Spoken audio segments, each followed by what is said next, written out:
Frostbyte. The snow didn't fall. It settled, slow and soundless like ash after fire. Emma stood at the edge of the world, white furs drifting around her like morning veils. Below, the jagged coastline gnawed at the icy surf with cruel, ancient teeth. The wind tugged at her hair, cold fingers urging her forward. She wasn't crying. Tears were for grief, and she had passed grief hours ago. Maybe days, maybe lifetimes. She couldn't tell anymore. Time had stopped meaning anything when the screaming did.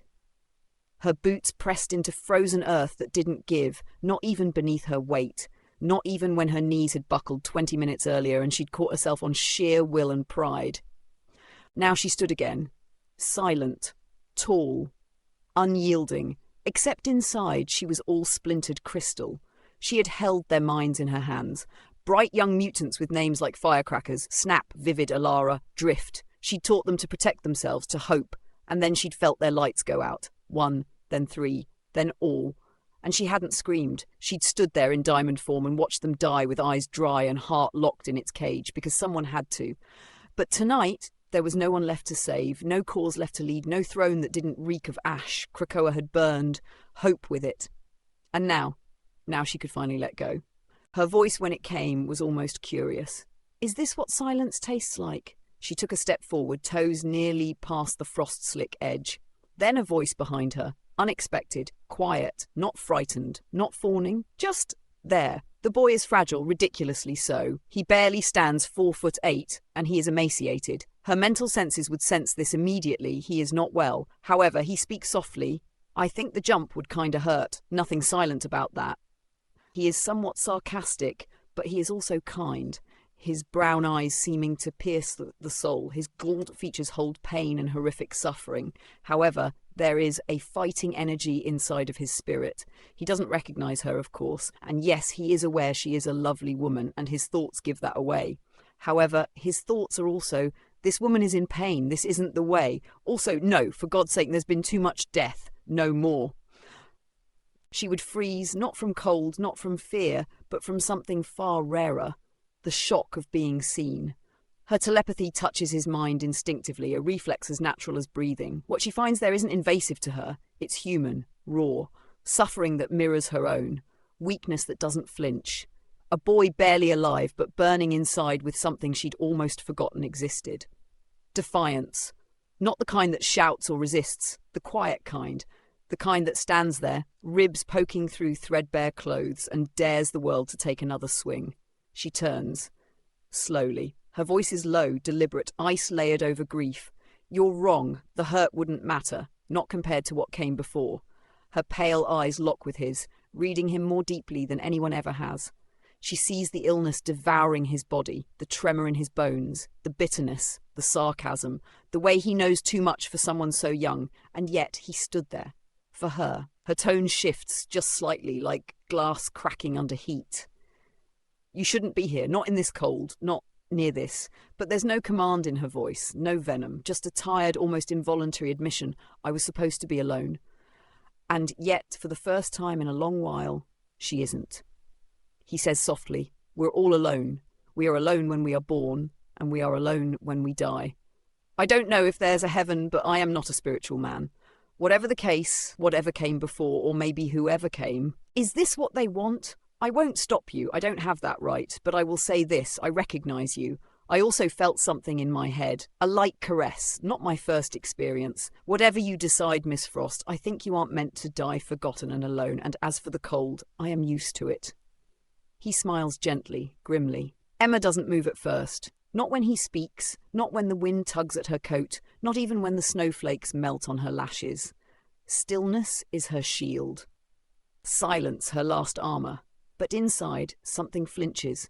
His voice, too calm, too knowing for someone that frail, slides past her usual defences. Not because of the words themselves, but because of what she felt behind them. She had brushed his mind reflexively, barely more than a flicker. She didn't dig. She didn't need to. The truth was there, worn raw and honest like frostbite. A basement. Chains. Screams muffled by walls. A childhood spent waiting for the world to stop hurting. And he was still standing. Still here. Her lips part slightly, a retort on her tongue. Spare me your philosophy, boy. But she doesn't say it. Instead, she slowly turns to face him, fur rippling around her shoulders like some ancient monarch disturbed in mourning. Her eyes narrow, not in contempt, but in study. "You're not the first to romanticize death in the snow." Her tone is cool, but not cutting.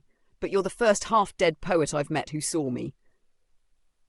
She steps toward him, not close, but closer, her heels crunching faintly in the snow. She looks at him like he's something rare, not delicate, not pathetic, unexpected. "Yes," she says, quieter now. "You felt me. That light caress? I was verifying that you were real, that I hadn't finally started hallucinating kindness." A pause. "And you were real.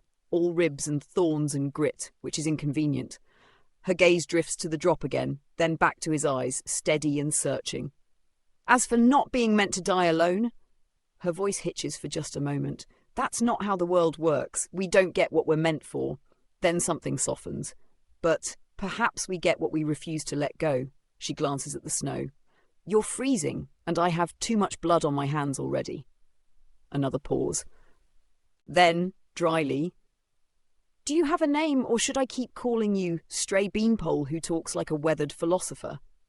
He smirks and says, "Nah, my name is Sean Atkinson. I am definitely a beanpole, yes, but I guess maybe it's better than being called a hobbit or being confused for that weird actor guy who played Tyrion Lannister in Game of Thrones." He then exhales and tilts his head, spasming lightly. He tells her softly, "I don't feel the cold easily, but I appreciate the concern. I come out here sometimes to get away. The town not far from here is a quaint spot, not even a name to the place, but honestly, I am tired of staying here. I'll be moving on soon. I don't like to stay in one spot. I am guessing you have a way back into town?" Emma's eyes linger on him longer this time, not scanning, not assessing, just looking. His sarcasm is armor, same as hers, but the tremor in his frame, the minute hitch in his breath, and the way his body shifts like it's made of cracked porcelain, she knows the signs. She's seen mutants dissolve in her arms. She's read their thoughts in their final moments. She knows what dying looks like. And Sean Atkinson is dying. But he's talking, not begging, not even trying to impress, just being alive in front of her. And she realizes with clinical certainty he doesn't expect to live much longer, but he still refuses to die small. Her tone smooths out. No sharp edges now, just steel wrapped in silk. "I have a way," she says, stepping up beside him, turning to face the vast nothing beyond the ledge. An aircraft hidden 5 miles south of here, cloaked, heated, self-landing. Not exactly what the locals call a ride. She glances sideways at him, catching the faint spasm that ripples through his side. "And before you make a joke about how I got here in heels, yes, I walked. No, it wasn't foolish, it was planned, every step of it." A pause, then almost too softly. "Except you." She studies the tree line for a moment, but her mind is already moving fast. Data overlays form behind her eyes. Vital signs, diagnoses. Ianson's disease flickers through her thoughts. Rare, degenerative, cruel. She's pulling from every black site and biomedical archive she can access, already hunting, already fighting. But on the surface, she just tucks a strand of platinum hair behind one ear, serene as snowfall. You don't feel the cold because your nerves are slowly shutting down. You've made peace with that. I haven't. She turns to him fully now, and for the first time, there's a note of command beneath the calm.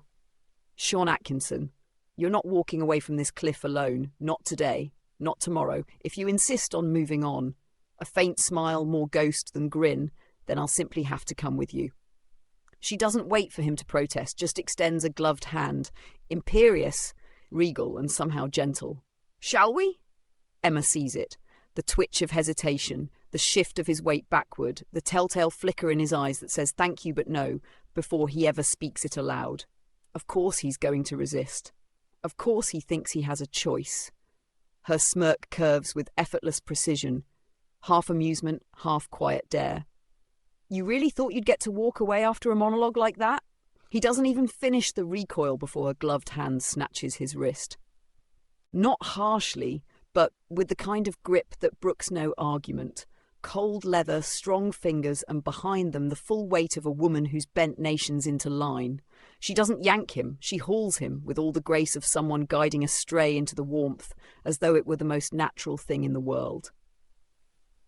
"I'm not a woman who gets told no," she murmurs, her voice satin-wrapped steel. Ask the UN or the X-Men or the last man who tried to negotiate. As they start moving through the snow, her stride adjusts imperceptibly to match his weaker gait. Not so much that he'd notice the accommodation, but enough that he doesn't fall. If you collapse, she adds dryly, I will carry you, and I don't promise to make it dignified. But her tone isn't cruel. If anything, there's warmth there, buried beneath the frost. A promise.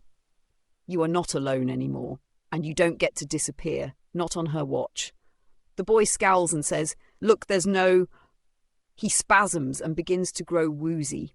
Sean is able to keep from falling over to a point, yet she would easily see surface thoughts. He isn't lying to her. He never was.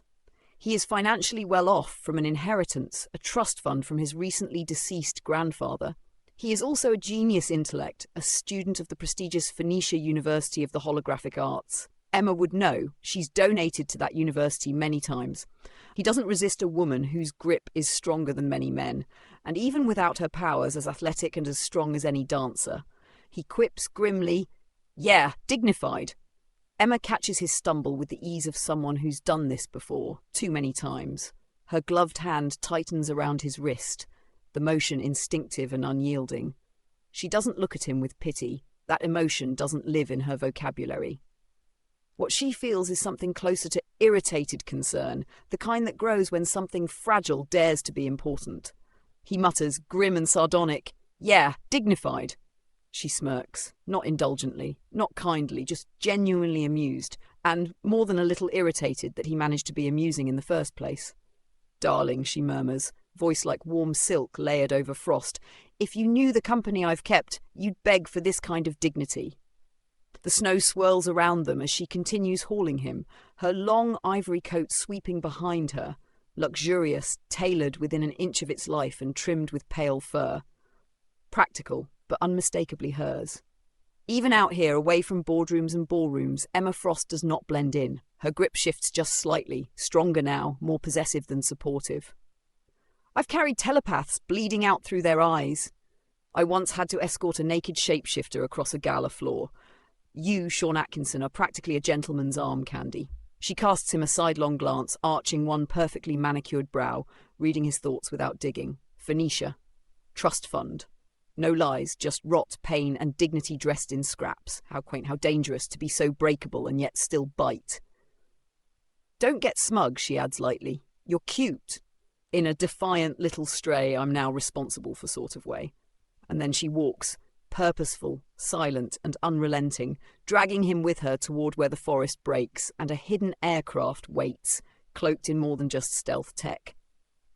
Try not to die before I get you inside. My coat isn't flame retardant, and I've grown attached to it. The boy retorts gently, I wouldn't dream of it. Your roasts are as flame retardant as my endless amount of having no musculature and amounts of sarcasm. He senses her sadness, her emotions, and also her simply put, loss. This woman has bedded billionaires, trillionaires. Hello, Tony! Scott Summers ain't complained either. Logan, yeah, nope, that is an emotional mess even she wouldn't tackle. Many men, myself included, would say, yeah, this is awesome. Sean, simply put, is not thrilled to be having a woman touching him, no matter how lovely they might be. As Emma gets to know him, she would understand. Emma lets out a quiet breath through her nose, a sound that could almost be mistaken for a laugh if it weren't so laden with weary amusement. His quip doesn't escape her, it should annoy her. Another snarky remark from a boy who looks like a breeze could kill him. But instead, it earns him points. Not that she'll admit it. Not yet. Flame-retardant sarcasm. I'll have to steal that one, she mutters, fingers brushing a command chip nestled at her coat's cuff. The air shimmers ahead of them, a brief ripple in the snow glow before her cloaked transport deactivates. Sleek, matte white, built like something between a stealth jet and a luxury yacht. It hums softly as the hatch unfolds like a mechanical flower, stairs descending with perfect grace. She doesn't pause to show it off.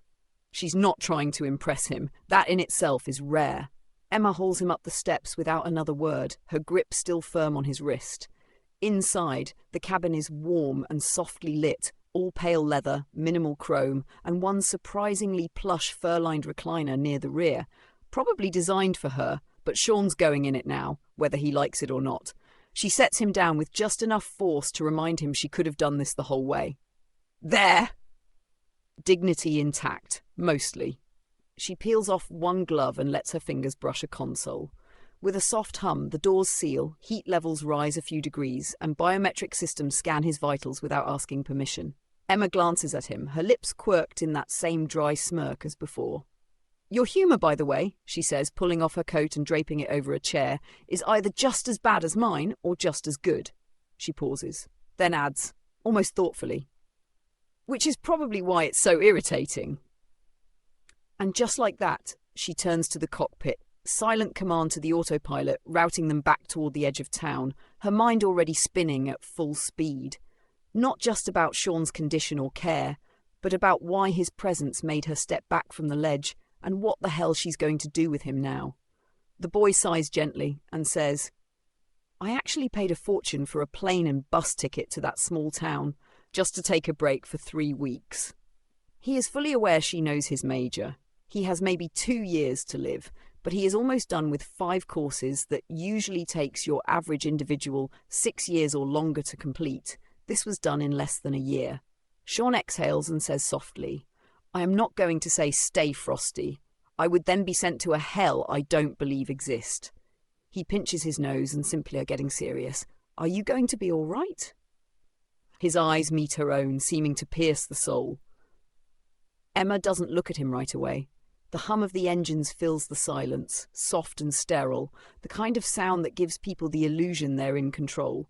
Her hands rest lightly on the edge of the console, still for once. The kind of stillness that comes not from power, but from the slow, creeping exhaustion that even Diamond can't shield her from. Are you going to be all right? His voice isn't challenging. It isn't pitying. It's just a question, honest, earnest, and worse, gentle. She turns. Not sharply, not with performance, just enough to meet his gaze. Those brown eyes that seem far too steady for someone with 2 years left on the clock. They don't flinch. They don't look at her like she's a goddess, a queen, a relic. They just see her. So she doesn't lie. I don't know, she says softly. There's no frost in her voice now. Just weight. Heavy, dragging truth. I've survived wars. Lost kingdoms. Buried students I promised would live to graduate. I've fought gods with smiles and lost friends to fools. She walks back toward him slowly and eases herself into the chair beside his, not across from him, beside him, like something in her needs to not be looked at from a distance. And I came out here thinking I might finally be allowed to break. Her fingers rest on the armrest, elegant and motionless. Then her gaze lifts, steady and crystalline. But then you showed up, scrawny, freezing, smart-mouthed and brilliant, and I touched your mind. She doesn't flinch now either. I know about Ianson's syndrome. I've seen it. I've watched it kill strong people quickly, watched it eat brilliant people slowly. She studies his face just for a moment, taking in all that quiet defiance, all that pain wrapped in dry wit. So no, I don't know if I'm going to be all right, but I do know this. You are not dying alone, not while I'm still breathing. And then with the faintest edge of grim humour. And if I have to drag you, kicking and coughing, across the finish line of that absurd degree you're about to crush, so be it. But I'm not above threats or bribes. The smirk returns, but it's smaller, real. Your move, Sean. Scene, Anchorage, Frost Dominion, private tower. The city glitters below, a scatter of lights against black sea and snow. The aircraft breaks its cloak as it approaches a lone tower, sleek, dark, and gleaming like a shard of obsidian. No logos, no corporate branding. The kind of building that exists by permission, not by chance. The jet lands with a soft thrum, guided onto a private pad without so much as a beacon. Emma steps out first, her ivory coat catching the updraft, the fur collar glowing faintly under the floodlights. She doesn't look back, she knows he's following, or rather being pulled along by the invisible gravity of her will. Inside, polished marble, glass and brushed steel. Heat radiates evenly, engineered comfort. Not a hotel lobby, not a home, something in between. A palace for one. The elevator doors whisper open the moment she approaches, as if the whole building were breathing with her. No buttons, no codes, just her. She finally glances at Sean as the doors seal behind them. Anchorage has hospitals, mediocre ones. I own 3 of them. A pause, her gaze narrowing, deliberate. But you're not setting foot in one. The elevator climbs, silent, swift. 2 floors shy of the top, it opens into a private suite. White walls veined with chrome, subtle monitors threaded into the architecture, a single bed by the window that overlooks the city. Not opulent, not flashy. Prepared. Emma gestures toward it with a flick of her wrist. Sit. Let the scans do their work. You won't notice them, but I will. She shrugs off her coat, folding it across the back of a chair with military precision. Her pale hair catches the city lights as she turns back to him. Then we talk about your body, your disease, and the time they told you had left. Her lips curl faintly, wry, cold, promising. Because I don't plan around expiration dates. I erase them. Sean's body indeed is an emaciated thing, yet he shows little shame. He, however, is uncomfortable, and it ain't because he is some shy nerd in front of one of the most beautiful women alive. Nope, he is a nerd, yes, but not too shy, as she knows. It simply is a glaring fact. She is female, and nope, he isn't gay. His thoughts are easily read to a degree. His surface thoughts easily reveal lovely, albeit annoyingly, hilariously refreshing. That and also blonde bombshells are not meant to be this annoying. Hey, must be karma. These thoughts, however, are fond, yet his anxiety is evident. The machine picks up the usual things to be expected. She even has a nervous tech that overlooks the events going on. The scans show the usual genetic anomalies associated with Inson syndrome. It is a disease that came out not long after the legacy virus was cured by Colossus' sacrifice, warping people's genetics. It is rumoured that the Friends of Humanity, or Purifiers, had tried to make something that would infect mutants, and it mutated, pun intended, baby. Yeah. Instead, it got into the water supply, and different humans became carriers, and their kids became sufferers of said sickness. The hilarious part is that mutants are totally immune to it. The machine detects that easy enough, but there are other, of course, more or less subtle things seen. The hum of the diagnostic suite is a low, steady rhythm, steady enough that for a moment Emma lets herself almost relax. The readings spill across the hollow screen in front of her.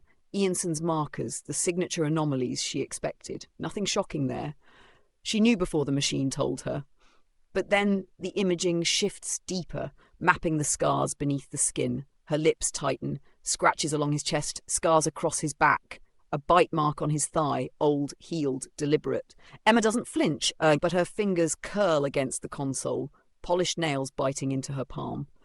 A whisper of thought slips unbidden into her mind, the faint psychic residue clinging to the memory of pain. She didn't dive, didn't pry, but it came anyway. It was his mother. Her diamond form threatens for a heartbeat, a reflex against the sheer flood of fury. Skin shimmers faintly before she crushes it back down. The room doesn't need a living gemstone. It needs Emma Frost. Her gaze cuts to Sean, calm as a glacier, but her thoughts coil hot and sharp as a blade. She did this. She put her teeth in her own child, left her mark in flesh. No accident, no loss of control, a pattern. Her voice when it comes is low, deliberate, each syllable polished to an edge. Sean? She doesn't ask permission. She doesn't pretend this is a moment for gentle lies. The body doesn't conceal the truth. Neither do the scars, nor do the memories clinging to them. Her hand hovers over the console, then retracts. She doesn't need the data spelled out. She knows. Emma crouches slightly, bringing herself closer to his level, her platinum hair falling like silk against the sterile glow. Her eyes are pale fire, colder than the ice outside. Your mother, not a question, a fact. She did this to you. And for a fraction of a second, the facade slips. Not her poise, not her control, but the rage beneath it. The same kind of rage she's unleashed on empires, now sharpened to a single point. Tell me I'm wrong, Sean, because if I'm right, she breathes out slowly, voice dropping to a deadly calm, then there is not a corner of this earth she can run to where I will not end her. Her words are not metaphor, not promise, declaration. For the first time since she met him, Emma Frost looks like she might actually break her vow not to kill for personal reasons. Emma had been content, relatively speaking, to skim only his surface thoughts, enough to confirm the vitals, the markers, the history of the disease. But Sean's mind, it wasn't guarded. Not the way a telepath's would be. Fragments bled upward whether he wanted them to or not. And suddenly she hears it. Not words, not images, sounds. A shift in breathing, the muffled rhythm of moaning. Heavy, wrong, a boy's panic bleeding into something he had no control over. the jagged imprint of shame stamped over years. Emma's eyes close slowly. Her breath tightens in her chest. Not just abuse, not just scars. He was violated. The console flickers with his genetic scans, but she's not looking at it anymore. She's looking at him. Thin, defiant, clever, still carrying himself like someone who refuses to die small. And beneath it, the echo of what was stolen. Her hand lifts, hesitates for once. She doesn't touch his mind deeper. She doesn't need to. She's seen enough. When she speaks, her voice is lower, silk stretched thin over diamond. Shone. A pause, deliberate, heavy. They didn't just hurt you. Her eyes sharpen, pale and merciless. But her tone is almost gentle, a blade wrapped in velvet. I know. And then quieter, so soft he could almost mistake it for kindness. And it ends here. No promises of retribution. Not yet. No cold threats against ghosts. Just that. A fact, spoken with Emma Frost's authority. It ends here. Sean speaks softly, laying on his back as the machine finishes the scans. His voice is deep as always. I don't think there is much you can do at this point. She currently is in Rikers for what she did. I am sure you sensed my response when you grabbed my wrist and dragged me here. I'm not angry. I was too shocked to resist, and like I told you earlier, I think you're too decent a person to end up a stain in the Alaskan wilderness. Besides, I think the last thing you'd want is some crazy cannibal eating what would be left of you, and then we have a telepathic Wendigo running around. He sees her fold her arms over her chest and give him the patented White Queen glare o' death, as Logan would call it. He grows serious and says softly, "That's why I reached out. I know bad people, Miss Frost. You're not one of them. Ruth, my mother, she is. I guess I got tired of seeing bad people win." Emma doesn't immediately answer. Arms folded across her chest, the soft glow of the monitors painting her in sterile light. She fixes him with the same glare that's made kings sweat and generals stammer. The infamous White Queen glare of death. But it isn't anger she's directing at him. It's the force of her attention, precise and unyielding. When he finishes, she tilts her chin, pale hair brushing her cheek, and lets out a quiet, sharp breath. Decent. The word tastes foreign on her tongue. Her lips curve, but not in warmth, in disbelief. Darling. If anyone in this world truly thought me decent, I'd consider it a failure of branding. Her arms unfold as she steps closer to the bed, coatless now, her silhouette all elegance and sharp lines in fitted white beneath the soft city glow. She places one hand on the bed's edge, not touching him, but close enough to feel present. But you were right about one thing. I am not Ruth. I don't mutilate what's mine. Her tone cuts lower, quieter, silk stretched thin over diamond. She sits in Rikers. Good. Let her rot. But if she ever steps foot outside that cage, if she even lets your name brush her lips again, her pale eyes lock with his, glacial and merciless. I will make her a ghost, and the world won't even remember she existed. Emma straightens, brushing a stray strand of hair back with a practiced flick. You're tired of bad people winning. So am I. That's why you're still here. A pause, the faintest smirk tugging at her mouth, sharp and almost human. And you were right to trust me, Sean, because I don't lose. The boy nods gently and spasms. He, of course, is still in the bed, yet he cannot stay awake any longer. He falls out right there on the medical bed. The assistant, a young mutant girl with the powers to see things on the infrared spectrum, but with no physical mutations, speaks gently. I don't get it, Miss Frost. Why the hell are you even wasting time with this little flat scan idiot anyway? I mean, who cares if he's dying, if you ask me? His mother should have aborted him before being born. The girl whose name is Hestia DeVries, simply put, has lost much. Her own parents were killed by the purifiers, but in the end her comments have definitely not sealed her fate in a horrid way, but possibly in employment. No! The words hang in the air, sharp and ugly in the sterile glow of the medbay. Flat scan idiot. Should have been aborted. Emma doesn't move. Not first. Her eyes remain on Sean's unconscious form, his shallow breathing steady against the soft hum of the monitors. Only when the silence has stretched to something unbearable does she turn, slowly, deliberately, toward Hestia. Her coat is folded neatly over the chair. Her posture is flawless. Her expression? Glacial. The White Queen doesn't raise her voice. She doesn't need to. Hestia DeVries, she says the girl's name the way a judge says guilty. Your grief has made you bitter. Understandable, but it has also made you stupid. and that is unacceptable. Emma steps closer, heels whispering against the polished floor. Each one might as well be a gavel strike. You presume to question my time, my judgment, my choices, in my house. You mock a boy who has suffered more than you can comprehend, who has done nothing to you, who has survived what would have broken you in half. She tilts her head, pale eyes narrowing, diamond cold, merciless. And worse, you did it aloud, in my presence, while I am listening. The silence that follows is sharp enough to cut glass. Emma's lips curve, not into a smile, but into that infamous half-smirk, a queen's mercy. Congratulations, Miss Devries. You've just spoken your way into unemployment. Her hand flicks lazily as though dismissing a servant from court. Gather your things. Security will escort you to the ground floor. Your access is revoked as of 10 seconds ago. And then, as Hestia's face begins to pale, Emma leans in, not cruel but lethal in her precision. And pray you are never foolish enough to say my time was wasted again, because I assure you. Her smirk sharpens, venom wrapped in velvet. You don't have enough of it left to waste.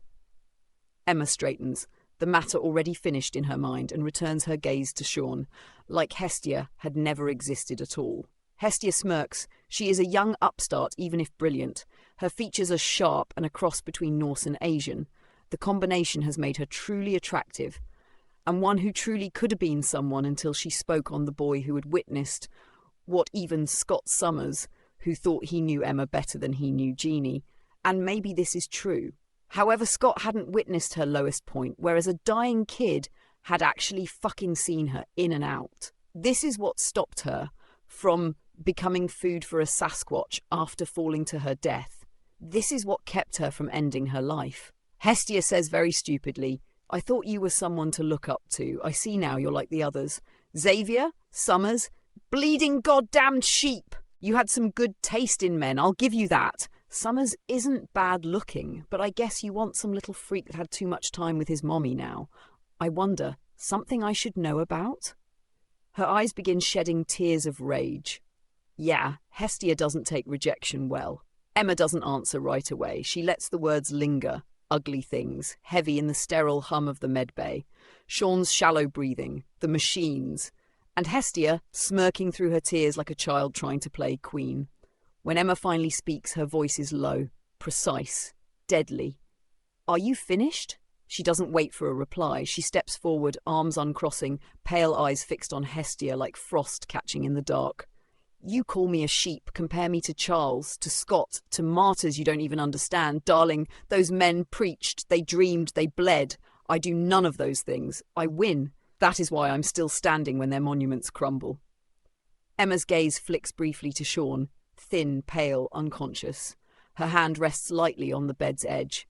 And as for this boy, you don't understand him either. He dragged me back from the edge when all your so-called heroes could not. He has endured more than you can imagine, and still he faces the world without cruelty. That is strength. Her gaze cuts back to Hestia, sharpened into diamond. You lost your parents. To purifiers, yes, tragedy I understand, grief I know. But instead of forging it into power, instead of rising above, you let it rot you hollow. You wear it like a badge and spit venom at those weaker than you, because you cannot face your own reflection. Emma's lips curl into the faintest smirk. That is not strength, Hestia. That is cowardice. The girl stiffens, tears threatening, but Emma doesn't soften. She steps closer, close enough that her words slide under Hestia's skin like a scalpel. Effective immediately, you are dismissed. Your access is revoked. Your recommendations destroyed. You will knock on doors and find every single one locked. That is the price for wasting my time. Emma leans in slightly, voice a silk thread stretched over a blade. And understand this, if you ever speak Sean's name with such contempt again, I will not simply end your career. I will erase you from memory, from history. Your parents will be the only ones left who remember you, and they are long past caring. She straightens, smoothing her hair back, and turns her gaze to Sean, already dismissing Hestia as irrelevant. Security will escort you out. Walk with dignity, Miss Devries. It will be your last chance to practice it. Hestia is arrogant and bitter. Yes, however, she is also shockingly not as stupid as people might think. She spits on the ground as security. One of them, an alpha-class mutant, hauls her out of the room. The problem is a simple thing, really. She couldn't get past her own suffering. As one who understands such things, possibly better than many, it is a hard thing to overcome, but there are no excuses for stupidity. Emma has made an enemy, and a mortal one. Her thoughts currently are simply of shock and chaos, so there is no knowing this. The woman simply for now is gone. Emma watches Hestia spit on the floor as she's dragged out, her heels clicking with defiance until the doors seal behind her. The sound echoes for a moment, then fades into silence. Emma doesn't speak. She doesn't need to. Her only response is a sharp, elegant shake of her head. Not anger, not sorrow, just disgust. Such wasted potential. Such small, bitter rot, stupidity. Her attention shifts back to the boy in the bed, Sean. His thin chest rises and falls, shallow but steady, and she catches the tremor running through him. Not fear, not weakness, but the kind of body-deep chills she knows all too well from watching her students die young. Emma moves without hesitation. She crosses to the chair, lifts her ivory coat from where she folded it, and spreads it over his frame with slow precision. The fur collar brushes his jawline, soft against his emaciated skin. For a moment, she stands there with one hand still resting on the coat, her pale eyes fixed on his face. Her mind is loud with calculations, with fury at Hestia's words, with memories of her own lowest point on that Alaskan cliff. But here, now, all of it narrows to one thought. You kept me from falling, Sean. Now it's my turn. She sits on the edge of the chair beside him, legs crossed neatly, posture impeccable even in private. Her diamond-hard mask slips only in the quiet, just long enough for her to close her eyes, exhale and allow herself to think. Emma sits there in silence, ivory coat draped over Sean's trembling frame, her posture flawless but her mind a storm. She studies his face, too thin, drawn tight by pain, yet marked with that stubborn defiance even in unconsciousness. A boy who had pulled her back from the edge when no one else could. A boy who had no reason to, and yet did. Her hand lingers on the coat's collar where it rests against his chest. Her pale eyes narrow, her lips curve into the faintest line. You've given me no choice, Sean. She closes her eyes. The diamond walls of her mind flex, shift, and then sharpen to a fine point. With a breath as soft as silk, Emma lets herself slip past the surface, not with force, not ripping or tearing, but like ice spreading over glass. Into his mind she goes. She would see a very organised mind. Sean is a genius intellect. The walls she sees are not meant to block her out, but to keep the memories in compartments. The first parts of the organised maze are what she would expect. She would see a child, an infant who was born to a woman of brilliance, a blonde woman with hair as platinum as her own. This woman is Ruth Atkinson, formerly Ruth Linear before she married Raymond Atkinson. Emma would see this woman actually enjoying her son, and of course her husband, Raymond Atkinson, a big burly man who was actually the wrong kind of man for a chemist like Ruth, a woman with a bright future. Raymond is and was a charmer, but also a bad boy. He ironically is the kind of man that Emma herself has of course dealt with. Ray used Ruth up and got her hooked on dope. He got locked in the big house, and Ruth, having become addicted to meth, lost her job and her future. Her parents, understandably after her treatment of them, kicked her to the curb. The treatment of Sean, which originally was decent, turned to shit fast. Emma, even now, as she psychically walks the maze of Sean's past, sees the boy grow older. He was put through school and won accolades. These accolades were always claimed by Ruth, despite her criticism of a kid who tried and failed to please his ma. As the boy grew and Ruth's addiction and mistreatment by men became a bigger issue, Sean, who was and is a spitting image of Raymond, became a target for her hatred and depravity. When the boy was from the ages of 12 to 14, he was exposed to horror. She would see those things which can't be described, but violations, with Ruth taking what she wanted from him. The city of Detroit was the backdrop for this depravity. Because Emma's abilities are so damned strong, she would see and hear and feel all of this hot-assed mess. It gets no better after the boy turns 15. He had been sealed in a basement for the time he was 13 and 14. Ruth had left the boy there to die. It had been then that the Eansons activated. There are millions of humans who carry the genetic marker, but stress and starvation will activate the disease. Ruth, having discovered this, had, as said, abandoned the boy. Raymond's father, Sean's grandfather, stepped in after Ruth was tossed into prison and Sean had been in the system for a year. The last 2 years from 16 to 18 are pivotal. Peter had made the boy's financial future set and put him on the path to college. And the rest she would know. She would see through his eyes what he had seen when he saw her standing on that cliff. She would see him. His thoughts. Oh God, that's Emma Frost! Oh shit! Yeah, no, she is so not going to do this. Damn, she is as good looking as they say. Shut up, brain! No fucking way, she is not going to die. She's too important. Emma would see the boy's knowledges as she stands in the maze. Hit her. The usual snarky thoughts of wit are peeled away. She would see he knows what she has done for mutant kind, and of course is slightly aware of Krakoa, yet see something else as well. He is one of the few humans who actually root to a degree for her kind. All of this, the fact he sees her and the suffering conflicting with his determination to not let her die, would slam into her. Emma staggers, not in body. Her posture remains flawless, her face unreadable, but inside her mind the impact reverberates like glass struck by a hammer. She tears herself free from Sean's psyche, retreating into the familiar cold of her own diamond walls, before she risks drowning in the memory of his basement, his chains, his mother's hands. For a moment she simply stands there, one hand braced against the console, pale eyes shut tight. Her breath trembles once, just once. Then she clamps down on it and forces her mask back into place. Her gaze drifts to Sean, lying unconscious beneath her ivory coat, his body trembling from chills, his mind still buzzing with the faint static of dreams. She sees his face, too gaunt, too young, far too much like the broken children she's buried. 12 years old in a basement, starving, abandoned, a genius intellect caged like an animal, and still, when he saw me, his first thought was, she must not die. Her jaw tightens. The fury is ice cold, not hot, the kind that sharpens into something lethal. She whispers under her breath, more to herself than to him, her voice silk stretched taut over steel. Never again, not you. Emma smooths the coat's collar over his chest with a precise touch, her hand lingering for a fraction longer than necessary. You've been left to rot, Sean Atkinson. You've been used, broken, discarded. Not anymore. Not while I am fucking alive! Not while I am Emma Frost. Her pale eyes narrow, reflecting the dim light like shards of diamond.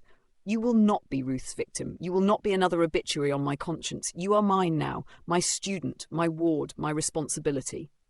She leans closer, so only he, unconscious though he is, might hear the words, whispered like a vow carved into the air. I swear to you, by my own pain and by every child I've buried, you will live. You will rise, and I will burn the world to cinders before I let it take you from me. Emma straightens, smoothing her hair back into perfect order, mask restored, fury banked behind diamond composure. But the vow hangs there, silent and immovable, as she resumes her seat beside his bed. Waiting, watching, guarding. Emma lingers in the quiet hum of the medbay, one manicured hand resting lightly on Sean's shoulder through the coat. His pulse is weak but steady. His dreams buzz faintly beneath the surface of her awareness. And yet the image of Ruth Atkinson lingers sharper than any monitor reading. Platinum hair matted from drugs, eyes glassy with rot, hands clawing at her own son. The basement. The chains. The years wasted. Emma's jaw tightens. The urge is immediate, instinctive. A thought, a whisper, a psychic stroke of the blade, and Ruth would stop. No trial, no parole, no chance to breathe the same air as Sean again. It would be simple. Justice without mess. She imagines it. Ruth crumpling in her prison cell, lifeless, silent, settling like snow. No one would know. No one would question. And Sean would never have to fear her again.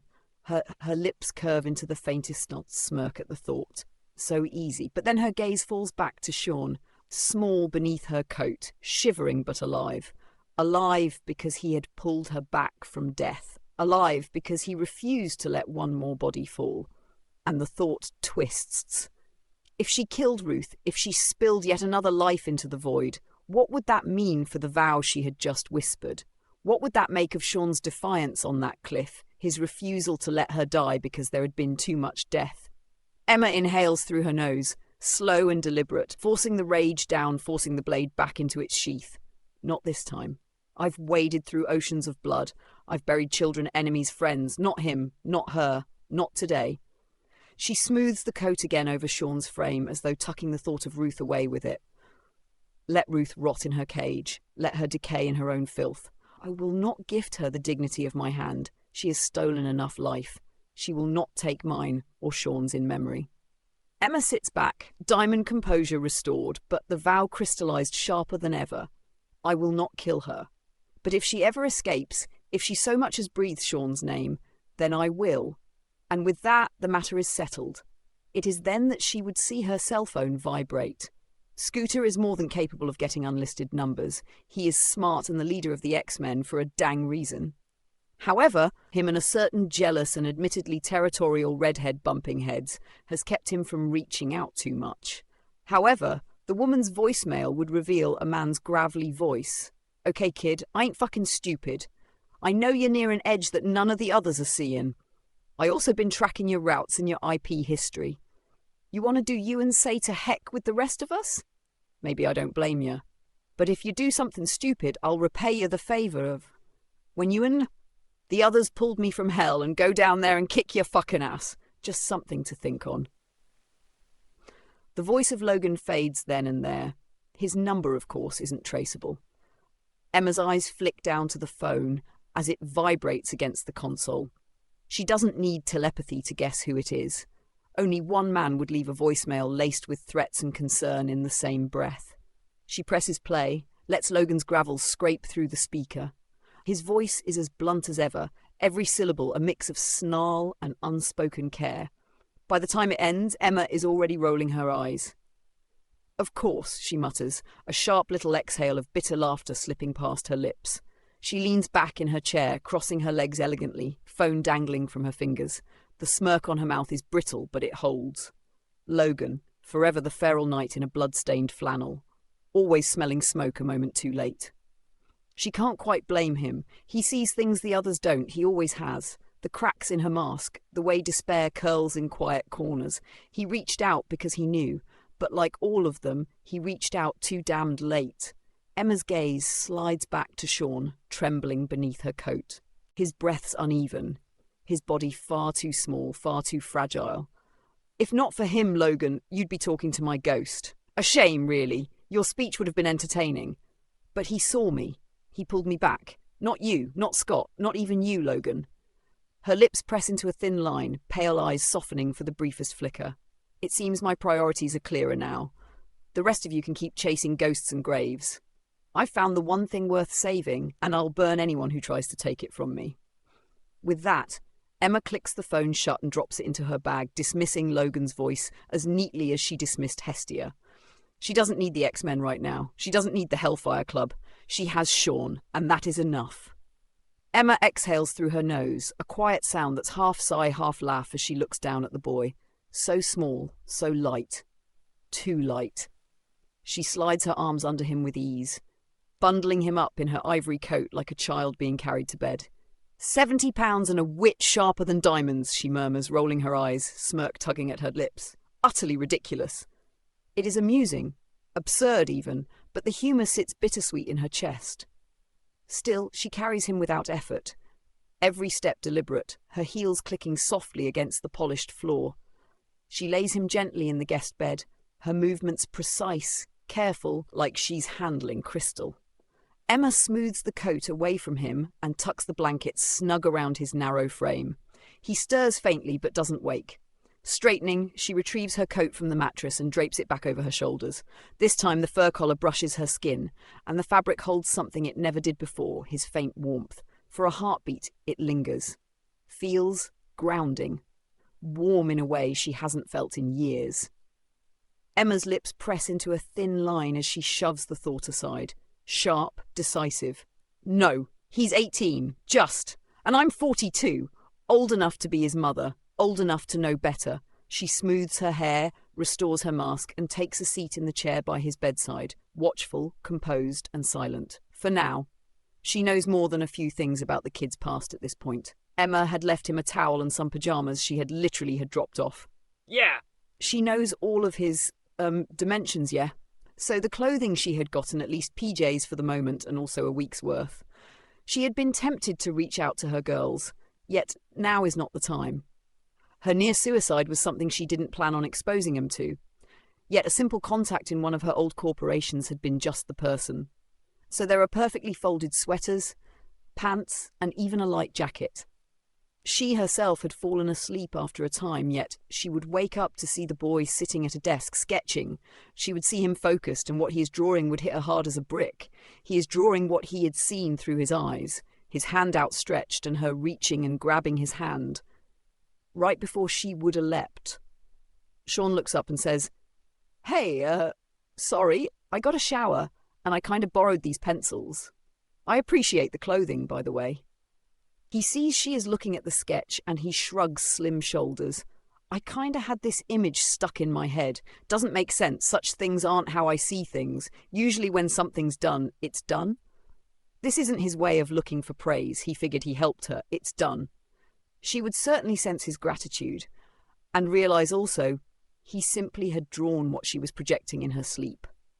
Yeah, like her and Slim, aka Scott Summers, done as my freaking hairline, and it is infinite.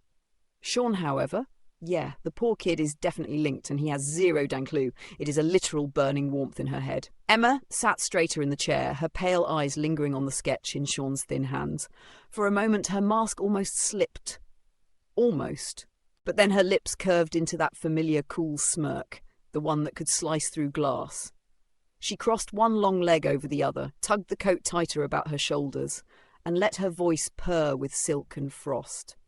"You've quite the gall, Mr. Atkinson, borrowing my pencils, raiding my shower, and now," she gestured lazily toward the paper, "moonlighting as my personal biographer. Shall I expect the memoirs next?" Her tone was biting, but the bite lacked venom. Her gaze lingered too long on the drawing, that simple line of his hand grasping hers. The warmth in her chest betrayed her own walls. When Sean's shoulders hunched in that boyish half-shrug, Emma exhaled softly through her nose. She leaned forward, steepling her fingers, voice dropping lower, more pointed. "You're right, of course. Things usually are done when they're done. But some things..." Her eyes flicked back to the sketch, then to him.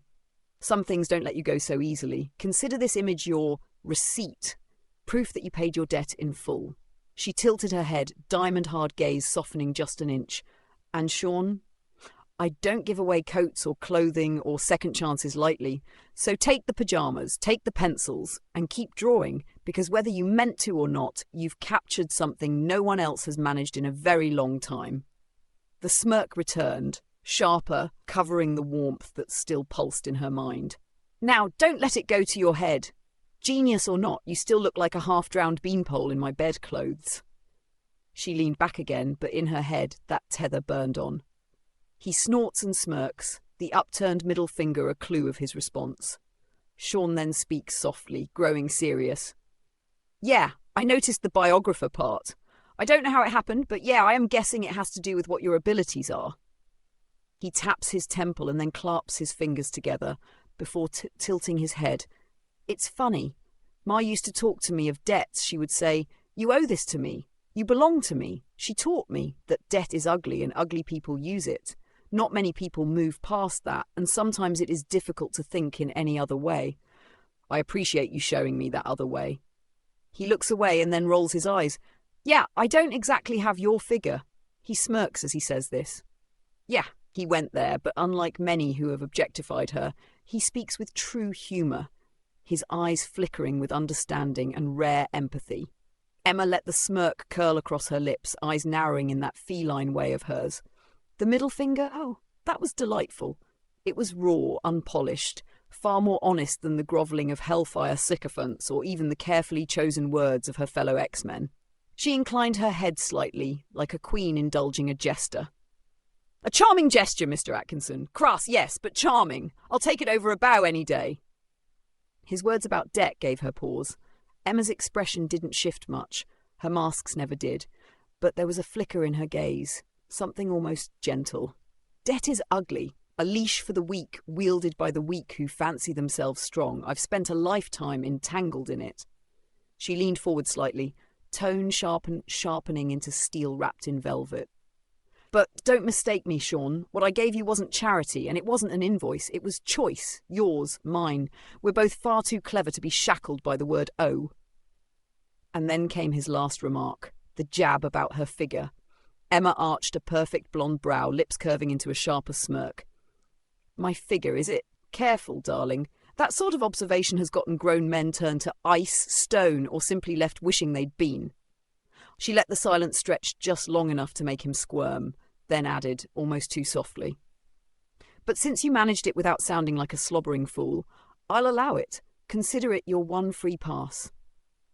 She reclined back in her chair, arms crossing elegantly, but her pale eyes lingered on him longer than she intended, taking in not just his gaunt form, but the flicker of humour and empathy behind it. Annoyingly refreshing indeed. Emma has had any type of man she could desire and mentally mind raped those she felt she could take advantage of back in her Hellfire Club days. Sebastian Shaw was hideously abusive, and even now Emma refuses to talk of such. Yet, the boy's mind, while not an open book, it reveals simple things. This boy who has easily a 156 IQ, which is damn near Tony Stark level smart. His understanding of math and art are of course off the charts for such a short life. His Ma Ruth did teach him a few things, ironically. The facts are also that his desires are simple, to love someone and to be loved. It is as if his very soul says, I see you. The boy looks to her and says softly, I hopped a plane from New York to get here to Alaska, just to be away from people for 3 weeks. But since we are stuck with each other's charming personalities, where do we go from here? I have about 2 years, possibly, one if I am lucky to finish what needs to be done. Grandpa Pete, he asked me to make an art piece worthy of memory before I die, and I'm going to do it if I don't die an awful wheezing death. Talk about a mood killer. He says, pinching his nose. Emma tilted her head, studying him the way a jeweller studies a flawed gem, not to dismiss it, but to assess its hidden worth. His words had none of the desperation she was accustomed to hearing from dying men. No pleas, no bargaining, no melodrama, just bald honesty and a trace of humour sharp enough to sting. Her lips quirked in that familiar half-smirk, though her voice, when it came, was lower, less icy. You're remarkably pragmatic for someone who insists on comparing himself to hobbits and half-drowned scarecrows. Most people with a countdown over their heads scramble like rats in a flood. You make a list. She leaned back in the chair, arms folding, her eyes pale as frost but warmer than they should have been. 2 years. 10 minutes. You'll forgive me if I don't particularly care about the timetable, because I'll tell you something, Sean. Her gaze sharpened, cutting through his little smile. Every man I've ever known who thought he was running out of time, wasted it chasing power or pleasure or their own reflections. Her smirk softened into something rarer, almost human. You want to leave behind something beautiful? That, darling, is annoyingly noble. And if your grandfather tasked you with it, then we'll see it through. No wheezing death allowed until the brush hits the canvas. Emma rose, the sweep of her coat catching the light as she moved closer, fingers brushing the edge of his sketchbook.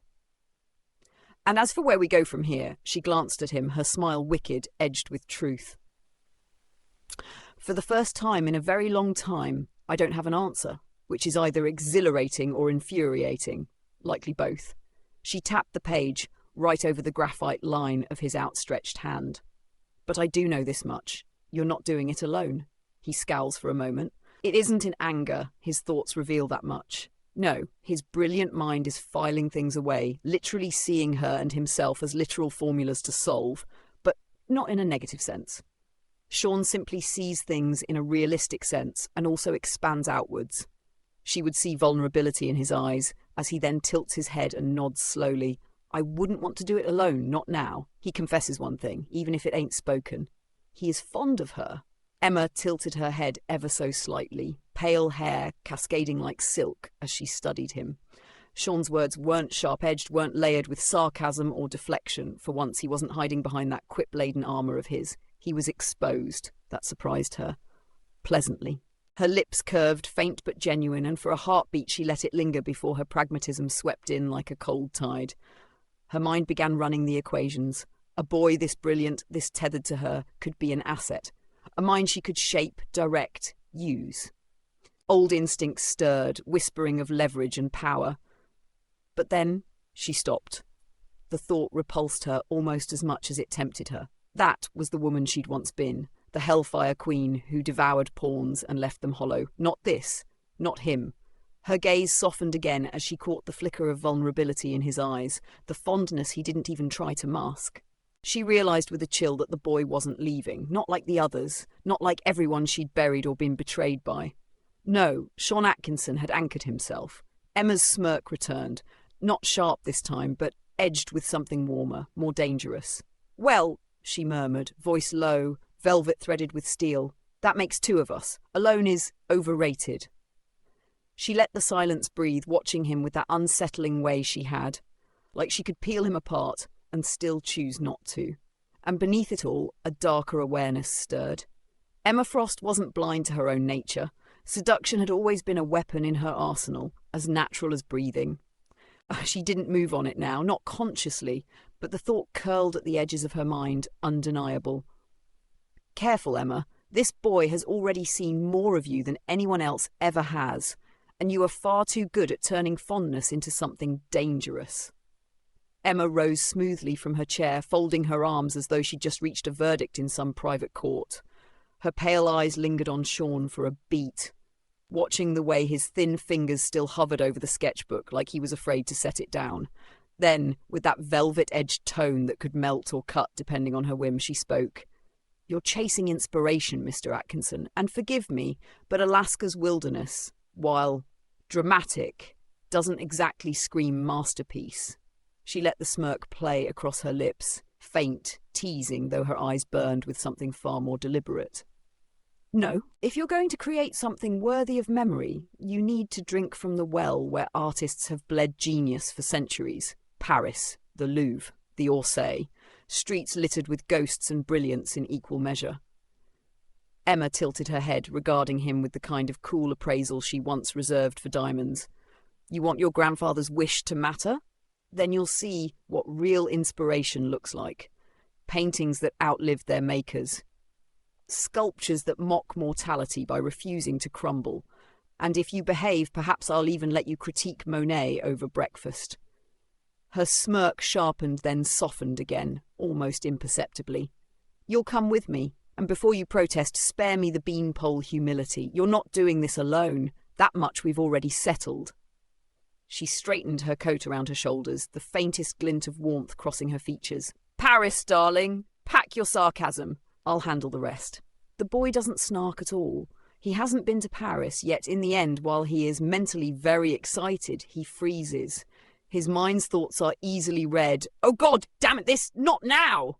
She's been nothing but good to me. Just because she's female does not mean she is going to use you, you fucking idiot."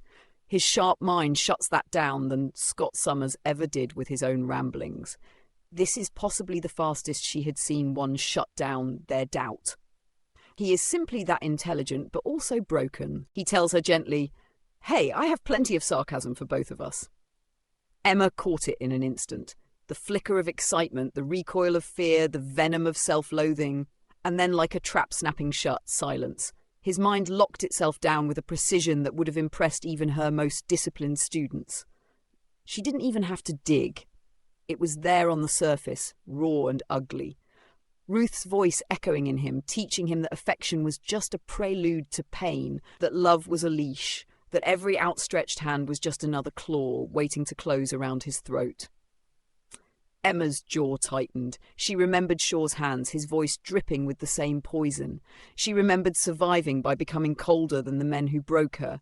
She remembered thinking no one would ever touch her without it being a transaction, a weapon. And now here was Sean, brilliant, broken, too damn young, shutting himself down before she could ever try. Not because she had, but because he expected she would. Her pale eyes softened for the barest moment before she let the mask slide back into place. She smirked at his quip, low and sharp, giving him that familiar ground to stand on. "Plenty of sarcasm, hmm? Excellent. I'd hate to think I'd have to carry all the wit for this little expedition. That would be exhausting, even for me." She moved closer, adjusting the coat around her shoulders with a little flick, but her gaze lingered on him just long enough for the warmth to break through. And Sean. Her tone dipped, velvet threaded with steel, softer than she intended. I'm not your mother, or anyone else who's left their poison in your head. If I wanted to use you, darling, you wouldn't even realise it until you were bled dry, but I don't. Not you. Not now. Not ever. She let the words hang, then snapped the mask back on, arching a brow as if daring him to argue. Inside, though, she made the vow, quiet, fierce, absolute. No one uses him again. Not even me. Especially not me. Sean isn't flawed as she would think. In fact, he exhales relief and tells her softly, respectfully, I know. I knew when you dragged my behind onto that weird plane thing that I've been drooling over figuring how it works. It isn't you per se. I mean, my God, you're definitely not bad on the eyes and you're fucking amazing inside, which is what counts. The problem is and while I trust you, implicitly it is like my body goes into panic mode. Ha! Yeah, to one like Emma who has lived her life around her appearance and in the past exploiting this, it might be hilarious. A kid is nervous around her, not due to being intimidated by her, which is normal, but because of his meth head egg donor. He speaks the obvious, yeah, crazy, huh? But you know what? Let's get to Paris. He fist bumps her gently.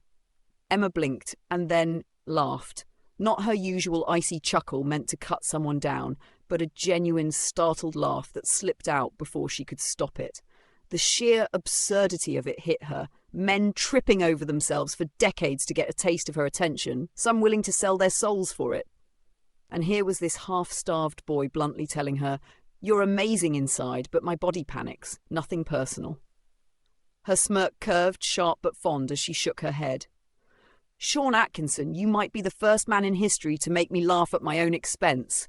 Congratulations! That alone may earn you sainthood.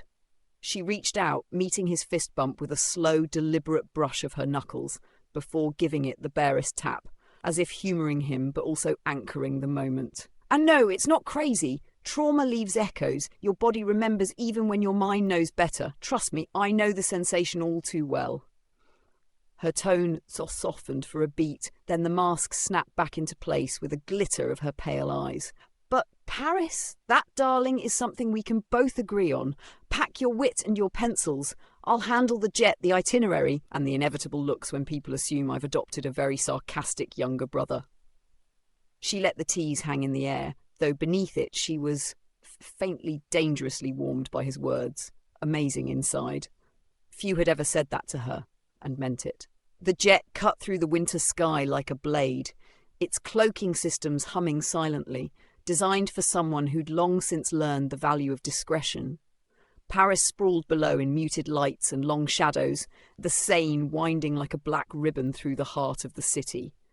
The ramp lowered with a hiss, and the winter air bit sharp as glass. Emma descended first, her white coat sweeping behind her like a queen's mantle, heels clicking against the tarmac, as though she owned not just the jet, but the city it had landed in. Paris had always been her territory, fashion, money, influence, and she wore it like armour. Sean followed in the clothes she'd had arranged, found it layered properly against the cold, though he looked a touch overwhelmed and more than a little gaunt against the city's glittering backdrop. Still, his eyes were alive, flickering as he drank it all in, the Eiffel Tower etched against the dark, the smell of roasted chestnuts wafting even this far from the streets, the cadence of French spilling across the air. Emma caught the way he shivered, not from fear this time, but from the cold, and arched a brow, tugging her coat tighter with an effortless smirk. Paris in winter, darling. Consider it character building. Besides, it weeds out the tourists who can't tell couture from a knockoff. She gestured smoothly, and a sleek black car pulled forward. Her contacts had arranged everything, of course. No taxis, no fumbling with hotels. They were whisked through streets lined with golden lights. Paris dressed up for winter like it knew how to seduce the world. Sean's gaze clung everything, the narrow cobblestones, the Gothic spires, a cafe terrace with heaters glowing red against the night as bundled Parisians smoked and gestured wildly with their hands. His surface thoughts rippled into her mind. God, it's like a painting. No, more like a dream. Grandpa Pete would have loved this. Emma looked out at the same streets, and for once she didn't see it through the eyes of the White Queen or the calculating frost magnate. She saw it the way he did. Raw, alive, fleeting. By the time the car stopped before the Ritz, Emma swept out with her usual poise, turning to watch Sean hesitate for just a fraction before following. She smirked faintly, pale eyes glittering as she teased. "Welcome to Paris, Mr. Atkinson. Try not to trip over yourself. The paparazzi would have a field day if I were seen rescuing a beanpole genius from my own hotel steps." But behind the teasing, she was watching him, quietly cataloguing every flicker of awe and wonder that crossed his face. Because she knew this wasn't just Paris for him. This was a stolen moment, a memory in the making. One she was determined he'd live long enough to finish. The young man takes photos immediately. One thing he never left behind was his camera. He excitedly takes photos, but he keeps himself together shockingly, even if he is barely able to keep up with the woman's stride. Indeed, she would see that there are those who stare at her. One man stupidly tries when they get to the Ritz to take a photo. He is quickly subdued and shown the way out. The entire place is definitely a shock to him. He doesn't dare take his camera out here, but he takes mental notes. His brown eyes meet her own ice blue ones as he finally speaks after a few moments. "I think that one idiot had a field day out the door." He smirks gently and doesn't even notice. He is so relaxed his fingers brush against her own, and he doesn't notice, but she would.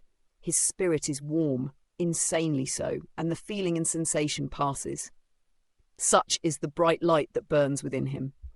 Emma's heels clicked across the marble floor like punctuation, every step saying mine, mine, mine. The building, the silence, even the air bent around her. The idiot with the camera had barely raised his phone before hotel security descended, plucking him up and depositing him onto the Paris street without ceremony. Sean's smirk at the sight tugged at the corner of her mouth despite herself. "Darling," she drawled, pale eyes gleaming. People with cameras and no manners always get eaten alive. He should thank me it was only the Ritz's doormen who escorted him out. I would have been less charitable. It was then she felt it, his fingers brushing hers. Just the barest graze, accidental, unconscious. Warmth bled into her hand, up her arm, and for the briefest instant she nearly faltered in stride. Ridiculous, she thought, shoving the reaction down hard. She didn't miss the irony. She, Emma Frost, noticed what he didn't. The boy radiated light without even realizing it. She recovered with a practiced smirk, her diamond composure flawless once more. "Come along, Sean. The gawkers have had their fun. Let's get some privacy before another imbecile thinks himself a paparazzo." Within moments they were inside the suite. The door shut with a muted thud, sealing them off from the world. White walls, gold trim, and pale light spilling in from tall windows. It was a temple to her aesthetic, diamond and gold, elegant and cold. She slipped off her gloves, tossing them onto a gilded side table, turned toward him, arms folding smoothly. "We'll need to eat," she said, as if discussing a battle strategy. "I've arranged for privacy, naturally, but I can take you out if you want the experience of it. Paris is unbearable in its theatrics, but it does manage food rather well." Her gaze lingered, sharp and unreadable, though inside she still felt the ghost of his touch burning against her hand. The next morning Paris was crisp and pale, the winter air sharp with frost. The city stretched around them like an oil painting come to life. Grey skies heavy above the Seine like the iron lace of the Eiffel Tower gleaming in the distance, and cafes spilling warmth and smoke onto cobblestone streets. Emma led the way with her usual elegance, her white coat catching the light, her stride commanding even here. She'd chosen carefully, not the glittering restaurants where she'd be mobbed, but a tucked-away café along Rue de l'Université, a place only the locals favoured. The tables outside were heated by discreet lamps, a soft orange glow flickering against the cold. Sean was quiet as they walked, his camera in hand but not raised, almost reverent. His brown eyes darted everywhere, cataloguing details like sketches in his head. The wrought-iron balconies, the swirl of cigarette smoke, the way Paris seemed to hum even in winter. Emma caught the thoughts brushing her mind. God, it's alive. Grandpa would have loved this. I wish I could paint it all at once. They settled at a corner table. Emma, of course, didn't look at the menu. She never needed to. A low word to the waiter in flawless French, and champagne arrived alongside a pair of rich, steaming cafés au lait. Croissants, butter flaking like snow, followed moments later. Sean finally pulled his camera up and snapped a photo of the street. Then, without thinking, one of her. He froze when he realised what he'd done, lowering the camera sheepishly. Emma arched a brow, smirking as she lifted her cup. Careful, darling! You'll have me believing you're one of those insufferable artists who insists the world doesn't truly exist until they've captured it. Her tone was teasing, smooth, but her eyes lingered on him, and she couldn't deny it. Seeing him there, colour in his face from the cold, a spark in his eyes, was warming, dangerously warming. Sean leaned back in his chair, smirking through the steam rising from his cup. Yeah, maybe. Or maybe it's just proof you're not a dream. Though Paris in winter with Emma Frost, I guess that's debatable. Trust me, my puns get worse. Her lips twitched, a ghost of a laugh she didn't let escape. She took a sip of champagne instead, masking the sudden rush of warmth his words carried. This boy, she thought, is going to undo me. Yeah, maybe. Or maybe it's just proof you're not a dream. Though Paris in winter with Emma Frost, I guess that's debatable. Trust me, my puns get worse. He silently sips his own soda. Alcohol, pointedly, is deadly to him due to the Janssen syndrome. He simply could care less. That and the fact he is still a teenager and not of age to drink seals the deal. He gets soda. He silently begins to sketch. The food was very good, insanely so. However, simply put, he doesn't eat much. She would see him immediately begin to sketch the people around him. Yet after about 15 minutes, he then rubs the back of his neck. He silently pulls out a tablet, a small projector. He casually taps a couple of buttons and folds it up and tosses it back in his bag. He smirks gently. Try not to read my boring mind. I think I just got inspiration. Emma, of course, ain't as she was to a point. She had begun drinking heavier than usual. Now, not so much. He then perks a brow. So you grew up in Boston then? His voice is soft, and there is no wit, only a desire to listen. Emma set her glass down. The champagne caught the winter light and threw it back in fractured gold, like a shard of diamond in her hand. She traced the rim idly with one fingertip, pale eyes flicking to Sean as his questions settled between them. Boston. It wasn't a question she was often asked, let alone by someone who actually wanted to hear the answer. For a moment she considered brushing it off with her usual smirk, a quip about old money and boarding schools, about Brahmin accents and cold winters. But he was watching her differently. Not as the world did, not as a headline or a mask, but as her. And she'd promised herself, on that cliff, that the old reflexes couldn't rule forever. She exhaled slowly, leaned back in her chair, and for once didn't perform. Yes, Boston, a house that looked like a museum, polished to perfection, hollow to its bones. My father ruled it like a tyrant. My mother numbed herself into oblivion. My sisters and brother, each of us, found our own ways to be broken. Her lips curled faintly, bitter and amused all at once. I was the one who learned to play their game the best, the pretty blonde with the good marks and the sharper tongue.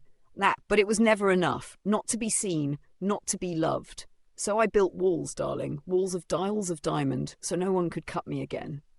She lifted the glass, studying the bubbles as though they might rewrite the past, then tipped it back for a measured sip.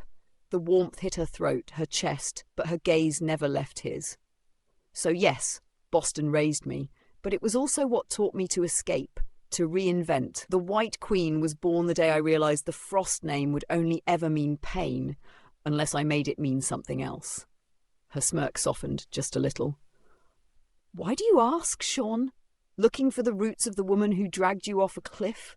Or are you just trying to decide if you'll ever risk visiting Massachusetts with me? The tease was there, but so was something else, an openness, fragile but real, that she didn't often allow anyone to see. The boy isn't here to compare notes. She knows all of his past or much of it. No, he decides to not let this be about him. The facts are simple. She is showing him wonders that he would normally never have seen. Instead, he steeples his fingers together and leans forth, placing his chin on his hands. Sean smirks gently and shakes his head. No, I figured you'd speak of those roots when you wanted to. I am glad you told me, and I am going to be straight as always. That royalty is in you, it always was. Your family was too damaged, which happens to all of us in one way or other, to see that queen in white. Maybe it's cliché, but it is how things are. Yeah, he isn't coming on to her. God, people have called her such another stupid platitudes.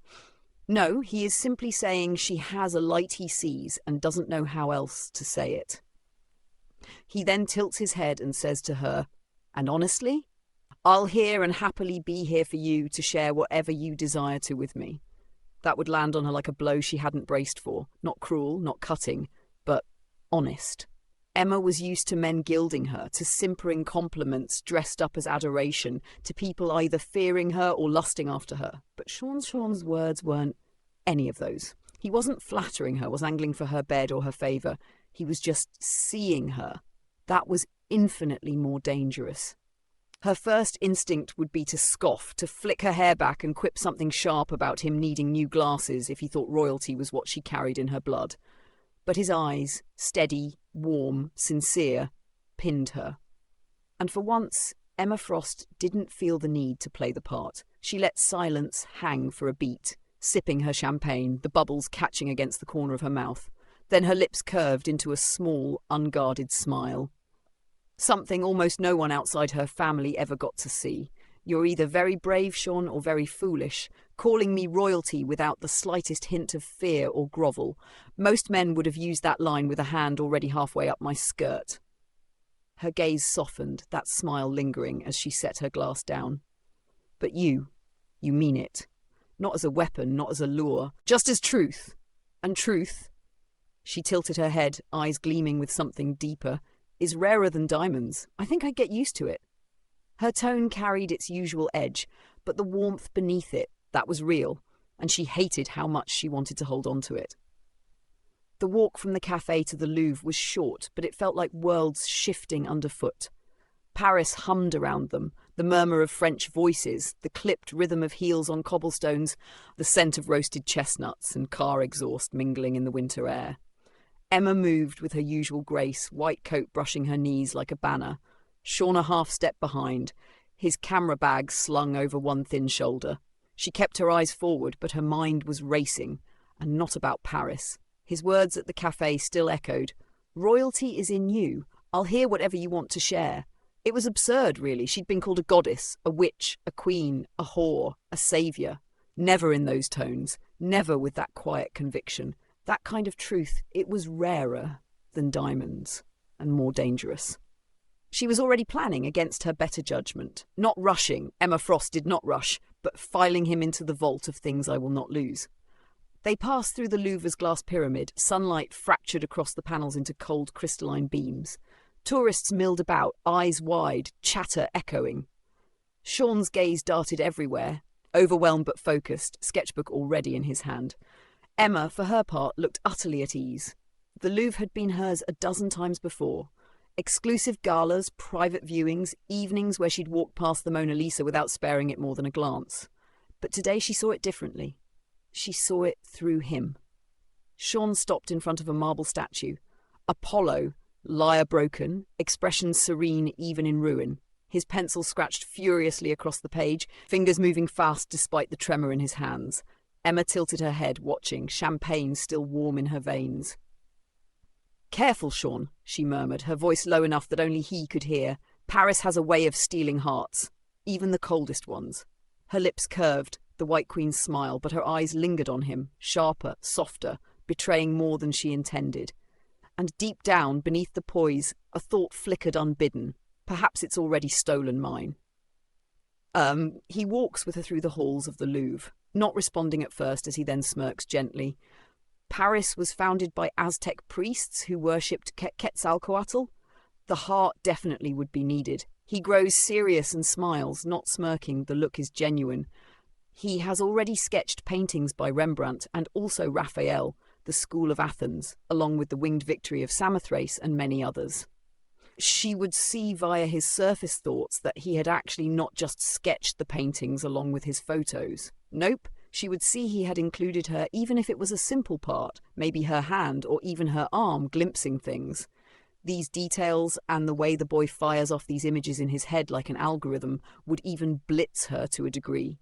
He says gently, "Paris definitely seems to have that quality, minus my bad jokes.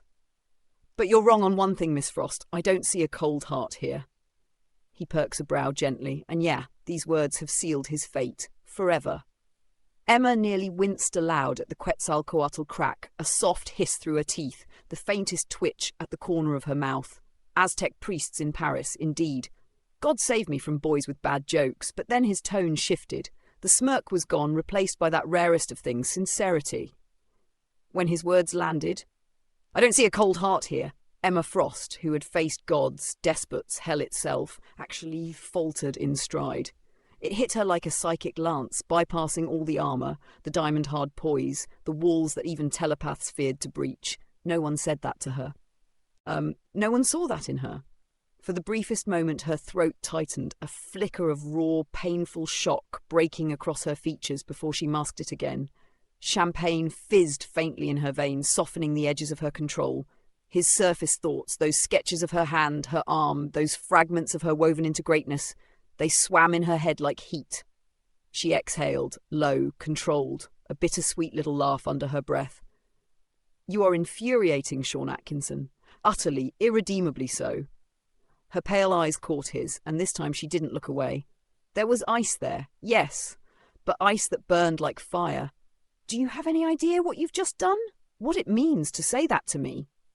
She stepped closer, just enough for the warmth radiating from him to brush against her skin. The Louvre's vaulted halls stretched around them, history, beauty, ruin and triumph etched into every wall. But Emma's world had shrunk to a boy who refused to see her as cold. Maybe it was the champagne.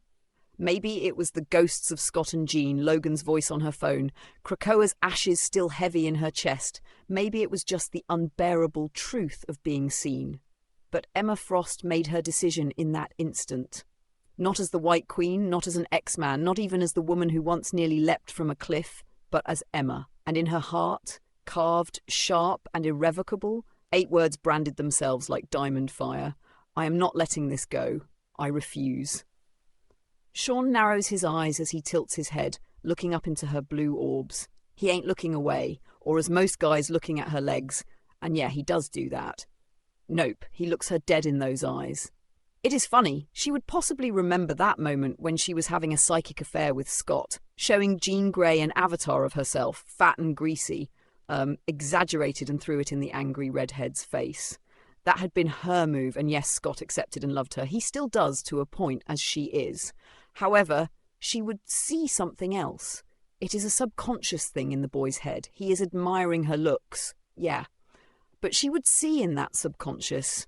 He would care for her if she were a clone of an epileptic Wolverine in drag as Lady Gaga. He responds, this time being his dense self, not seeing the light within his soul. "I know one thing. You're an amazing woman, and if you looked like Jabba the Hutt in latex, I would still mean it." He shrugs slim shoulders. Her gaze locked with his. Emma felt it. The ridiculous, guileless honesty behind his words. Jabba the Hutt in latex, for God's sake. Normally she'd eviscerate someone for such a line, slice them to ribbons with her wit and leave them bleeding in the snow. But not him. For a heartbeat, her carefully polished mask faltered. She didn't let it fall, but the faintest flicker of shock crossed her face, the kind she hadn't worn since she was a girl, with braces and a stammer in Boston. He wasn't posturing, wasn't flattering, wasn't trying to crawl into her bed. He meant it. And worse, he believed it. A bitter, brittle laugh slipped out of her, too sharp to be genuine, but too raw to be cold. She tilted her head, eyes narrowing, lips quirking into something that wasn't quite a smirk. "Careful, Sean. Lines like that are how people end up. Belonging to me." The word lingered in the air, heavier than she intended, but she didn't take it back. Instead, she lifted her glass, covering the tremor of something dangerously close to real feeling with a swallow of wine, the Ice Queen's mask sliding neatly back into place. Though behind her eyes, the tether between them tightened just a little more. The boy does catch the tone in her voice and what she tells him. However, he doesn't press the matter. She had made sure to get them both a room with 2 spacious beds. True, she could have paid for 2 rooms, but she also is fully aware of the boy's health issues, and she ain't taking chances. He sleeps soundly, just curled in on himself when they head back to the Ritz Hotel. He spasms, and as Emma herself falls to sleep, she tends to reach out psychically to those she is tethered to. She would of course see her own past, and a young woman crying by herself due to being shunned. The shy and awkward girl in Emma's mind's eye is literally being embraced lightly by an even smaller boy, Sean, at the age he is now. This is all subconscious. She would see a nightmare menagerie of terror, literally blades, dozens of them. Each blade is named Ruth or Pain, stabbed into his skinny back. He is ignoring his own agonies and focused not on enabling Emma, but offering protection and support. Even Scott tended to be needy, despite overall being a flawed and good man. None have ever offered this. Would he walk away if he was being mistreated? Of course, even for a bombshell like Emma, yes, he wouldn't take it. But the reality is he ain't a simp, no. But he genuinely feels this. Sleep drifts, and she's back in corridors she never visits. Boston Marble, a girl with braces and red eyes hiding in her own house. Then him. Not taller, not stronger, just there. Arms around that awkward ghost of her, holding on while a storm of knives hangs over his own back, each blade etched with ruth, shame, pain. He ignores them. He's facing her. Emma jerks awake, breath caught high in her chest. The Ritz suite is quiet. Paris hums faintly beyond the windows. In the other bed, Sean is curled tight, a small tremor running through him.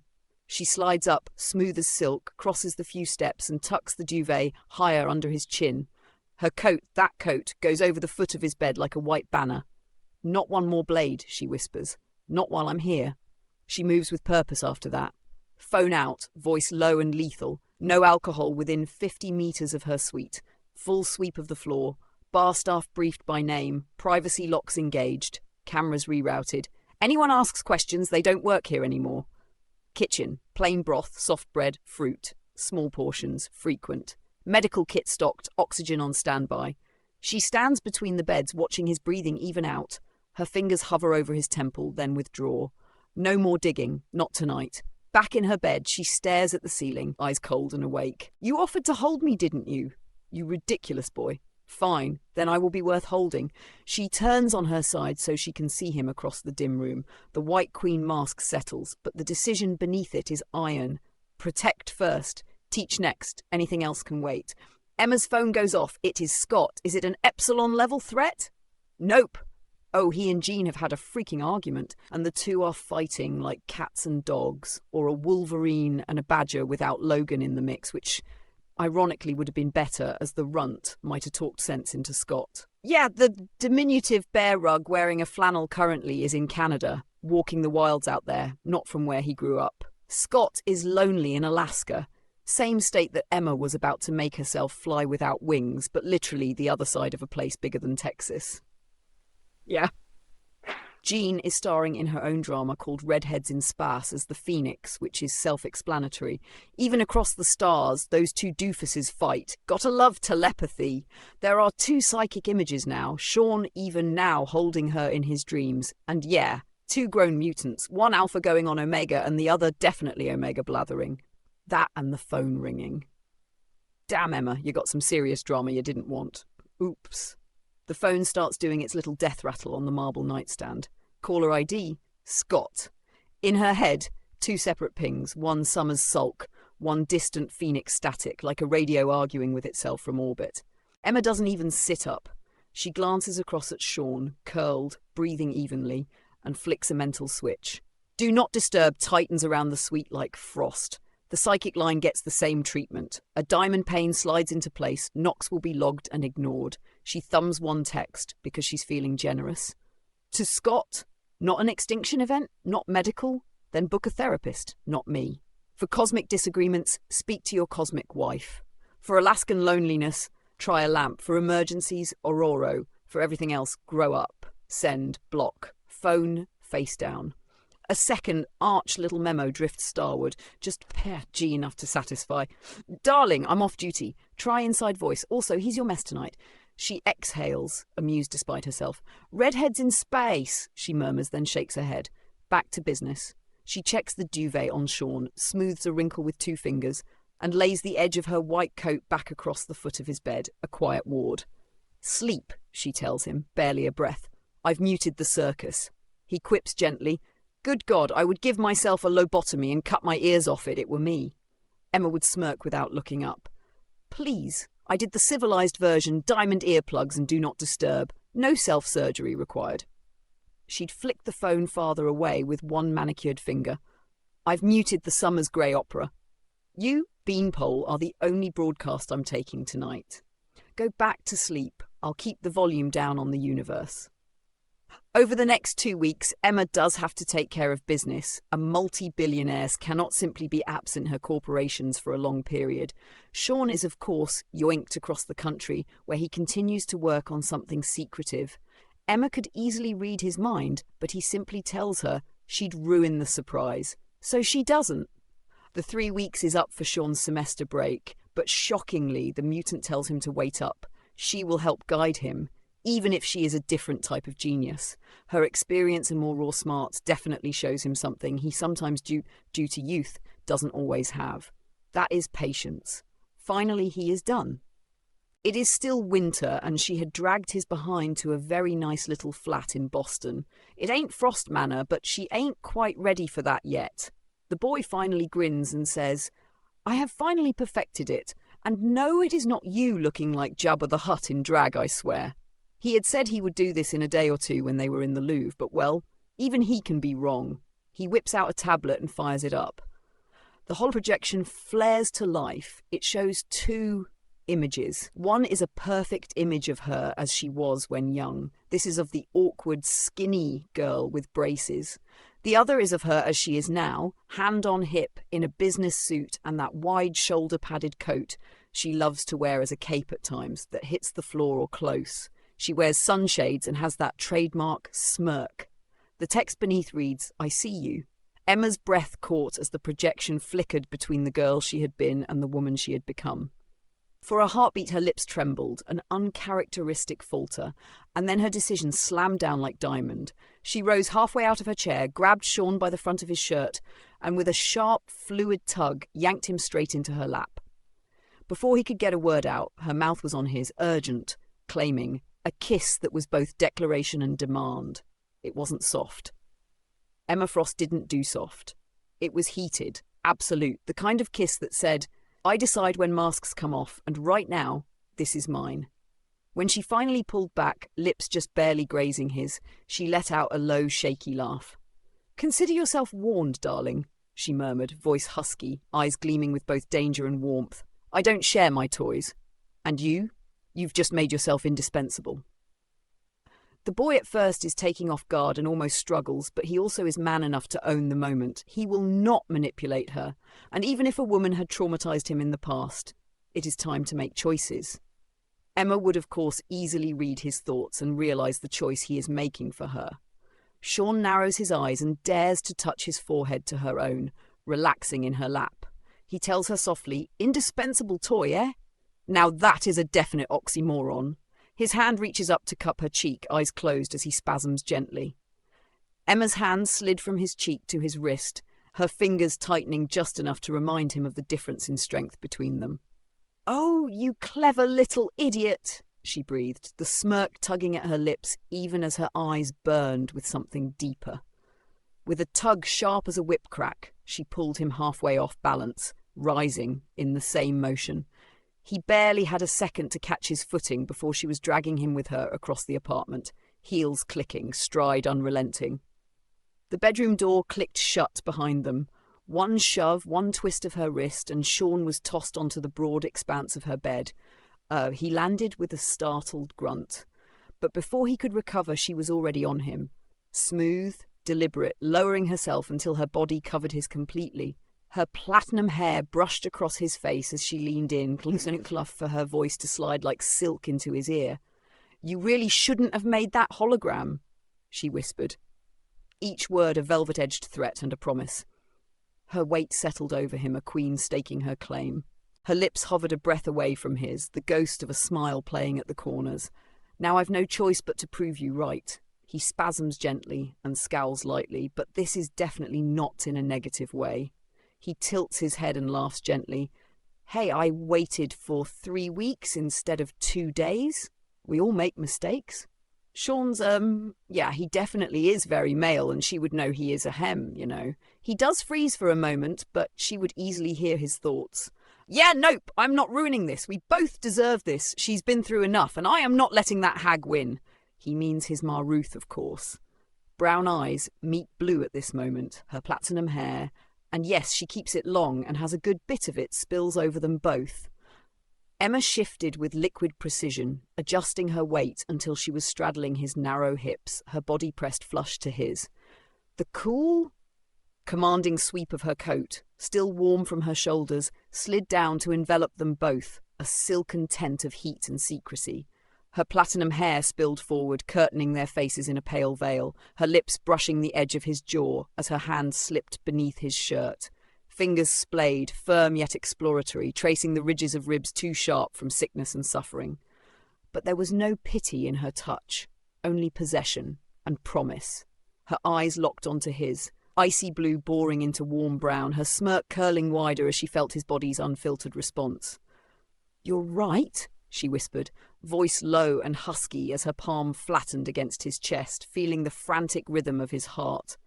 "We both do make mistakes. Mine was waiting this long." She leaned down, her mouth grazing his ear, breath hot against his skin. "But don't think for a second that this is mercy, Sean. This is mine." Sharing passionate love and screwing each other's brains out was an understatement. The air was thick with the scent of sex and heat, passion that bordered on violence. Emma Frost did not hold back, and with Sean she unleashed everything, things Scott Summers had only ever dreamed she might dare. The boy bore the evidence. A lightly bruised rib, scratches raking his torso, and faint bite marks. Many of them lay directly over the scars Ruth had left behind, as though Emma herself had claimed those wounds and rewritten them in her own way. Sean spasmed beneath her, but not from fear, exhaustion finally dragging him under. She lay draped over him, platinum hair spilling across his chest, his lips brushing her cheek in one last kiss before sleep stole him away. The massive coat had long been discarded, the heat of their bodies making it unnecessary. Now, though, the cold crept in again, his frail frame trembling against her. Emma closed her eyes, and in that vulnerable stillness her body reacted before her mind could stop it.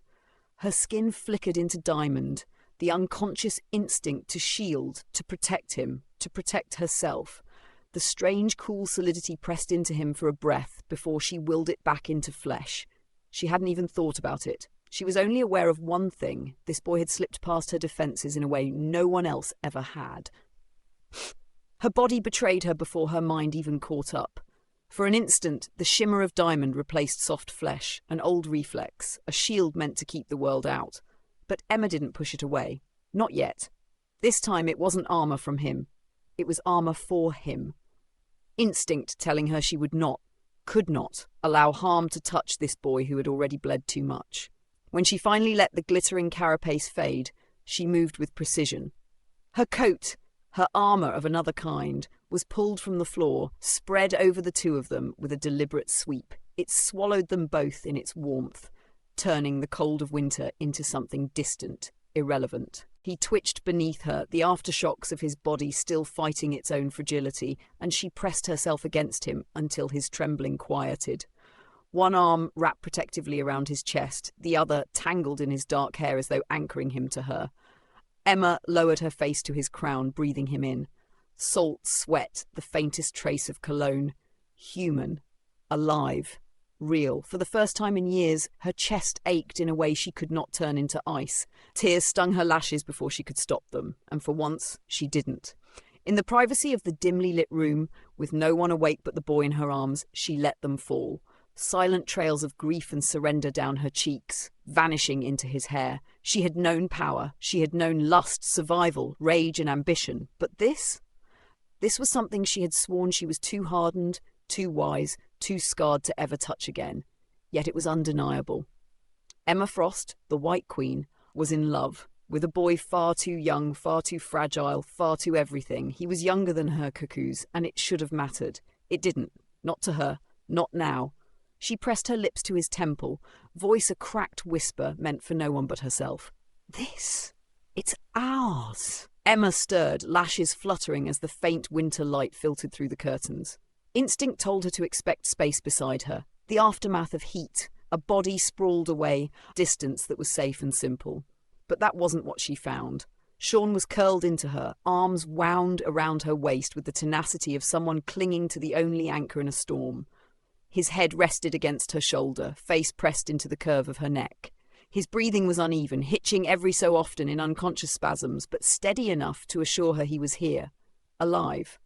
Hers. She froze, just for a heartbeat, not because of him, but because of herself. The walls she had built so high and so brutally, stone, steel, diamond, shuddered at the quiet weight of his trust. He wasn't sprawled in exhaustion or turned away in shame. He was holding her. Her. Her hand moved before she could stop it, sliding over the back of his head, fingers threading into his messy hair.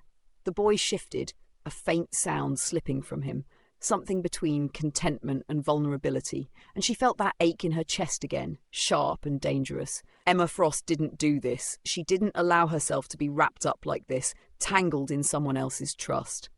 Yet here she was, with his warmth seeping into her, daring her to believe that maybe, just maybe, she wasn't the ice-hearted woman the world had carved her into. She should pull away. She knew it. She should slide out from under him, slip into her robe, pour a drink, and put her mask back on. But instead she exhaled slowly, lowered her chin, and pressed her lips to the top of his head. Just once.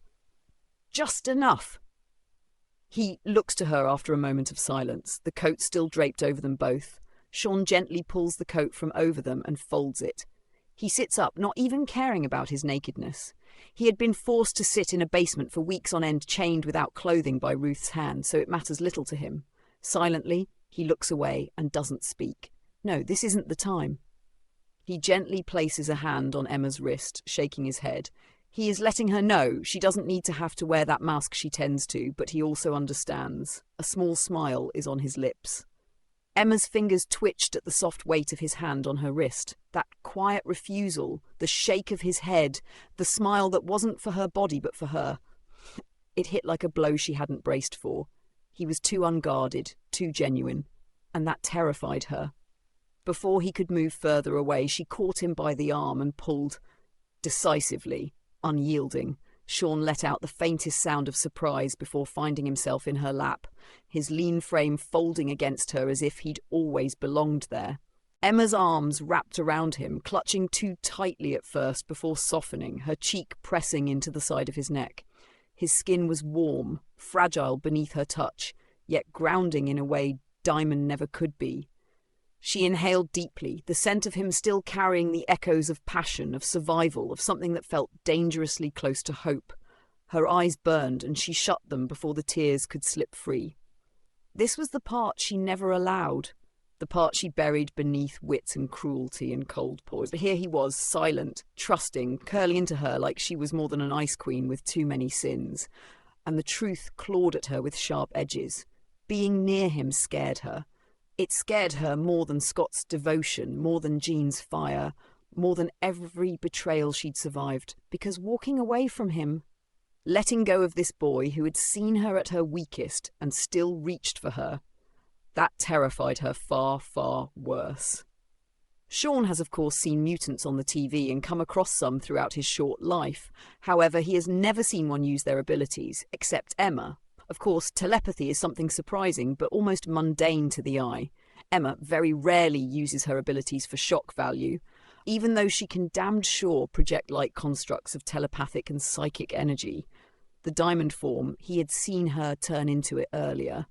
He doesn't resist her as he speaks gently. Hey, I'm afraid also. We can both be afraid together, then maybe we will be either really afraid or hopefully a wee bit less afraid or annoyed with my trademark cliches. He nuzzles her neck as he then rubs her shoulders, letting her know, hey, he is here.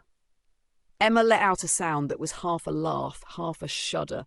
His words were simple, too simple for someone like her who wrapped everything in armour, layers upon layers of poise and wit. Fear wasn't something she admitted, not even to herself, but here he was, naming it like it was nothing more than a truth on the table. Something to share instead of hide. Her hands slid up his back, nails grazing lightly along his skin as she tilted her head just enough to return the nuzzle against his temple. You really are insufferable, she murmured, her voice low, roughened by the weight of what she wouldn't say outright. But you're right. She closed her eyes, holding him tighter, her lips brushing the words against his hair. Together then, afraid, and just a little less so. When she pulled back enough to look at him, the faintest smirk tugged at her lips, though her eyes betrayed her exhaustion. "But if you keep inflicting those dreadful clichés on me, Sean Atkinson, I reserve the right to be far more terrifying than anything you're afraid of." They clean each other off in the shower. They know each other physically in and out now, so it is a casually tender affair. Both of them get dressed, and Sean calmly rubs the back of his neck. Emma had sent for some food to be delivered by a source only she trusts. That is also a place owned by a mutant who has integrity. However, little does Sean know that some have no integrity at all. He calmly grabs the plates of food that had just been dropped off. Sean hands her one of the plates as he says, "Wow, this smells good." It of course is good Boston cooked bacon and eggs along with bagels.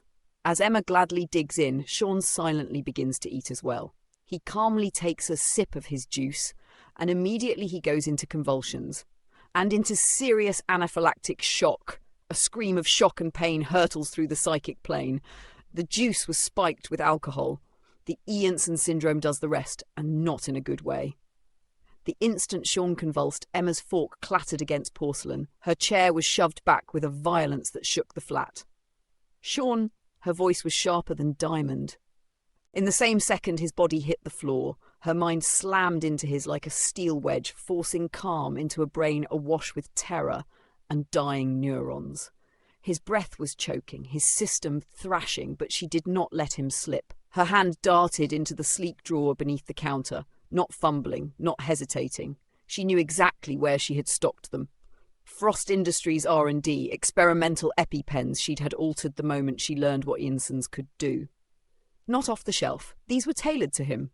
She jammed one into his thigh with brutal precision. "Stay with me, darling boy. Stay." Her voice was iron, her hands steady, even as her heart threatened to collapse in her chest. She shoved her coat beneath his head, cradling it as the drug ripped into his bloodstream. A second injection was already in her other hand, primed. She wasn't going to gamble. The White Queen had gambled far too often before, and lost far too much. Her eyes flashed white as she projected a command to her staff through the psychic plane. "Medical emergency! Seal the building! Get me my doctor! Now!" Sean spasmed again, and Emma dropped to her knees, lowering her forehead to his, refusing to let the tether between them break. His surface thoughts were chaos, fire, pain, choking. But she hammered calm into him like an unyielding metronome. "You are not dying on me, Sean Atkinson. Not you. Not now." And as the seconds dragged, an eternity wrapped in her heartbeat, his convulsions began to soften, his chest hitching, dragging in the air his body had nearly rejected. She didn't dare cry. Not yet. Her face was a mask, a diamond facade, even as her hands trembled against his clammy skin. The problem with Janssen's is it is a mutating disease. When a sufferer of it, let's say, goes into shock, it tries to adapt to where it can bluntly fucking kill the sufferer as fast as it can. This isn't a simple pathogen. The pathogen is carried, but the offspring of the carriers are who tend to be affected. And Sean, is just that. The reactive chemicals do manage to stabilise him and he does not wake up. She, of course, has access to the best private hospitals. There is one she gets him to in less than an hour. A grizzled mutant doctor runs this place. His name is Torin. The thin man runs this facility, which is simply called Root and Branch. And he has for the last 30 years. Emma's funding has helped for moments like this. The boy spasms in the hospital bed, and he responds as expectedly in a medically induced coma. Torin tells her, as always, bluntly, "I am not thinking this kiddo is going to make it. The kind of alcohol that was used was Everclear, tasteless, and of course dirty, and very goddamn toxic to an Ianson's sufferer. Getting the awful sickness to even stabilise took all I had." The cascading shock and the getting the shit out of his system, the alcohol, caused a cytokine storm that pointedly has caused cerebral edema that I was able to get slowed down, and that can be reversed. However, the heart is the problem, the lungs also. He has a 30% chance of pulling through in the next 24 hours. If he pulls through, then he should recover, but since his life before was maybe about 2-year expectation. Congrats. He will be lucky to have 6 if he pulls through. Torin ain't meaning to be cruel. He simply has high-functioning autism and pointedly speaks from the view of Zero Filter, which is one reason Emma uses M. His mutant ability is, simply put, a low-key one, but an 80% view of clairvoyance. Emma stood by Sean's bedside, the monitors beeping their relentless mechanical dirge. His thin chest rose and fell shallowly, bruises peeking from beneath the hospital gown. Some hers, most not. The sight of him like this made something inside her twist in a way she refused to name. Toran's flat, clinical tone echoed still. 30% chance, 6 months if he's lucky. Her hand, pale and perfectly manicured, smoothed back a lock of his dark hair from his forehead. Her voice, when it came, was diamond, cool, flawless, cutting. 30% is 30 more than 0, Doctor. You will keep him alive. Toran gave his gruff shrug, neither defensive nor apologetic. He didn't need to be. Emma wasn't arguing with him. She was making a decree. When the doctor left, Emma let the facade slip. Just a little. Just enough to bend, not break. She pressed her forehead lightly against Sean's, her lips near his ear. You don't get to leave me, darling boy. You stopped me. That means you don't get to stop now. Her telepathy reached for him, threading into his storm-racked subconscious, weaving warmth, defiance, and that razor-sharp spark of hers into his dreamscape.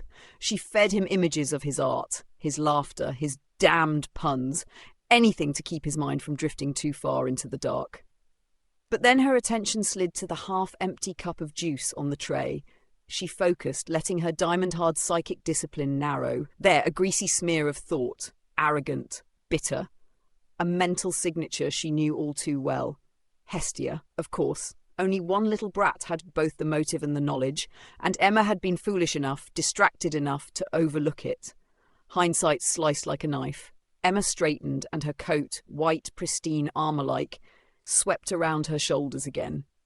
Ice poured into her veins, cooling the grief, sharpening it into something lethal.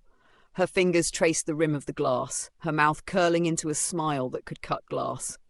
You made a very grave mistake, my dear Hestia. She turned back to Sean, bent down and pressed a kiss to his temple. I'll keep you safe, Sean, and I'll make sure she never draws another breath without thinking of you.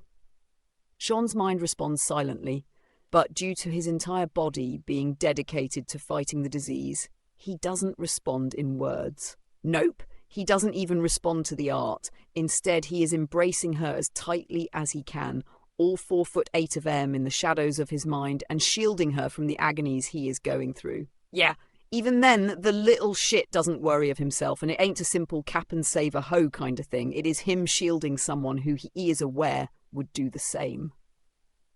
Elsewhere, Hestia relaxes not even 30 miles away reading a magazine. She is into posh clothing and style and, yeah, predictable. However, since she has been blacklisted, she now is staying in a Fleabag hotel. It had been with the last of her money that she was able to reach out to someone who was able to spike the juice. The man who had done this is a fella named Kendrick. Oh, and his fate is soon to be doomed also. Yet now she would see Hestia in the astral plane. She is brilliant, yes, but also fucking stupid. Emma lingered in Sean's mind for a heartbeat longer, her chest aching at the sight of him clinging to her through the storm.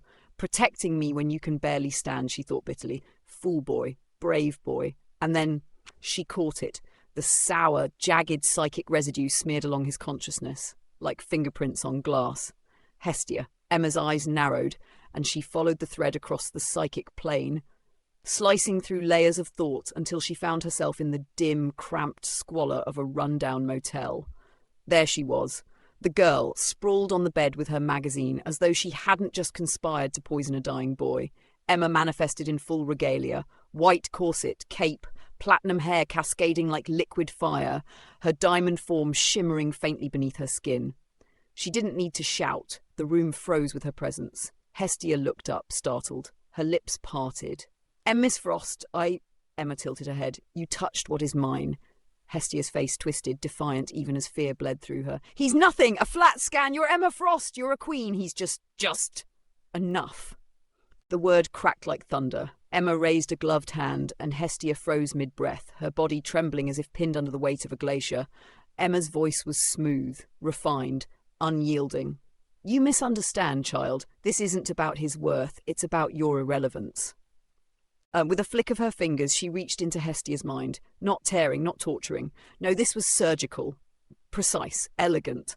Memories peeled away like pages from a burning book. Faces, names, grudges, schemes, all lifted, erased, dissolved into nothing. Her bitterness, her hate, her ambitions, her sense of Emma Frost gone. Hestia gasped, eyes wide, clawing at her temples as the very scaffolding of herself unravelled, and then silence. Emma released her. The girl slumped forward, still breathing, but her eyes were vacant, hollow, a blank slate. "Now," Emma whispered, brushing invisible dust from her gloves. "You'll trouble no one. You won't even remember your own name." She turned away, cape swirling like falling snow. Her work was done. Back in the hospital, Emma's hand remained entwined with Sean's. She leaned down, brushing her lips to his damp hair. "It's finished, darling," she murmured, her voice cracking with quiet fury and tenderness. "The slate is clean, no ghosts, no shadows, just you and me." The motel room door creaked open the next morning. A maid, a tired-looking older woman in a faded uniform, pushed her cart down the hallway. She knocked once, twice, then keyed the lock. "Housekeeping," she muttered. The door swung open to reveal Hestia Devries, once sharp, brilliant, and viciously ambitious. She sat cross-legged on the bed, hair tangled, magazine upside down in her lap. Her eyes stared past the walls, vacant, unblinking. The maid frowned. "Miss? You okay?" No response. The woman stepped closer, waving a hand in front of Hestia's face. Nothing. Not anger, not recognition, not even confusion. Just empty. The magazine slipped from Hestia's limp hands and flopped to the floor. "Jesus," the maid whispered, crossing herself instinctively. "What the hell happened to you?" Within hours, the hotel manager was called. Paramedics arrived. They found no head trauma, no drugs in her system, no stroke, no seizure. She was healthy, perfectly healthy, except for the one truth no test could touch. Her mind was gone. Hestia became a ward of the state, her identity papers useless because she no longer responded to her own name. In the records, she was listed only as Jane Doe. Catatonia. She ate when food was placed in front of her. She slept when guided to bed. She walked when led. But she never spoke. For the unlucky staff who rotated shifts with her, it was unnerving. Nurses swore she sometimes sat up in the middle of the night, staring at the wall with a faint smile, as if she remembered something just out of reach. Others whispered she was haunted and crossed themselves before entering her room. None of them knew the truth. Emma Frost hadn't killed Hestia. She had erased her, emptied her like a chalkboard wiped clean. And Emma? She never spared the girl another thought. Back in Boston, Sean still lay unconscious, fighting for his life, his small frame trembling under the hospital sheets. Emma sat vigil, diamond-hard resolve masking the tears she never let anyone see. One thought anchored her, steady as bedrock. No one hurts those who helped me or saved me. Sean flatlines 3 times, and yeah, Emma damned near loses it. Yet he does pull through. Torrance silently brings her into the room after she had collapsed into unconsciousness on day 3. He had literally placed her in an area where family members sleep. The man says gently, "I was able to stabilise him, and he will be all right. His edema has passed, and the fever broke. The kid's got a good chance of waking up fine. I think you'd have went off on me if his mind wasn't intact. He is probably going to break down for good after the 6 months I told you about. I'm sorry." Emma stood there, perfectly still, her posture regal as always, but her knuckles were white where they gripped the back of the chair at Sean's bedside. Torrens' words seemed to hang in the sterile air like lead weights. "He's stable, but he may only have 6 months. 6 months. The words echoed. They cut. They burned. She lowered herself slowly into the chair like her body had suddenly doubled in weight, her eyes fixed on Sean, his too thin chest rising and falling with the laboured rhythm of medical machines, his face pale against the sheets. The boy who had carried her from the edge of oblivion, who had dared to look Emma Frost in the eyes and see her. Not the White Queen, not the diamond-skinned witch, not the ruthless businesswoman, but Emma. Just Emma. And now, after she let him closer than anyone else in decades, his body lay broken in a hospital bed. A cruel joke. Cosmic punishment. She clasped his limp hand in both of hers, bowing her head until her platinum hair curtained them both. No diamond form. No armour. Just her skin against his. Her throat tightened, and for once she didn't fight it. The tears came hot, unrelenting, trailing down her cheeks and dripping onto the blanket. She pressed his knuckles against her lips, whispering between ragged breaths. Of course this is how the world thanks me. The first night I let myself love someone without condition, and it nearly kills him. Her voice broke into something raw, almost a hiss. This isn't fair. It's never fair. Her mind wanted to lash out, to spin the guilt away, to Hestia, to the purifiers, to the cruel lottery of genetics, but her heart knew where it would settle. It always did. On herself. Because Emma Frost should have known better. Emma Frost always paid for her lapses. And yet, she tightened her grip on his hand, clutching him as though her will alone could anchor him to life. If he wakes up, if he breathes, if he smiles again, if he sketches another damn doodle or makes another dreadful pun, I will not let him go, not until the very last breath. He will not die alone. Not like this. Not while I still breathe. Her tears dampened his hand, but her gaze when it finally lifted was all diamond fire again, sharp and unyielding. Anyone who came for him now, fate, disease, purifiers, gods or devils, would have to go through her. As she sheds tears on his hand, a surprising thing happens. She would feel a hand gently roaming through her hair. Sean's voice is soft and gentle. Toran has left her alone at this moment, sensing the boy will awaken and she will desire to be alone. That clairvoyance of his is one thing he is accurate with. The doc, however, is glad he had been wrong on the boy's survival chances. Sean tells her gently, "Yeah, loving you can be a pain, but I don't think you killing me is going to happen. I'm here." The facade crumbles in an instant. Emma doesn't try to stifle it, doesn't force the elegant breath, the clipped tone, the cool hand brushing it all aside. Instead, she folds into him the way a drowning woman folds into shore, clutching at his hospital gown, her shoulders shaking against his chest. Her platinum hair spills down like a curtain, hiding her face from the world, but not from him. The sound is ragged, harsh, unapologetically human. The kind of sobbing she's spent a lifetime ensuring no one ever sees. "You bloody idiot," she gasps between shuddering breaths, her voice muffled against him. Don't you ever dare leave me like that again." Her tears soak into the thin fabric over his heart, each drop carried by years of loss, by every wall she's had to build to keep the world from breaking her. She doesn't care about dignity or image or the title of White Queen. Not here, not with him. Her fingers tighten in the fabric as though anchoring herself to his heartbeat. Proof he's still there, still alive, still hers. And in the rawest whisper, almost inaudible, she breathes into him, "I can't lose you too." The boy does recover fairly swiftly. However, it isn't an easy thing. He now has to use a cane to move around. Physical intimacy now? Yeah, you can forget that. Now, they do enjoy their intimacy on the mental plane, even the astral plane, and believe me, things do get, wild. However, the facts are, the boy is dying and he now has 6 months. Sean asks her after about 2 weeks passing. I am guessing that travelling around the world is a no-go now. Laughing past the graveyard, to be honest, isn't my style. Way I see it, might as well keep moving forward. I just, for once, don't have a clue. He rubs his neck silently. Emma leans back in her chair, crossing one leg over the other, the sharp click of her heel against the floor filling the silence he left hanging. Her eyes linger on him, on the cane, on the way his body seems smaller against the chair, though his mind still burns as bright as ever. You don't need to have a clue, Sean. Her voice is calm, velvet smooth, but stripped of its usual steel edge. That's what people tell themselves when they want control over something uncontrollable. She tilts her head, blonde hair slipping over her shoulder. Control is a delusion. I should know. I built an empire out of it. She leans forward now, elbows on her knees, blue eyes locking on his. You don't need the entire roadmap. You need the next step, one step and then another. Let me worry about the rest. Her lips quirk into that familiar, infuriating smirk, but this time it doesn't carry malice, only resolve. And if the world insists on taking options from you, I'll simply drag the world here instead. You'll have more art, more food, more places, more everything than you'll know what to do with. Emma pauses then, just for a breath, and her voice softens to something almost fragile. So no more graveyard jokes, darling. I didn't pull you back from the edge just to sit and wait for the dirt to settle. He snorts and pinches his nose. You're right. I would have a very tiny coffin. Growing serious, he then stands, leaning on his cane. Physical therapy had been shockingly easy with his sharp power of will. Sean scowls in thought.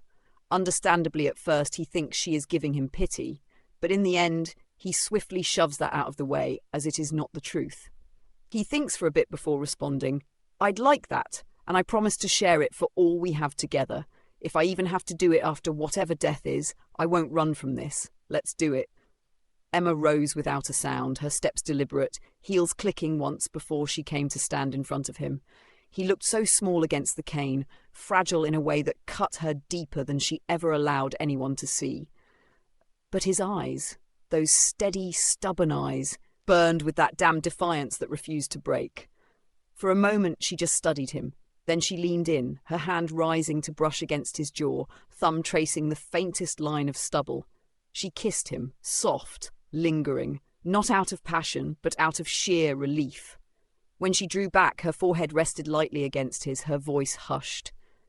"You're insufferable," she murmured, and there was the faintest tremor to it. "Too clever for your own good. Too stubborn to fall where everyone else has." Her hand lingered against his cheek a moment longer before she let it drop, covering her own sudden sharp ache with a smirk that didn't quite hide the shine in her eyes. "You think you're the only one refusing to run, Sean?" she whispered, the truth there, though she knew he'd never see the hours she spent chasing miracle cures, Logan's grudging DNA in cold storage. Endless failed projections and simulations that only told her the same truth. Ianson's mutated too fast, too viciously. Even her brilliance couldn't yet crack it. Not yet, but she'd never tell him that. Not now. Instead, she kissed him again, lighter this time. "So fine, we'll do it your way. One step, together, no running." Emma reaches out to everyone she knows, after Toran, who is as intelligent as Henry McCoy fails. Henry himself can't find any solutions, except to give his condolences, even though she doesn't tell the big blue mutant who Sean is to her. Logan, he does offer to give some of his DNA, and yes, he knows their secret. Yep, since mutant DNA is immune to Ianson's, one might think that the runt's genetics especially can find a cure? Wrong. Yeah, a person who was injected with Logan's blood without the Iansons would have all sorts of nifty health benefits. The cultures that belong to Sean? Yeah, the Iansons kills the DNA of Logan and that of Sean in less than 2 seconds. The tissue, simply put, freaking dies. Sean had seen the stricken look on her face and isn't stupid. He hobbles over and simply embraces her. Emma had spent her whole life rehearsing masks, the tilt of a smile, the cutting wit, the glittering armour of a woman who had never needed anyone. But when Sean's frail arms wrapped around her, when he leaned into her as though he could somehow shield her from the thing devouring him, the mask cracked. Her lips trembled, jaw tight, but it was useless. A sound escaped her, not elegant, not sharp, just raw.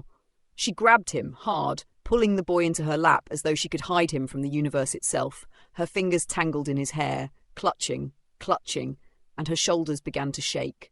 "Damn you," she whispered, voice hoarse and breaking against his temple. "Damn you for making me care. Damn you for—" The rest dissolved in a choked sob as she buried her face against him. Tears she hadn't shed for her own parents, for her dead students, for the countless losses stacked in her past. They came now, falling hot onto his neck, his shirt. She couldn't stop them. She didn't even try. And Sean, absurd, stubborn Sean, just held her. His thin arms were shaking, his body weak and trembling against hers, but he didn't let go. He stroked her back with slow, steady motions, the way one might comfort a frightened child. "It's okay," he murmured, soft but sure. "I'm still here. You don't have to fight it alone." For the first time in years, Emma Frost allowed herself to be small. No diamond skin, no barbed tongue, no throne. Just a woman clutching the one person who saw her as something worth holding, even as she wept into his chest. Sean Atkinson, simply put, is a smart-ass by nature. He has a wit that would give Tyrion Lannister pause. However, he also has sense to know when not to do this. He simply has told her that he is here, and indeed she doesn't have to fight it alone. He curls into her and kisses her collarbone and then her neck. He would cry if he could, but Ruth's torture of his very being had destroyed that ability. He doesn't try to wipe her tears, no. He simply spasms, the slight coughs only adding to the situation. Hestia in her cruelty had simply murdered the boy, even if he is still alive, albeit barely. Emma didn't hesitate. His frailty, his spasms, the rasping coughs that racked his small frame. They only made her clutch him tighter, as if her arms could keep him anchored to this world. With a smoothness that came from years of control and terrifying strength, she lifted him into her arms as though he weighed nothing. The boy's cane clattered softly to the floor as she carried him down the hall, his head resting against her shoulder, lips still warm where he'd kissed her collarbone. She didn't bother with the lights. The flat was silent, the city beyond muffled, all the world narrowing to the fragile heartbeat against her chest. Emma eased back onto her own bed, pulling Sean close as though he were some precious relic she had stolen from fate itself. Her body betrayed her then. Not out of fear, not out of calculation, but instinct. Diamond rippled across her skin, cool, perfect, unyielding. It wasn't armor against the world this time. It was her subconscious shielding him, a barrier, a vow. She curled around him, the diamond facets catching faint reflections of the city through the curtains, and she didn't try to shift back. For the first time, Emma Frost allowed her diamond self, that cold, untouchable form, to cradle something fragile and beloved. Her lips brushed his hair as she whispered, not for him to hear, but because she couldn't stop herself. No one will hurt you again, not while I breathe. And with that promise glittering silently in the dark, she held him until exhaustion claimed them both. The morning crept in softly, pale light brushing the curtains, dust motes drifting like tiny stars. Emma was awake long before the sun fully breached the Boston skyline. She didn't stir, didn't shift, didn't move more than the slow rise and fall of her chest.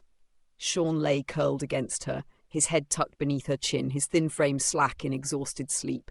His breathing rasped faintly and every little snore scraped her heart raw, but it was there, steady, alive, and his mind, even deep in slumber, burned. A light so fierce, so stubborn, it seared her like the sun through a magnifying glass. Still burning, still fighting. Even after all that had been done to him, after all that had been taken from him, he clung to her in sleep as he did in waking, and she realised with a finality that shook her diamond form to its core. She had fallen. Not infatuation, not lust, not the petty games she'd played with men like Scott out of rivalry, or the calculated partnerships she'd once pursued out of survival. This was hers. Hers. A boy who should have been crushed into silence by life's cruelty, but instead had reached into her own abyss and pulled her back. No one had ever done that for her. Not once. Scott had loved her. Yes. But there had always been Jean in the corner of his mind, always a comparison, always a competition. Sean didn't compare her to anyone. He saw her. Awkward braces, smirking queen, broken soul, ruthless manipulator, all of it. And he loved her still. And she was going to lose him. The thought hit harder than any psychic backlash ever had. A diamond heart shouldn't have been able to ache, but it did, splintering, fracturing under the unbearable truth. She wouldn't get decades, she wouldn't get a lifetime, she might not even get another year. Emma's arms tightened around him, her body still faceted and crystalline, refusing to yield to flesh. She wouldn't shift back. Couldn't. Diamond was cold, perfect, eternal. And she needed that permanence now, because she knew she was holding something fleeting. His soft snore caught in his throat, and he stirred just enough to burrow closer. And for once, Emma Frost, White Queen, Hellfire Viper Mutant Leader, let tears trace down diamond cheeks, shimmering prisms of grief and love. She whispered, so faint it wouldn't wake him, "You're mine, Sean. Even if the world steals you from me, you'll always be mine." And with that vow, she lay unmoving, diamond arms curled around him like a monument to a love she would not, could not, let go. Sean doesn't speak. This is 2 months in, he has 4 more to go. He spasms and simply rubs her side, not trying to get her to stop crying. He simply leans into her ear and whispers, "Damn, you look like a 24kk carrot sculpture. Nope, definitely not Jabba the Hutt in drag. You might be his treasury mint." "Yeah! He still has bad jokes! Oh, and Scott's number rings!" Emma's diamond fingers close around the buzzing phone, and the device shatters with a sharp, crystalline crunch. Tiny shards and circuits sprinkle onto the sheets like glittering dust. She doesn't even look at it. Her attention is wholly on the boy in her arms. Sean's joke is awful, horrible, corny beyond reason, but the way he whispers it, so earnest and stubborn in the face of everything, makes her lips twitch despite the tears streaking down her cheeks. Emma presses her face into his hair, muffling the soft, broken sound that leaves her. Half sob, half laugh. Her voice is low, almost reverent. Don't you ever stop making those dreadful jokes. If you do, I'll know you've given up. And I won't forgive you for that, darling. She clutches him tighter against her diamond form, her whole body trembling as though she could keep him alive by sheer force of will. The destroyed phone is forgotten. Scott Summers can scream into the void all he wants. Emma Frost has already chosen who she will live and die with, and he is lying right here in her arms. Scott's mental voice screams into the void, all right. No, it isn't that he is trying to save himself from his cosmic wife, no. He legit is concerned. His mental voice and mind's eye, which, while it ain't telepathic, it is still there due to the minor link they still share. His voice is simple. Emma, this isn't like you. You haven't been responding to anyone for at least 3 or 4 months. It isn't right. Oh, and he ignored Jean's warning not to do this. Sean simply nuzzles her shoulder, unaware of the psychic melodrama going on. Scott's mental voice crackles into her head like static through a broken speaker. Emma, this isn't like you. You've been gone for months, ignoring everyone. This isn't right. Emma's diamond arm tightens around Sean's frail body, his warmth pressed against her chest. She doesn't even glance at the crushed phone in her other hand, just stares past it with ice-cold eyes. Her psychic reply isn't words at first. It's weight. The sheer pressure of her mind slams into Scott like an avalanche, sharp, brilliant, furious. Then her voice cuts through, smooth as glass and twice as lethal. Not right, Scott? For once in my life I have something that is mine. Not Xavier's dream. Not Shaw's games. Not your endless drama with the Red Queen. Mine. She brushes Sean's curls back from his forehead, her mental tone turning razor soft. If you value what little of my goodwill you still have, you will stay. Out of this. Sean shifts slightly against her shoulder, mumbling some half-coherent joke about gold mints in his sleep. The sound breaks her composure for the briefest moment. Her lips twitch into a trembling smile as she nuzzles his hair.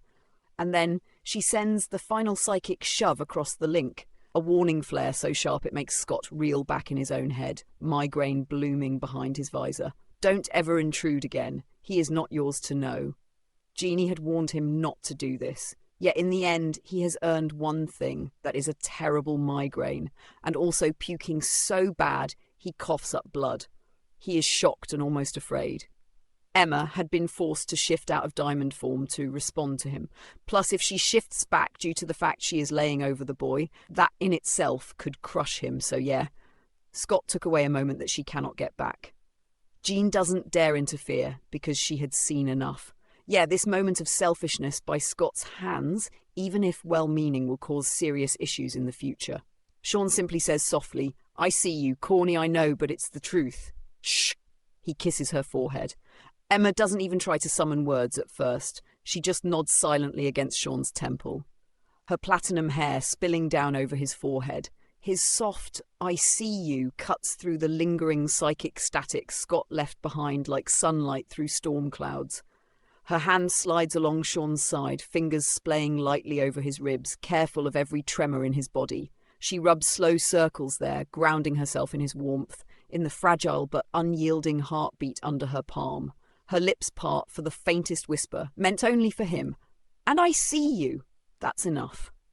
But beneath that tenderness, inside her private thoughts, a shard of diamond-hard resolve forms. Scott had crossed a line, stolen a moment she can never reclaim. He had forced her from her diamond instinct when it mattered most, risked crushing the only person left she dares love. No matter how much time passes, she knows one thing with absolute certainty. Forgiveness will not come easily. If at all. So she curls closer to Sean instead, shutting the world out. Letting Scott and Jean fade into irrelevance. Letting herself exist only here, in the faint kiss he'd pressed to her brow, and the trust that somehow he still gives her. Yeah. This moment also tosses a landmine in Scott's future with Jean, and not in a good way. Isn't a matter of jealousy, even though that is there too, as she is a woman. However, the big deal is Scott's worry almost cost Sean his life. This in itself also cements the deal to a degree that Emma will never willingly be a part of the X-Men's team. This had been the Fubar moment. Sean does continue to deteriorate, and despite this, he does manage to show her things that are frankly put amazing. He is too weak to speak much now. 2 months have passed, and he has 2 to go. He smirks and places a finger to his lips before he pushes a button in the room she had set aside for his projects. She would see a massive holographic projection flare up in detail that only the Danger Room could produce if it were designed for art. The entire city of Paris, the Tower, the Louvre, the rivers, the Ritz, everything they had seen. The boy wiggles his eyebrows playfully as he then sets the remote down, spasming from exhaustion. Emma stood frozen at first, lips parted as the holographic Paris bloomed into being around them, luminous, impossibly detailed, achingly perfect. It wasn't just a projection, it was memory made manifest, as if Sean had stolen the very light from their trip and woven it into shape. Her heels clicked slowly against the floor as she circled it, fingers stretching out but brushing only air. The Louvre rose before her, each angle caught in uncanny fidelity. The Seine shimmered as though the water were alive. Emma Frost, the White Queen, the diamond-skinned titan who had broken minds and bent empires, felt her throat tighten. Her diamond form flickered at the edges of her skin. She clenched her fists to force it back, but the shimmer betrayed her, betraying the storm inside. "Sean," she whispered, her voice cracking in a way that startled even herself. This is madness. No one." She swallowed hard, fighting the surge of tears burning her eyes. "No one has ever given me something like this." He smirked, weak but still boyishly stubborn, as if the effort hadn't cost him nearly everything. Emma moved fast, faster than she should with how fragile he'd become, and dropped to her knees before him. Her arms slid around his narrow frame, pulling him against her chest. She didn't care about his spasms, about the cane, about the weakness. She held him so tightly it was almost desperate. Her cheek pressed into his hair, and her tears finally fell hot against his scalp. "Damn you," she murmured into him, her voice trembling. "You've ruined me, darling. I can never let you go now." And in the psychic plane, where she had always been sharp and merciless, where her words were usually weapons, she let him feel something unguarded. Not lust, not pride, not even gratitude. Love, raw, unyielding, irreversible. It poured into him like a warmth he could never mistake. Emma Frost, the White Queen, the woman who had built walls higher than anyone dared to climb, finally tore them down for one dying boy. He hugs her tightly, wanting to stay conscious, but he simply put, cannot. He is too far gone, and this effort literally took much of his soul. She would feel his heart beating weakly, but with rhythm. He isn't going to be dying today, and this is a good thing, he mentally replies through their telepathic link. "Hey, I never believed much in God, but if he damns me and I see you on the other side, that makes it a two-sided ruination." Emma's lips curved upward in a choked, wet laugh at his words. Leave it to Sean to find gallows humour when even his body was giving out. "Ruination," she echoed, rolling her eyes skyward as if to chastise the heavens themselves. "You ridiculous boy." But the weight of him against her, too light, too fragile, yet stubbornly present, tore through her composure. Emma slid her arms under him with a strength born of desperation, lifting him as though he weighed nothing, carrying him across the room. She lowered herself into one of her high-backed chairs, settling him in her lap, his head against her shoulder, his cane slipping quietly to the floor. She stared at him for a long, trembling moment, her perfect mask slipping away piece by piece. The infamous frost poise, the smirk, the precision, all of it cracked. Her platinum hair spilled forward as she bowed her head over him, and at last the sob she'd fought for weeks broke free. Tears rolled hot and heavy down her cheeks, falling onto his skin as her shoulders shook. She clutched him tighter, one hand pressed to the back of his head, the other clutching his frail frame as though her grip alone could tether him to life. "You bloody little fool," she whispered against his hair, voice trembling. "You've undone me completely. I cannot lose you. Not now. Not after this. Do you understand? I cannot." Her sobs deepened, raw and unrestrained, the kind of grief she'd never allowed anyone to see. In that chair, with the dying boy cradled in her lap, Emma Frost was not the White Queen, not the ruthless telepath, not the Diamond Woman. She was simply a woman who had finally found love, and was terrified of watching it slip away. Time passes, and of course he cannot speak at this time. Simply put, the disease is almost a sentient thing, and it responds to mutants' proximity. Basically, while Emma isn't in danger of getting sick, Her own presence easily suppresses some of the more sinister symptoms, yet it is far from pleasant. He now has to sleep in a medical bed and is asleep often. He has about 2 weeks to live. The 3 remaining Stepford cuckoos are very supportive and the only ones allowed in Emma's mental proximity. If it weren't for their grounding her, despite living their lives, she possibly would be planning going back to Alaska and teaching herself to fly without wings to her demise. It is a very harsh thing. Sean sleeps soundly and even now is supportive. Mentally he tells her jokes and says 2 words after a time: "I am sorry for not being able to stay." He hardly ever says he is sorry, but he means words. Emma sits beside his bed, her hand resting lightly on his, as if she could anchor him to this world by touch alone. The sterile hum of the machines fades away in her perception. None of it matters compared to the voice in her mind, faint but still his. When he says he's sorry, her lips tremble. She almost laughs, almost sobs, because of course he would apologize, even for something neither of them could stop. Her reply is steady, though her voice cracks in places. "Sean, don't you dare apologize to me. Not for this, not for anything. I knew from the moment I dragged your stubborn little self onto my jet that this wouldn't last forever. And yet," she squeezes his hand firmly, fiercely, "these months, these weeks, these hours, they've been more alive than the entirety of my 42 years, more real than all the battles, all the schemes, all the empty victories." Her eyes glisten, and she lets her shields drop enough for him to feel the full truth of it. Her pride, her longing, her terror, her love. "If you go knowing this. I don't regret a single second. You gave me something no one else ever has. Not Scott, not Charles, not anyone. You gave me you." She leans forward, pressing her forehead lightly against his, diamond form long forgotten, leaving only the vulnerable woman beneath. So no more sorries. Not from you, not ever. Sean cannot respond. The facts are he simply is too tired and unable to reply. The last 3 words he gives to her are, "I see you." He is now gone. True, his body is there, the beeping of the machines evident, as is the beating of his heart. His mind, however, she would feel it, the static, and then the shutdown. His light, his intelligence is no more. The Janssen's has devoured his consciousness. Emma feels the silence hit her like a blade. The hum of the machine still sings, but Sean's mind, the bright, defiant, incandescent fire, snuffs out in an instant.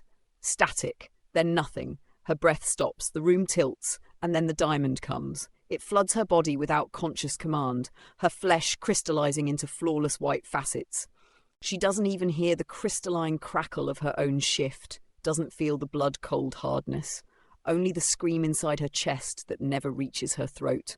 Her fist lashes out before she knows she's moving.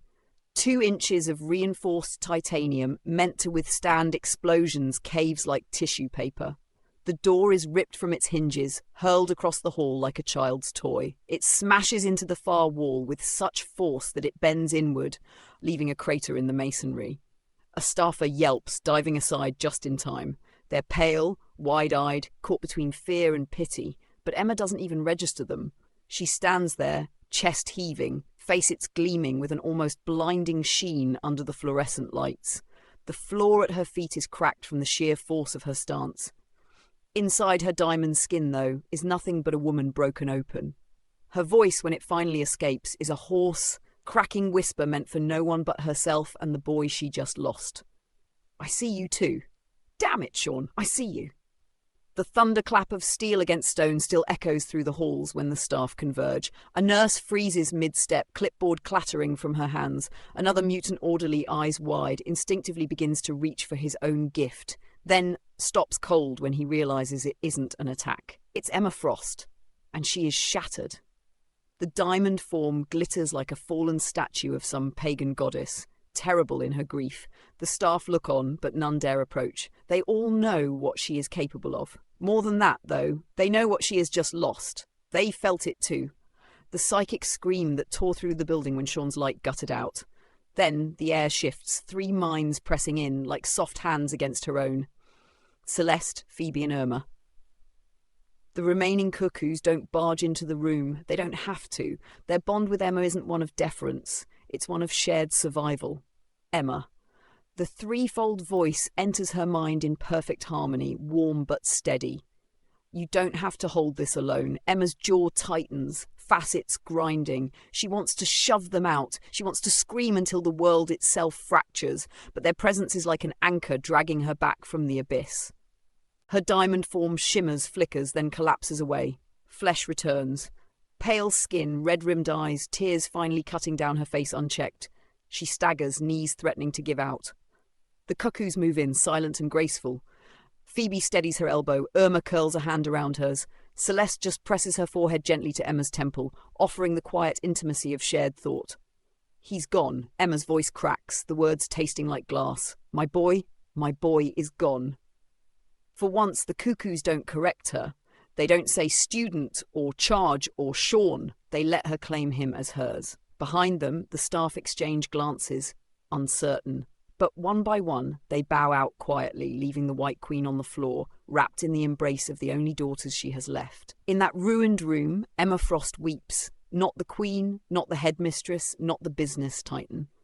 Just a woman who dared to love and lost. Sean had actually had the pleasure to meet the three girls. They had told him if he hurt Emma that they would make spinach from his brain. He had told them he could use spinach because he was skinny enough and that he would ask Em to do just that if he did harm her. They shockingly had accepted him like their own after that. Irma Mindy Cuckoo ironically even showed slight envy after a slight banter fest with the boy. Things now, though, cannot be changed. Emma's hands tremble as she reaches for the switch. She doesn't want to. Every cell in her body screams against it.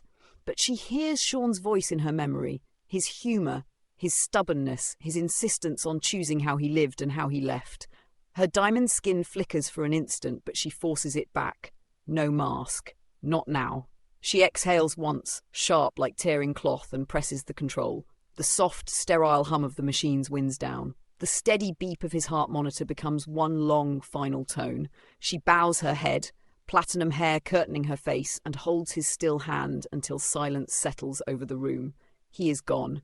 She does not bury him. She will not let his body rot in some cold, worm-eaten earth. No, she follows his wish. Within 24 hours, Sean's remains are reduced to ash, golden urn catching the flicker of candlelight in her flat. She keeps it where she sleeps. Later, with the cuckoos at her side, Emma opens the small tablet Sean had pressed into her hands weeks ago, with his half-smile and his maddening stubbornness. Don't open it till I'm gone. Promise me. The screen comes alive. Not numbers, not data. Images. Her Boston flat, every room painstakingly recreated. The walls shine with detail only his sharp eyes and sharper mind could have caught. Then the view pans and expands, snapshots layered with care. Emma herself, caught in unguarded moments he never told her he sketched. A tilt of her head, the way her hair fell across her shoulders, a smirk half hidden behind her hand. And not just her. Celeste, Phoebe, Irma, the girls, each of them projected in luminous precision, frozen mid-laughter, mid-frown, mid-banter, details only someone who paid real attention would notice. A curl tucked behind an ear, a glance toward Emma, a flicker of sibling rivalry softened with affection. For a moment, all four women are stunned into silence. Even the cuckoos, who've seen enough lifetimes of manipulation, loss and cruelty to harden steel, feel their throats tighten. The hologram shifts one final time. Words scroll across the projection in Sean's blunt, familiar handwriting. You made me part of a family. I wanted to make sure you could always see it too. Emma presses a hand to her mouth. Her tears spill freely now, not silent, not restrained. Celeste reaches to steady her. Phoebe leans against her side. Irma brushes her own cheek quickly and pretends it's nothing. But they all see it. The boy saw them too. And he left proof behind. The show must go on, as they say. Ruth is finally out of prison. Social media and also the tabloids are abuzz about the famous mutant billionaire heiress, fashion icon and even political figure Emma Frost being seen with a scrawny beanpole of a boy she recognises as Sean off the bat. And what does a greedy, vile and, well, awful mother who wants to keep her habit alive? She is fucking stupid enough to go to Boston. She can be found lounging outside of Frost Manor, since Emma had kept Sean down under lock and key here. The security cameras easily pick up the blonde bitches demanding to security outside to be let inside. The cameras caught Ruth pacing at the Frost Manor gates, her greasy blonde hair frizzing in the wind, her cheap coat hanging off her like a rag. She was shouting at security, her voice cracked and ugly. "I'm his mother, damn it! You can't keep me out, he's mine!" The guards weren't moving, just stone-faced professionals with earpieces. And then the gates opened, slowly, smoothly. From the manor's long gravel drive, Emma Frost walked forward, heels clicking, white coat flowing like royalty. She didn't come fast. She came deliberate, every step telegraphing control, elegance, danger. And when the light from the lamps caught her hair and skin, it almost looked like she was already in diamond. Ruth froze. Her eyes went wide, then narrowed. Emma didn't stop at the gate. She stepped just close enough that Ruth could see her cold blue eyes perfectly. "Ruth Atkinson," Emma said, her voice calm, devastatingly sharp. "You've finally crawled back out from whatever gutter you've been wallowing in." Ruth spat on the ground, words slurred with rage. "You think you can take my boy away from me? He's mine, mine! You rich bitch, you don't know him, you—" Emma tilted her head, a smirk curving her lips like a blade. "I know him far better than you ever did, and I know exactly why you're here. You smell of desperation and failure. You don't want Sean. You want what you think he can give you, his trust, his money, his future." Emma took one more step, close enough now that Ruth had to tilt her head back to meet her eyes. "But here's the truth you've never had the courage to admit, Ruth. You're nothing to him. Not anymore. You forfeited that the moment you sold your child's body for a fix." Ruth's hand twitched, the kind of twitch that screamed stupid move incoming, and Emma just watched, calm, patient, already waiting to strike the moment Ruth dared to step across the line. Sean's inheritance via his grandfather, that trust fund, was left to the Stepford Cuckoos, and Emma, not that they needed it, but he trusted them to use the money more than anyone else. Ruth narrows her eyes and steps back if slapped. She scowls, and indeed Sean had never told Emma she did that, just her own violation of his own person. The woman's memories, even if addled, reveal more than that. 5 men had had their way with him for such things. She says softly, "You speak of him like he's dead. Guess there's no use hiding it." She shrugs slim shoulders, looking the mutant right in her eyes. "I served my time. Give me the money I am owed, or I promise you I'll get it one way or the other, sweetie. I bet the tabloids wouldn't be too nice if word got out that you were fucking an 18-year-old Eanson's sufferer." She licks crusted lips. Emma doesn't flinch when Ruth licks her lips and makes her pathetic threat. Instead, she tilts her head, the faintest smile curling her lips, cold, sharp and glacial. "Blackmail? From you?" she murmurs, her voice dripping with venomous amusement. "Darling, you couldn't blackmail a drunk for his last dollar." Then her eyes blaze white. Emma's telepathic presence slams into Ruth's psyche like a diamond sledgehammer. Ruth screams, but it's trapped in her throat as Emma peels open her mind. Emma doesn't just show her fear, she floods her with horrors. Knives sawing endlessly through bone, vermin gnawing her flesh. The faces of the men she sold Sean to turned into monstrous caricatures that tear her apart over and over again. Ruth tries to claw her own face, begging to escape the visions. But Emma keeps her pinned, her voice a cool whisper in the woman's skull. "Every scar you carved into him, every nightmare you left him with, now it's yours, forever." And then, with a flicker of will, Emma cuts off the one thing Ruth clings to without thought, her breathing.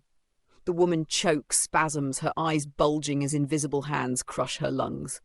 Emma watches, cold and regal, until the thrashing slows, then stops. The body drops like a rag doll at Emma's feet. Her diamond skin ripples over her frame as she leans down, brushing non-existent dust from her coat. A nod to security. "Incinerate it." Now, no one dares to question, no one speaks. Within an hour, Ruth Atkinson is reduced to ash, her existence erased as neatly as a chalk mark on a board. Emma lingers, only long enough to whisper, low and vicious, "You'll never touch him again." The Cuckoos are the only ones Emma would even allow to brush that corner of her mind, and when she loses control like this, they feel it. The psychic scream when Emma shattered Ruth's mind rippled through the astral like a bomb. The 3 Stepford Cuckoos, Celeste, Phoebe and Irma, all froze in unison, gasping aloud. Irma dropped her teacup, porcelain shattering on the Boston Flats floor. "She's burning someone," she whispered, horrified but unable to look away through the link. Phoebe clenched her fists, voice sharp but trembling. She should. We felt what Ruth did to him. We saw pieces of it in Sean's head when he let us in. If Emma doesn't wipe her off the board, then she's no better than them. Celeste, always the calmest, set her jaw, blue eyes cold. She's doing what we can't, what Sean wouldn't. He'd forgive or just walk away. But Emma... She trails off, then exhales, almost with a hint of pride. Emma finishes it. The three of them exchanged glances, mirrors of each other in form, but not in feeling. They all felt Emma's psychic vengeance, the way she seared Ruth's mind with terror, then snuffed her out like a candle. It was brutal, final, terrifying, but none of them condemned her. Instead, Irma muttered good, about bloody time someone paid. Phoebe just nodded, and Celeste closed her eyes, sending the faintest telepathic brush toward Emma. Not words, not comfort, just presence. We're here. We're with you. Because they all knew the truth. Emma hadn't killed for herself. She had done it for Sean. For the boy who saw her. Toran doesn't care one way or the other. He simply figures it was the right thing to do. The money the boy had left Emma and her girls wasn't much. It was only $250,000, but it still went to his practice.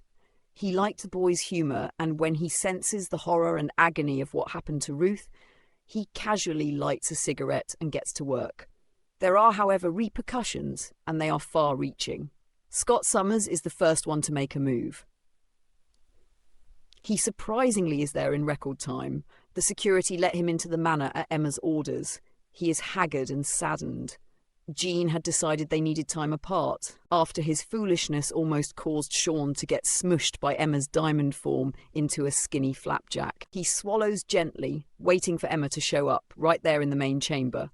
Emma descended the stairs with measured grace, her gaze sharp and unflinching as it locked onto Scott.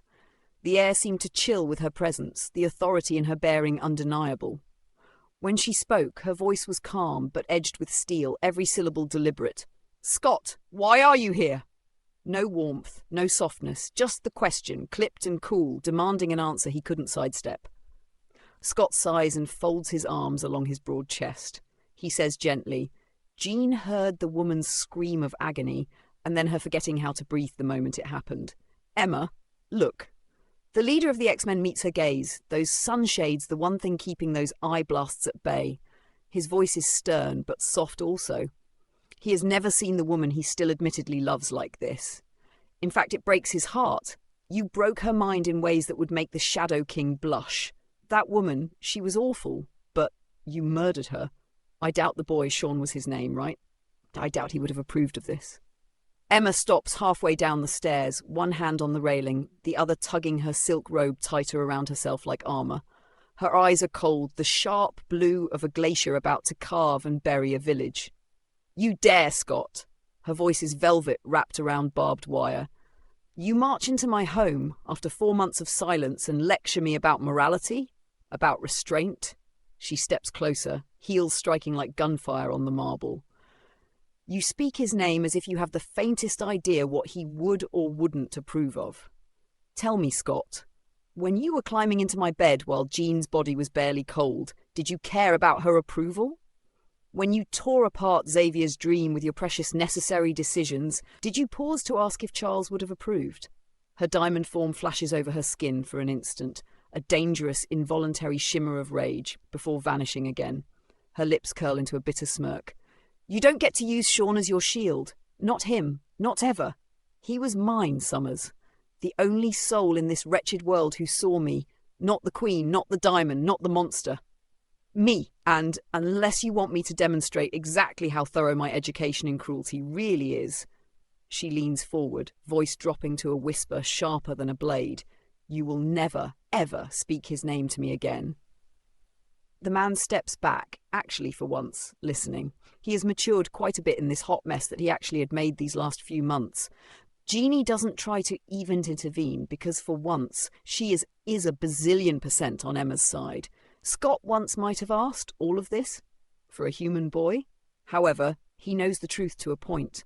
Word of Emma's near suicide has gotten out finally. Scott says simply, "You're right on all of that, but torturing that woman, it isn't who I knew or know now." Yep, his words, albeit well-meaning, just sealed any future contact Emma has with the X-Men. Emma descends the stairs with all the grace of a queen, her heels clicking against marble like a gavel. Her eyes are diamond hard, even though her body is flesh. She listens to Scott's sanctimonious little speech, arms crossed, saying nothing until he's done. Then she laughs. Not a warm laugh.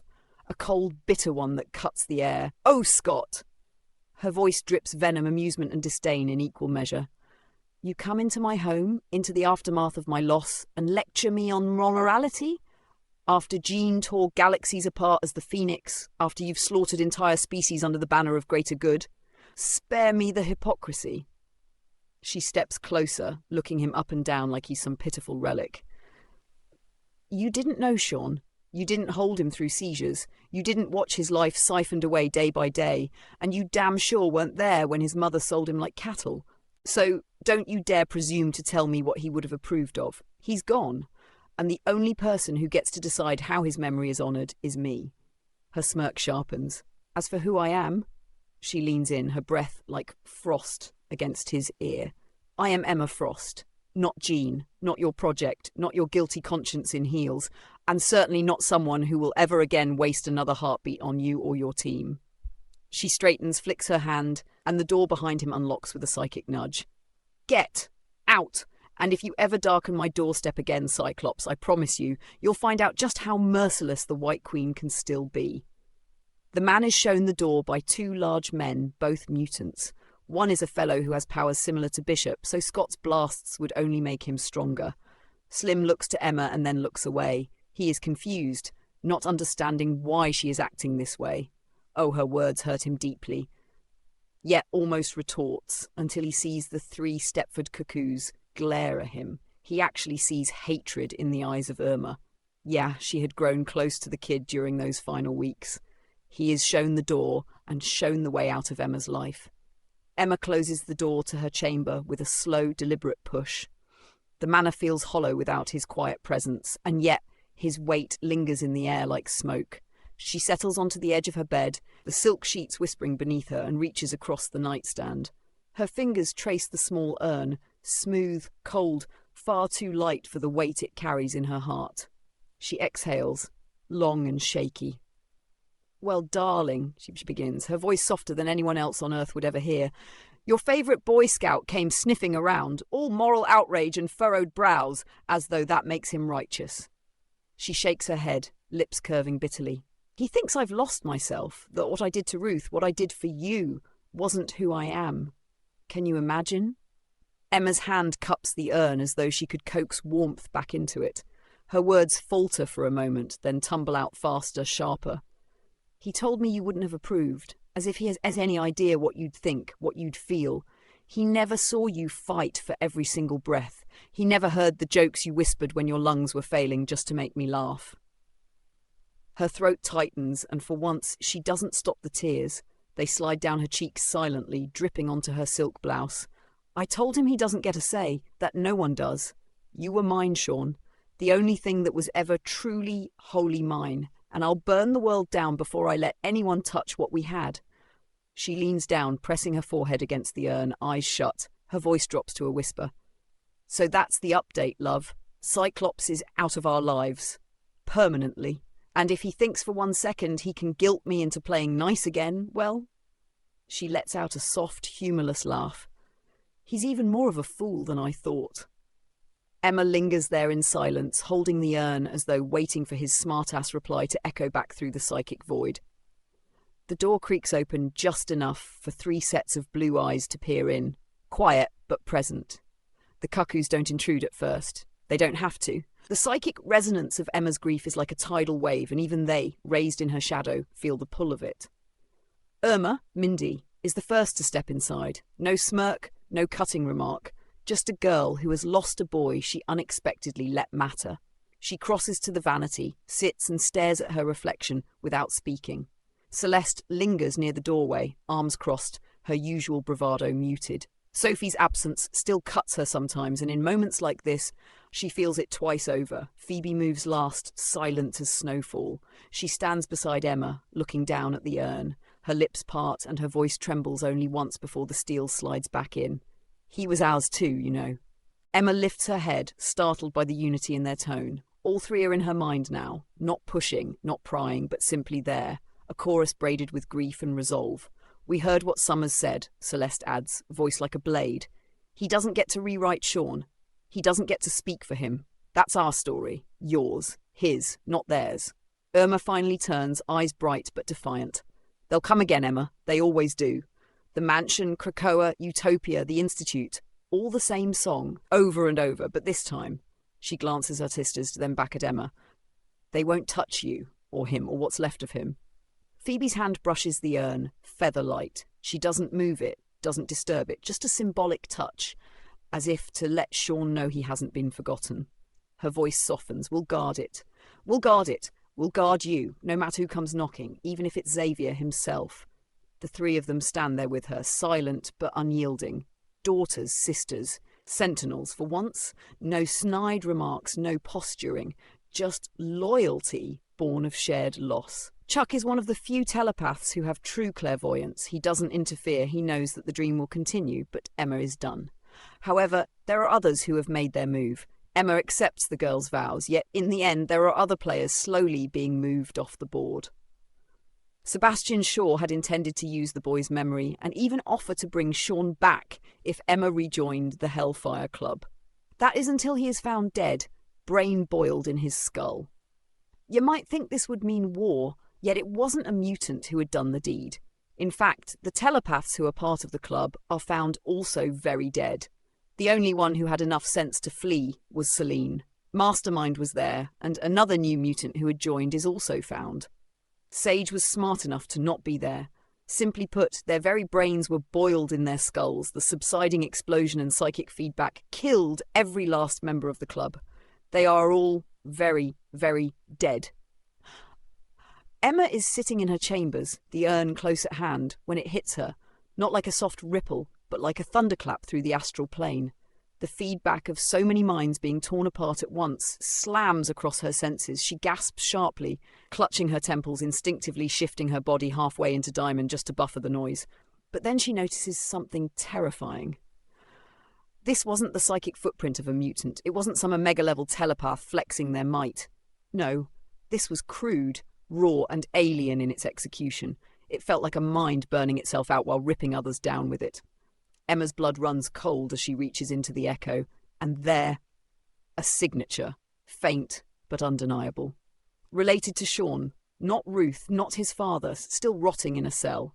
This was someone else, a mind that had the same jagged resonance, the same impossible resistance to telepathy, only inverted, weaponized like a feedback loop turned outward.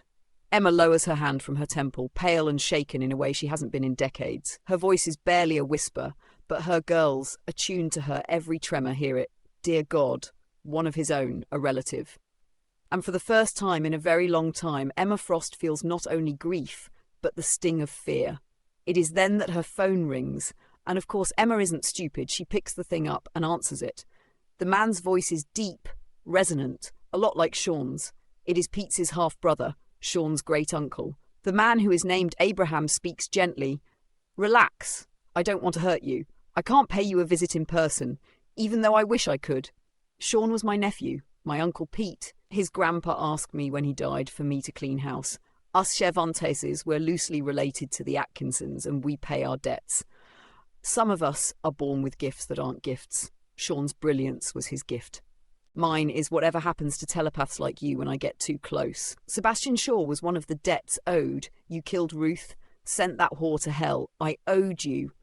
Oh, and be happy, all right? You deserve that. The line goes dead. Emma would sit there in silence, phone still in her hand, the ghost of Abraham's voice echoing in her mind. For once, she doesn't immediately put up her walls or throw on the smirk she keeps polished like armour.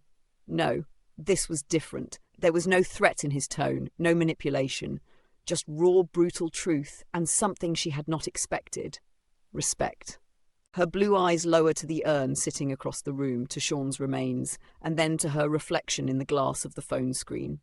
Her lips part just slightly before she exhales, voice low, almost reverent. Cervantes' debts, of course. She sets the phone down carefully, almost ritualistically, as though the call itself carried weight. She leans back in her chair, one hand curling against her temple. He hadn't asked for anything, no demand, no leverage, no attempt to use Sean's memory against her, just acknowledgement. Gratitude. It unsettles her. Because if there's one thing Emma Frost is not accustomed to, it's being seen without expectation of payment in return. She whispers, barely audible even to herself, "Sean, your family is nothing if not consistent." Her diamond form flickers over her skin for a moment, an instinctive shield against the unfamiliar emotions twisting inside her, but she forces it down. Instead, she reaches for the urn with steady hands and pulls it close, curling around it on her bed like it were the boy himself. No more words, just a rare, profound stillness. A few months pass, and Emma, of course, knowing her desire to get answers, actually begins a sort of relationship. But it is through letters. It is nothing of the romantic sort, but she gets to know of Sean's extended family that he did tell her about. Yet it, simply put, isn't much as he didn't know them. Abraham's writing is neat and concise and very respectful. The very resonance that is in the handwriting every time she reads the letters is painful due to the curse Abraham has. She travels the world, taking the urn with her, yet she still gets the letters and answers them. She learns about a man named Adam who was so evil that he had to be killed. She also learns about a man who does meet her at a neutral spot in a park in Houston, Texas, of all things. He is slim, short, with eyes and features like Sean's, so much it hurts. This is Daniel Cervantes. His features are weathered and he is pleasant. "Pleasure to meet you, Miss Frost," he tells her, his eyes flickering deep blue, deep compassion in his orbs. Emma had dressed simply for this meeting. No designer power suit, no ostentatious white fur, no spectacle. Just a pale blouse, pressed slacks and a tailored coat, understated but unmistakably her. Even now she radiated authority the way others breathed. As Daniel Cervantes approached, Emma's crystalline gaze lingered on his face. The resemblance struck like a dagger, Sean's cheekbones, Sean's smile hiding at the edges. For half a second, her composure cracked, and she felt a pang so sharp it bordered on physical pain. But her voice, when it came, was smooth silk over steel. "Daniel." She extended her hand, firm, precise, though her mind already danced through memories of Sean's brief stories about this man. The boy's tone when he'd spoken of Daniel had been gentler than most. That alone kept Emma from walling herself entirely off. "You were kind to him. I know that much," she said, her lips tugging into the faintest smirk, a mask, but not a cruel one. "That already makes you something of a rare creature in this world." Her eyes searched his, gauging him the way she had done with boardroom titans and political sharks. But instead of daggers, all she found there was compassion. That threw her more than if he'd come armed with threats. Guarded still, she sat gracefully on the park bench, gesturing for him to join. "I'll be honest, Mr. Cervantes. I don't make a habit of meeting strangers, even those with blood ties to someone. She paused. A catch in her throat she quickly strangled down. "Someone I valued. But you looked after Sean, if only for a time. For that, you have my ear." A small tilt of her head, a smirk tugging at her mouth again, but softer now. "Don't make me regret it," he says softly. "He was a good kid, even if more brilliant than I can understand or comprehend. When I heard you of all people came across him, it definitely was a shock. We all, both the Cervanteses and the Atkinsons, made a pact to watch after each other. Our origins aren't like you mutants. We are something fallen, I guess, or maybe we were. We are born with a bane and a boon. Sean's bane was his suffering, even if he didn't know that. His boon was his genius and his ability to change those around him. He helped me in a very low time. Leave it at that." He doesn't go into detail. He simply says softly, "You were good to him. That makes you family as far as I am concerned. I married a woman a lot like you. She was good people. Maybe this can help you find some sort of peace." Emma studied him in silence for several moments, her posture perfect as marble, her expression carefully schooled. But behind the frost of her eyes, Daniel's words struck home. Family. That word had been twisted for her since childhood, more curse than comfort. Yet here he was, this quiet, weathered man, offering it without agenda, without strings, without demand. Her lips pressed together, then curved faintly. Not the sharp smirk she so often wielded, but something rarer, gentler. "You give me far too much credit," she murmured, her voice low but steady. "If Sean had peace with me, it was because he made it so. That boy, He could strip you down to your ugliest truths and then refuse to leave your side because of them. He changed me, Daniel, in ways no one else ever has. He saw me. Emma's hand tightened on the edge of her coat, a small tell of the emotion leaking through. She forced herself to meet Daniel's gaze again. You call me family. That is not something I take lightly. It's not something I trust easily either. A pause, then her head tilted, her platinum hair shifting with the movement. But if Sean thought you worth his time, if he left even a fragment of his light with you, then... Her throat constricted and she let out a breath. Then perhaps there is some peace to be found in knowing that light did not die with him. A ghost of a smile, brittle but real, crossed her lips. Your wife must be formidable indeed if you compare her to me. I hope she was spared my sharper edges. He laughs bitterly. Bianca Moretti, yeah, there was a woman. She died of age 6 years ago. She was a CEO of a media and technology firm when we met. She was a lot older and quite the woman. Let's say the age difference was close to what you shared with Sean. As for her sharper edges, nah, they were razor sharp. Sean, simply put, barely had a chance, yet he refused to give up.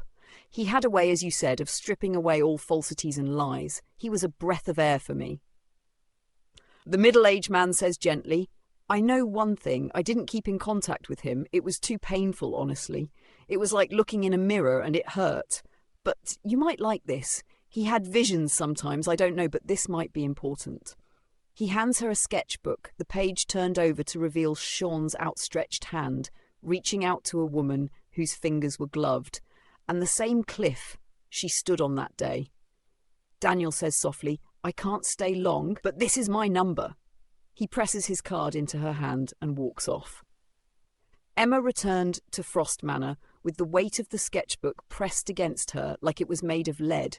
She didn't even change her clothes when she stepped inside. She went straight past staff, past her office, past her own chambers, until she found where the cuckoos were gathered in their shared sitting room. The 3 girls looked up immediately. They always felt her moods before she spoke a word, and right now the grief rolling off her was suffocating. Irma, the sharpest of the 3, stood first. Emma, what is it? Emma didn't answer. She crossed the room silently, her heels clicking with steady precision until she reached the low table where the girls' books and teacups sat. Then, with a deliberation that froze all 3 of them, she placed Sean's sketchbook down and opened it to that page. The cuckoos leaned in together, and for once there was no teasing commentary, no sardonic quip, just silence. Their eyes widened as they took in the drawing.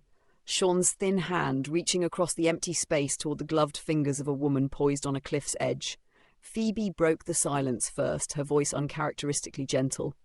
He drew you.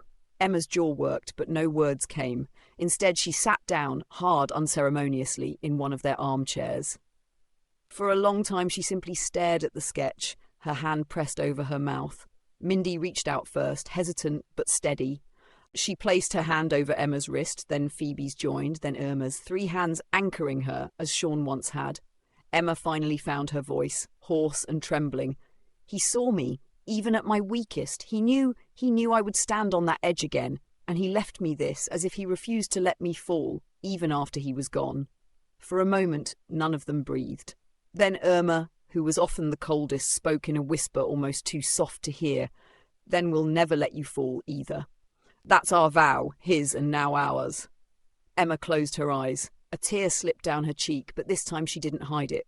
She leaned forward and pulled the 3 girls into her arms, pressing her cheek into their hair. It was awkward, messy, human, so unlike her usual calculated gestures of affection. He made you my family, Emma whispered into the tangle of blonde heads, and I will not lose family again. Not ever. The cuckoos didn't respond in words. They didn't have to. The warmth of their linked minds, wrapped around hers in a net of solidarity, told her everything. For the first time since Sean's death, Emma Frost did not feel utterly alone. The news of the Hellfire Club's demise is a terrifying thing. Emma is able to get a hold of Abraham Cervantes' background and also his records. He is a short man, broad-shouldered and diminutive, just like Daniel, his grandson. He seems like a friendly grandpa, and overall he is Pete's half-brother and Sean's great-uncle in the end. Sean said he was a kind man. Footage later recovered only by her shows, Abraham casually talking to Hellfire Club security before he casually walks away, Sebastian Shaw and the others, thanks to their local telepathic members, mental blowbacks terribly evident. She would see Mastermind's head literally melting, Sebastian going into convulsions and the others collapsing. Dead. It is a traumatic thing to see, but in the end, it can't be said that Abraham never paid his debts. Emma sat alone in the Frost Manor's media room, the curtains drawn, the screens glowing cold blue in the dark. The recovered footage played again and again, grainy, flickering, yet horrifyingly clear. Abraham Vantes, short, sturdy, almost grandfatherly in his bearing, casually exchanging pleasantries with the Hellfire Club's guards before turning and walking away as if he were simply leaving a dinner party. Then it began. Shaw's convulsions, his body spasming violently as though the very marrow of his bones were boiling. Mastermind's head literally melting, liquefying into a grotesque ruin as his illusions died with him. The other telepaths in the chamber collapsed in twitching heaps, their powers rebounding inward in a grotesque implosion of their own making. The air shimmered with the psychic shockwave before the cameras cut to static. Emma paused the frame on Shaw's corpse. Her lips pressed into a thin line. Disgusting, she muttered, though the word wasn't directed at Abraham. No, her contempt was for Shaw, for Mastermind, for all of them, arrogant enough to believe themselves untouchable and pitiful enough to die writhing in their own hubris. And yet, she couldn't deny the grim satisfaction. Shaw, who had humiliated her, used her, underestimated her time and again, gone in a fit of convulsions, no clever speech, no smug smile. Just a body twitching in its own failure. Mastermind, whose vile manipulations had destroyed lives far beyond hers. Nothing left but sludge. Yes, she could live with that. Still, a pang hit her as she considered some of the others. Collateral damage, pawns caught in Abraham's strange, terrible aura. Deaths that weren't so easily dismissed. She shut her eyes for a moment, her diamond form threatening to rise instinctively to contain the emotion. But she forced it down. When she opened them again, she allowed herself the smallest, sharpest of smirks, because, of course, the X-Men were already whispering. The chatter in psychic back channels and mutant networks was delicious in its stupidity. Emma Frost murdering Sebastian Shaw and his inner circle in some grand retribution. Emma Frost cutting ties with the X-Men only to return to the Hellfire Club and burn it from the inside. Emma Frost, the eternal schemer. She actually laughed then. A short, icy laugh that filled the empty room. Idiots, she said to herself. If I had done this, Scott, Jean, Charles, every last one of you would be ashes in my wake by now. You think me capable of this? No, I'm capable of worse. Her eyes softened, though, as she looked again at Abraham's image on the frozen screen, that quiet, almost gentle man, a curse given flesh, a debt collector for a family bound by pain. Sean, she whispered, pressing her hand against the urn that rested on the side table, your family is far stranger than you ever told me. Jean herself, when she tries to investigate near the area, finds herself throwing up for 2 days. Had it not been for the Phoenix, she would have been killed by the residue Abraham left behind. He sends Emma a letter warning that Raymond, Sean's father, just got out of the joint. The man is far from reformed. In fact, he finds her fast. Yep, her relationship with Sean by now isn't so secret, even if it is simply the stuff of rumours. She spends her spare time many times in that flat in Boston where she made love to Sean for the one and only time physically. The man hammers on her door. Open up! We need to talk! Emma had been seated in that Boston flat's sitting room, the lights low, Sean perched on the mantel like a quiet sentinel. She already knew who was at her door before the hammering began. The drunken bravado, the stench of desperation practically carried on the air like a foul perfume. Raymond Atkinson, Sean's father. The pounding rattled the door as his voice roared through the walls. Open up! We need to talk! Emma didn't move at first. She simply exhaled, her hands folded neatly in her lap, her expression unreadable save for the faint tightening around her eyes. Then, with the quietest of gestures, she disabled the flat's security feed. Stand down! She instructed her external guard detail through the comm link. Her voice was cool, imperious. Do not interfere, this is mine to handle. She rose, heels clicking against the hardwood, and opened the door herself. There he stood, taller than Sean had been, but with none of his grace. Greasy hair, bloodshot eyes, the swagger of a man who thought anger and intimidation were currency. He looked like Sean, just enough to twist the knife in her chest, but it was a mockery of resemblance, a cruel echo. Raymond. Her voice was crisp, cutting. She leaned against the doorframe, arms crossed. You've already failed as a father. Don't compound it by failing as a man. Leave. Raymond sneered, pushing a hand against the door as if to shoulder past her. Oh, come on, don't act high and mighty with me. My kid was mine, not yours. You think I don't know about the little thing you had with him? The tabloids sure as hell do, and now you've got his money. His eyes glittered with greed. That should be my money. I've got rights. Emma's smirk was razor thin. She tilted her head, diamond-hard coldness entering her eyes. You left Sean to rot in Ruth's hands. You let your son be chained, starved, humiliated. You watched his light dim and did nothing. That makes you beneath the insects on my shoe, Raymond. And now you dare stand at my door, his door, demanding coin as though you were owed anything. She stepped closer, her voice lowering to a velvet threat. Leave now, or you will never leave again. And I assure you, I'll make it hurt. Behind her, the Boston flat seemed to grow colder, heavier. Her telepathic will simmered beneath the surface, ready to strike like a knife to the base of his skull. She was already imagining it, stripping his mind bare, leaving him nothing but a drooling shell. Or worse. The decision balanced delicately in her hands. The man smirks and says softly, Fine then, you cunt. Give me his urn. I have the right to that.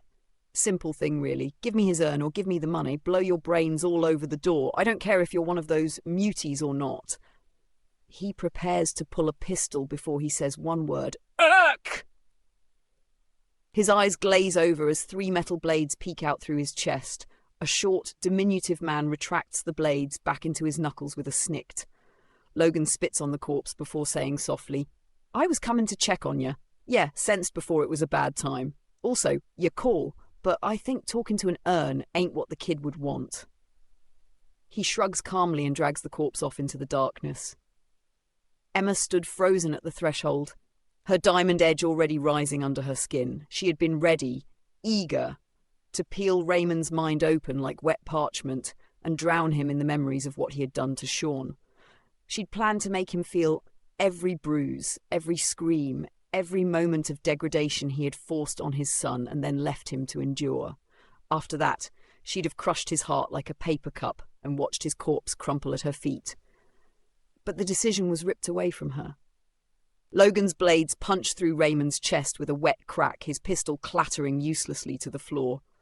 Emma's breath caught in her throat, her body trembling with the sheer savagery of how badly she'd wanted to do it herself. For one awful, flashing second, she felt cheated, denied. Then Logan spit on the corpse and gave her that look, the one that was all scorn and sympathy wrapped up in grizzled wariness. You're cool, but I think talking to an urn ain't what the kid would want. Her hand twitched, curling against the doorframe until her diamond nails carved grooves into the wood. She wanted to scream at him, tell him he had no right, tell him Sean had been hers in a way no one else could ever understand. But the words wouldn't come. Instead, her shoulders sagged.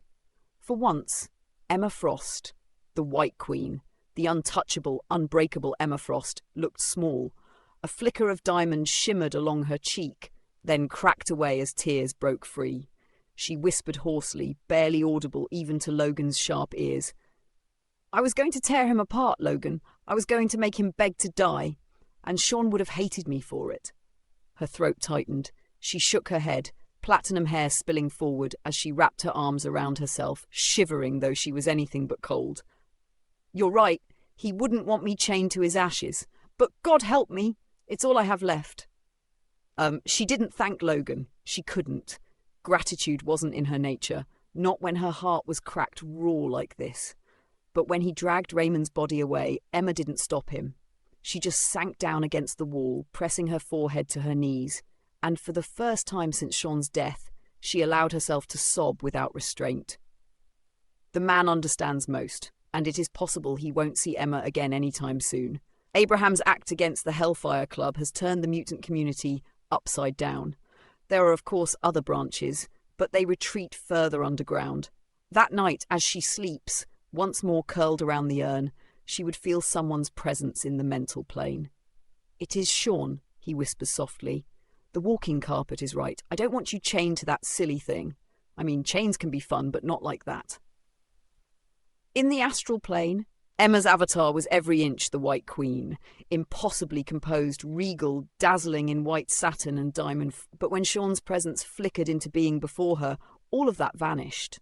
Her face cracked, eyes wide and wet with something she rarely allowed anyone to see: raw desperation. She didn't walk toward him, she lunged.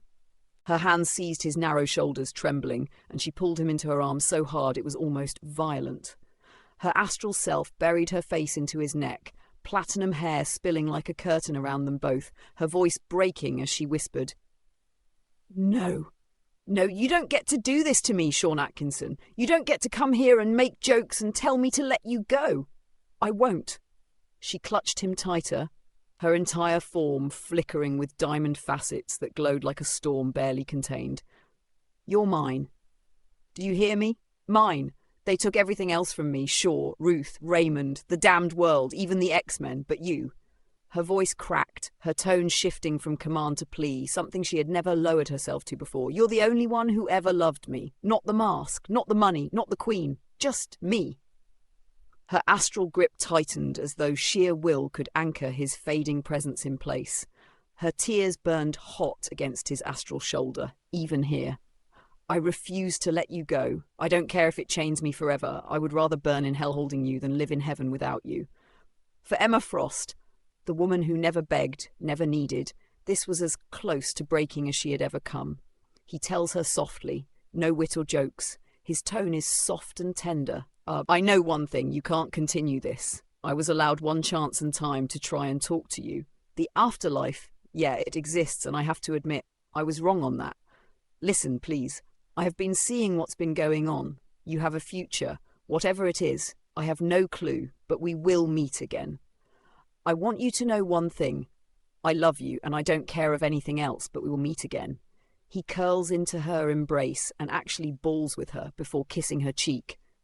Yeah, Sean could never cry, and he told her he wished he could. This seals the deal. It was no hallucination, he is gone. Emma held him so tightly on the astral plane that her hands shook with the effort. Every fibre of her being screamed to deny what he said, to demand he stay.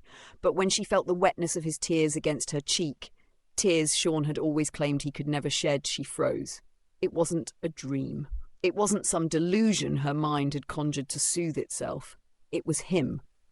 When he kissed her cheek and whispered those words, "I love you, we will meet again," the ache in her chest became unbearable. And when his presence faded like smoke through her fingers, leaving only silence in the astral void, Emma Frost, the indomitable White Queen, collapsed to her knees and sobbed. Her astral body shattered back into her real one. She jolted awake in her bed, the urn pressed tightly against her chest. She curled around it, clutching it like a lifeline as the tears came harder than they ever had in her entire life. Ragged, broken, human sobs that racked her body until she shook. But beneath the grief a new resolve flickered. A fragile, trembling thing, but real. Sean had chosen his last words carefully. He hadn't begged her to move on. He hadn't demanded she forget. He had simply reminded her that he loved her and that he would want more for her than endless ruin. Emma pressed her forehead to the cool urn, whispering into the darkness, "Thank you, you little idiot, for saving me from myself, even now." She cried until her body gave out, sleep finally dragging her down. And though the pain was still raw, still jagged, Emma Frost, widowed in spirit if not in law, took her first halting step toward healing, not for herself, but because he would have wanted it. Time passes, and she does manage to keep her promise. Years, in fact, go by. Emma takes partners for a fling, but nothing is everlasting. One man who shares her bed looks to her. He lays beside of her in her four-poster bed. Sean's urn is not nearby this time. As said, she did plan to keep her promise to him. The man's named Swanson, and he is a mutant with strength similar to Colossus. She had taken a pounding in her diamond form, something she does enjoy, and this guy could perform. He looks to her and tilts his head. "Well, I guess we got you over that little flat-scan monkey. About time." Swanson's careless words spilled into the air like poison. "Well, I guess we got you over that little flat scan monkey. About time. Emma froze. She had been lounging in silk, skin still faintly glistening from the heat of their exertion, her breathing just beginning to calm, but now her chest stilled. She did not turn her head, did not blink. She simply stopped. Swanson laughed lightly, as if he hadn't just damned himself. What? Too soon? When Emma finally moved, it was deliberate. She slid her legs from the bed and stood, her back to him. He could hear the crystalline shift as her body transformed, flesh to flawless diamond. The reflection of the lamp fractured across her skin, scattering shards of light like 1,000 knives. You, she said at last, voice low, refined, dangerous, just insulted the boy who gave me something you will never have the capacity to comprehend. Swanson's smirk faltered. Hey, it was just a... Silence. The command struck him like a blow. His jaw locked. His tongue refused to form words. Emma turned then, her eyes glittering, cold and lethal. Sean Atkinson, she continued, the name sharp as glass, was worth more in his suffering than you will be in your entire brutish existence. He faced death with wit, with dignity, with love. She stepped closer, the floor creaking under the weight of her diamond form. And you, she looked him up and down with disdain, are an afterthought, a warm body, a mistake. She touched her temple. Swanson's eyes widened. His mind cracked under her intrusion, and for one blistering instant she forced him to see what she carried. Sean's last breath, his soft humour, the silence that followed. Grief raw and unfiltered, like being flayed alive from the inside. When she released him, he crumpled to his knees, gasping, tears streaking his face. Emma didn't flinch. She stepped past him, opened the door and pointed outward. Her voice was velvet and steel. Get out! You will never speak to me again. You will never speak his name, and you will never forget what I showed you. Swanson staggered to his feet, too shaken to argue, and stumbled into the hallway. The door shut behind him with a resonant thud. Emma exhaled softly, her diamond skin receding to flesh. Alone again, she smoothed her robe and whispered into the silence, "Never over you, my darling. Never." The man had seen everything, and also the moment she had lost the boy on that medical bed when the life support was pulled. He felt her pain, and even now he carries her grief. He spasms and tries to stop the tears, failing miserably. Security shows him the way out. His career is blacklisted beyond repair. He had been a well-known bodyguard for different mutant celebrities. Aurora had warned her not to take the man in her bed, as he was a moron. Yet even Emma, when emotional, maybe especially when makes bad choices. This is why she keeps herself emotionally locked down at times. The Stepford cuckoos, ironically of all things, all three of them scooped up Daniel quick. They have been involved with the man for about 2 years now. They all reach out worriedly, as if by one mind, we're here. Emma would see telepathically all of them laying as naked as it gets around a sleeping Daniel, Irma blanketing his smaller form under her own, the others curled up beside him. The connection the girls open to her is warm, unguarded, raw. They never hide from her, not anymore. Emma's first instinct is to brace herself. She steels her mind like glass against a hammer. But the images come anyway. Daniel asleep, small and fragile in the centre, the three of them wound around him like ivy curling around stone. Irma's pale arm draped protectively, Celeste's head tucked into his chest, Phoebe's fingers lightly intertwined with his. Peaceful, safe, loved. Emma's chest tightens, the old familiar pang strikes, that sharp ache that feels too much like losing Sean all over again. The ghost of his hand in hers, the sound of his dreadful jokes, the light in his eyes when he showed her Paris in hard light detail. A whisper of "I see you" flits across her memory, and for a heartbeat, she nearly falters.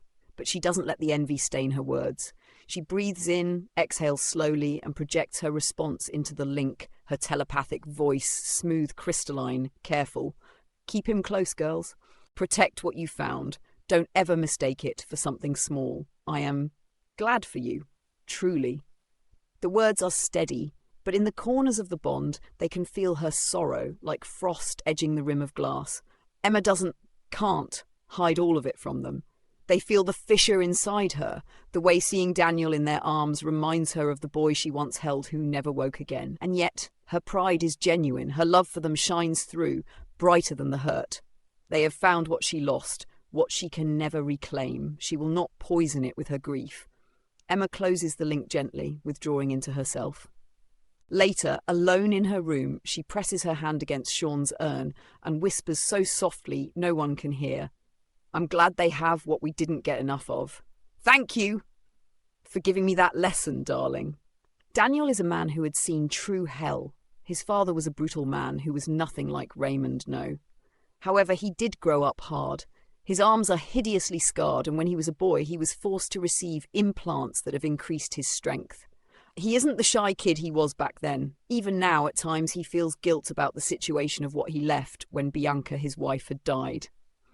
The Cuckoos had been curious about him when Emma met with him, and things had happened slowly from there. It is a crazy thing. Emma in the past had been a mutant purist to a point and wanted that for her girls. However, things change. The X-Men still reach out to her at times, but with the exception of Logan and Aurora, nope. However, there is one thing that has to be cleaned up. Hestia has been showing signs of regaining her memories. Gotta love secondary mutations. Frost Manor's black sedan pulls up outside the bleak institutional facade. Emma doesn't bother with an entourage tonight. No guards, no cuckoos. This is not a mission to be shared. The automatic doors part and the staff, already briefed by the sheer weight of her reputation, do not stop her. Diamond heels click across the linoleum, every step measured, deliberate. The scent of antiseptic stings her nose. She barely notices. At the security desk, a nurse half rises, fumbling for a clipboard. Emma's blue eyes fix on him, cold and sharp. "Miss Devries has a visitor. You'll unlock her room." The nurse stammers something about authorization, about rules, and Emma doesn't so much as blink. The words freeze in his throat. A diamond-edged telepathic nudge suffices. He swallows and keys her through. The halls are quiet, the overhead lights buzzing faintly. Emma's presence alone seems to drain the warmth out of the air. When she reaches the reinforced door, she pauses only long enough to adjust the white fur at her shoulders. Her voice, soft, cutting, carries through the slot. "It's time we finish this, darling." The lock disengages with a heavy clang. Emma steps into Hestia's cell, immaculate in white silk and steel-eyed calm, every inch the executioner come to settle a debt. Indeed, they have been able to find Jane Doe's identification by now. The girl's eyes narrow, her lovely features now haggard and gaunt. Hestia's mind has adapted somewhat, and due to the scar tissue of psychic residue, she is resistant to telepathic probes, not that it matters. The girl's mind easily picks up the infrared signature that Emma gives off. Emma's own powers have evolved. She can now use her telepathy in the diamond form if she desires. Hestia had never left this place simply due to knowing, if she did, then she would be hunted and killed. She speaks softly. "I've seen the news. The Atkinson Foundation, you actually found a cure for Iansons. I guess my actions saved a lot of humans. You should be thanking me for giving you the motivation." Yeah, she went there. Emma doesn't move at first. She stands framed in the doorway like a marble statue carved by a vindictive god, her arms crossed, lips faintly curved in something too cold to be a smile. "Thank you?" The words are velvet, but razor thin. She steps forward, heels clicking against the sterile floor, every strike punctuating the venom in her voice. "You slaughtered him. You murdered Sean not out of grand design, not out of some noble sacrifice for humanity, but because you were small, jealous, and desperate. Do you imagine for a single fluttering moment that any good born from his death is your legacy?" Emma stops at the foot of the cot, her diamond form shimmering into being with a soft crystalline crackle.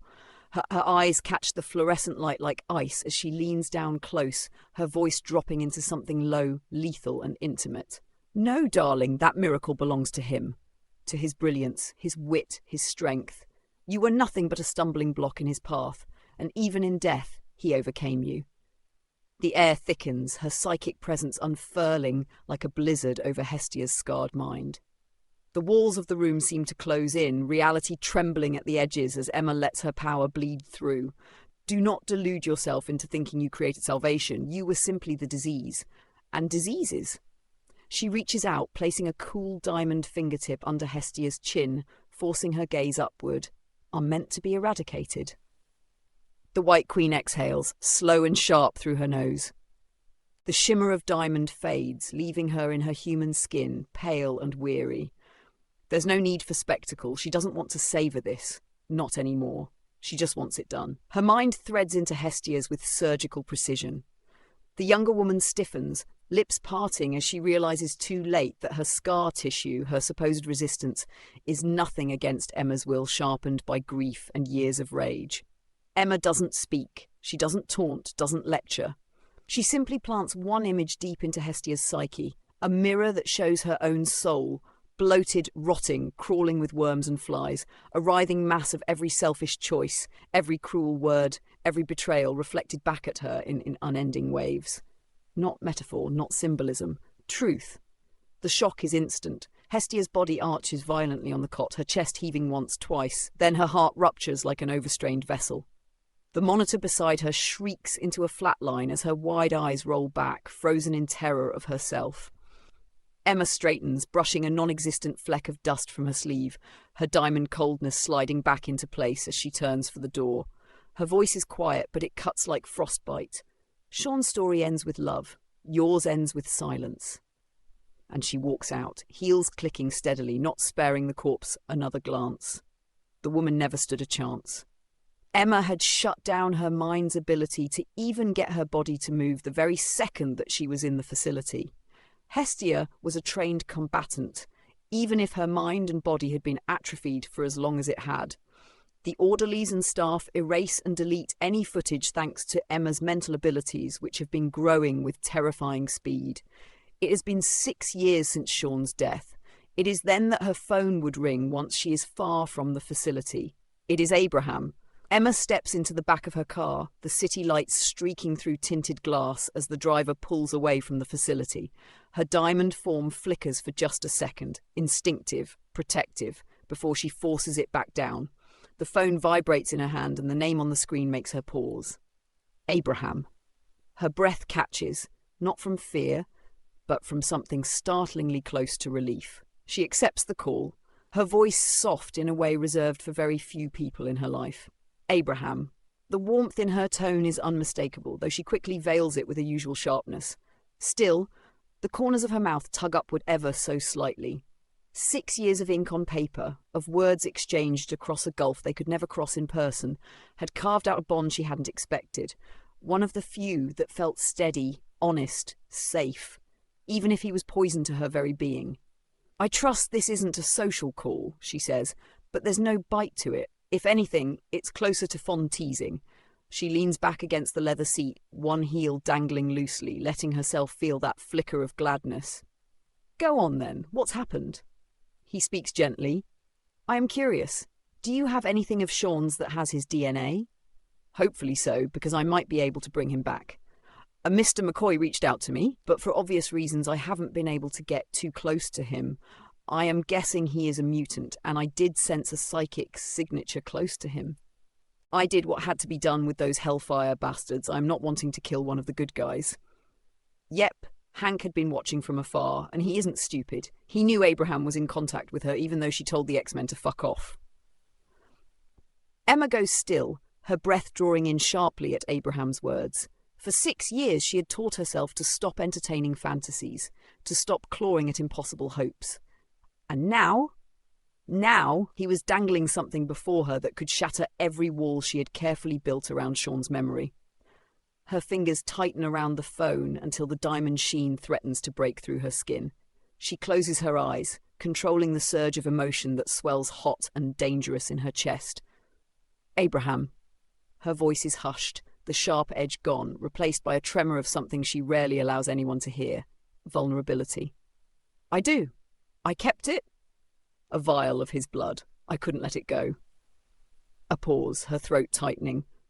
I told myself it was for research, for answers, but truthfully it was because I couldn't bear to lose all of him. She exhales slowly, regaining some of her composure, though her words carry an unmistakable weight of warning.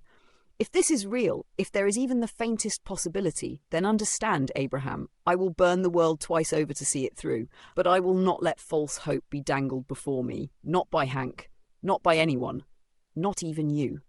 Her diamond form finally manifests, her entire body glinting like cut glass in the dim car light as she stares out the window, jaw tight. Still, beneath the fury and restraint, her heart hammers with a dangerous, desperate flicker of hope. Tell me everything, McCoy said.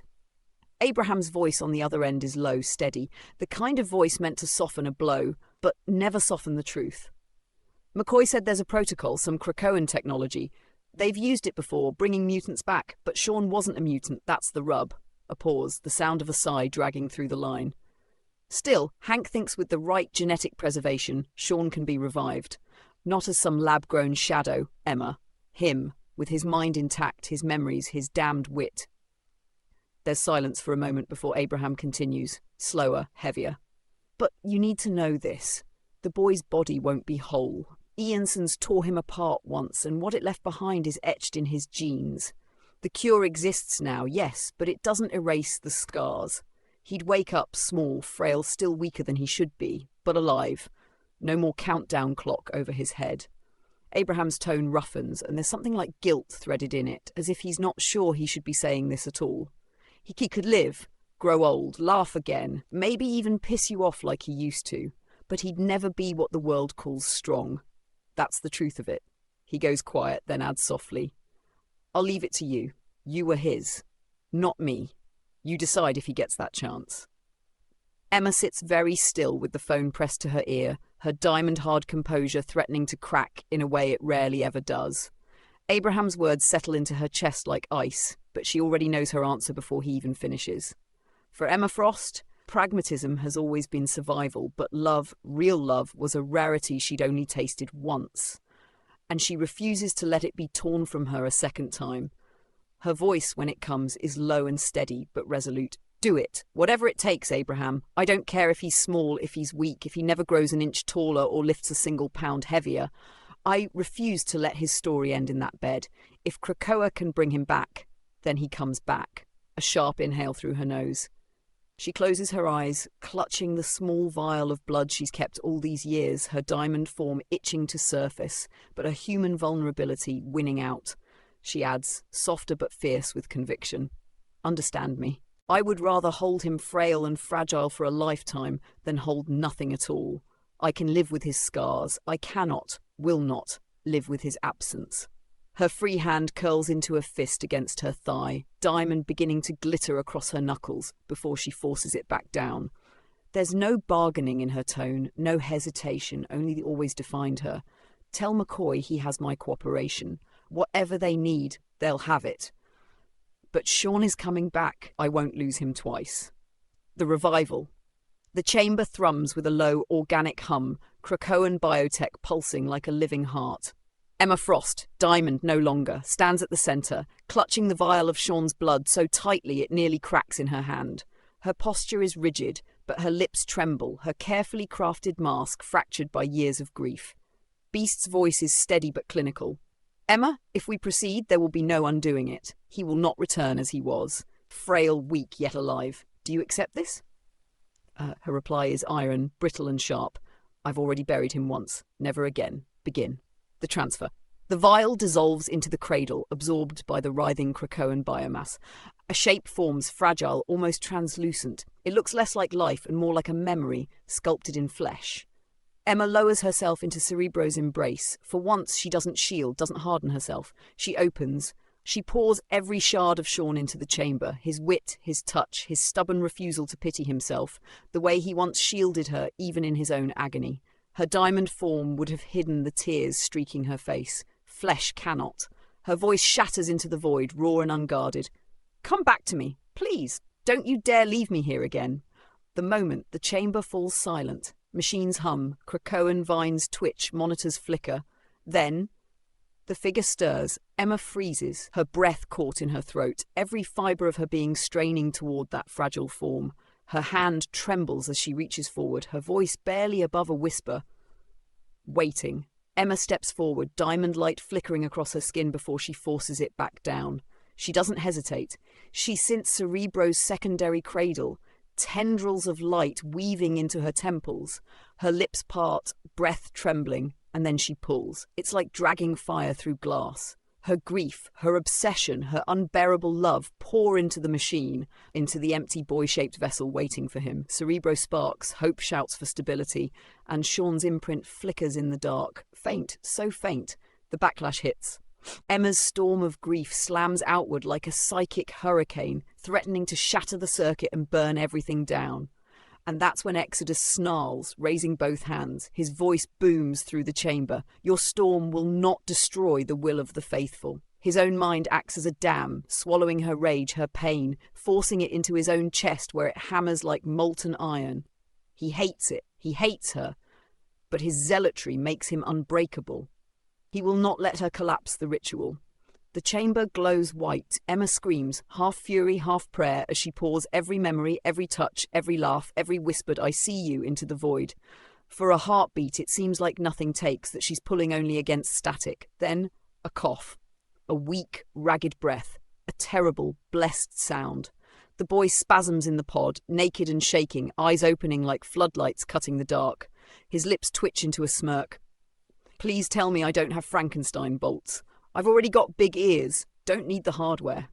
Emma is there in one step. She rips free of Cerebro's cradle, sweeping him into her arms, her cape wrapping his trembling body as if it were spun silk. His head buries against her chest, her diamond form threatening to burst through, but she holds him as though the entire world depends on it. Her lips pressed to his hair, her voice a rasp that carries across the chamber. He is mine. He has always been mine, and not one of you will touch him. The cuckoos answer as one, their eyes glowing pale blue. He is ours. Exodus lowers his arms, panting, sweat dripping down his brow, his teeth grit in disgust. He has carried her storm, buffered her madness, kept the circuit from shattering. For a human boy, he wants to rage, but when Emma's glare cuts across the chamber like a blade of ice, even he shuts his mouth. Magneto arches a silver brow. Storm's gaze softens, Logan smirks, Scott takes half a step forward. Emma crushes the phone in his pocket with a flicker of psychic spite, her mind pressing down on him like a vice. Not. One word. And she walks out, the boy cocooned in her cape, the coos falling into step behind her like heralds. The chamber doors slam shut with a telekinetic crack. And Exodus? He lingers in the silence, voice low with venom, but also with something disturbingly close to awe. The witch's grief is a blade sharper than faith. The reason Exodus is here is a simple reason. Magneto, who shockingly does have a heart, had told him. Pointedly, he was calling in favours and Exodus owed him.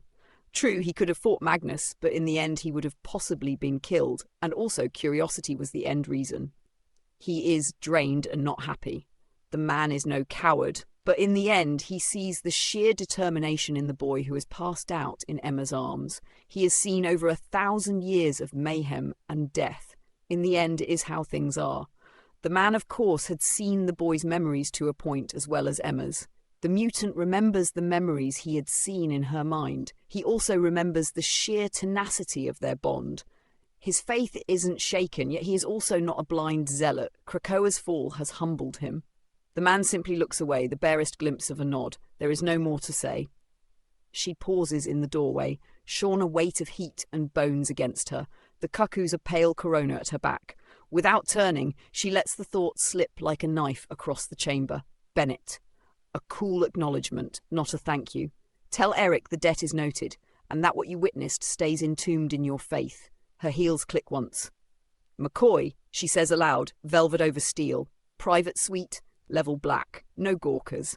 If anyone says flat scan in my vicinity today, they'll spend a month thinking they're a goldfish. The doors part. Logan falls into step for half a breath. Emma doesn't look at him, only lets one tremor shiver through her chest where he can hear it. Then the mask seals. She glides on, a queen with her treasure, and the hall learns to keep very, very quiet. Bennett, aka Exodus, rolls his eyes and decides to simply leave. The others, however, also leave to a point. Their debts and the like are done. Logan himself is done for now. He doesn't do much in the way of social calls. Aurora does stay to a point. Hank follows after her as he observes the boy spasming in her arms. He tells her gently, I am glad we were able to bring the boy back. His eyes meet that of Emma's as he perks a brow for a moment. Also, Scott means well, Emma. Maybe you should not be so harsh on the man. We both know his abrasiveness can, on occasion, rival even Logan's unique brand of candour. Her head tilts just so, platinum hair spilling across Sean's shoulder as she looks down her nose at Hank. The diamond sheen flickers across her cheekbones, not defensive, just reflex, like the glint of a blade in lamplight. "Henry," she purrs, "if Scott Summers ever learned the difference between abrasion and erosion, perhaps he'd stop wearing holes in things he professes to cherish." A flick of her gaze to Sean, spasming against her chest, then back to Beast. "You'll forgive me if my threshold for his good intentions expired somewhere between his wife's telepathic voyeurism and his habit of kicking doors into private moments." Her voice drops, cold steel now. Logan's abrasiveness, at least, is honest. He growls, he leaves, he drinks. He does not barge into my mind while I am holding the one person in this world who matters more to me than my own pulse. She adjusts Sean against her, deliberately turning her shoulder to Hank as though dismissing a student from her classroom. "So Scott means well? How touching. Perhaps he can mean well elsewhere, and if you have a burning desire to play peacemaker, Henry, do find another stage. My theatre is closed." The door seals behind her words, her heels striking like gunshots down the corridor. Aurora doesn't follow Hank immediately. She lingers, white eyes steady on Emma's retreating back, arms folded in the way that makes even gods think twice.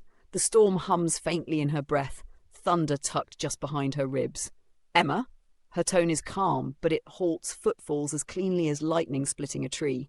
"I will not tell you to forgive Scott. That is not my place. But I will remind you, when you build walls of diamond too thick, the only one who suffocates inside them is you." A faint smile ghosts her lips, more sorrow than mirth. "The boy in your arms deserves the woman who can breathe as well as fight. Do not let Scott Summers be the excuse to bury that woman in stone." She glances once at Sean, spasms rattling his frame, then meets Emma's eyes again.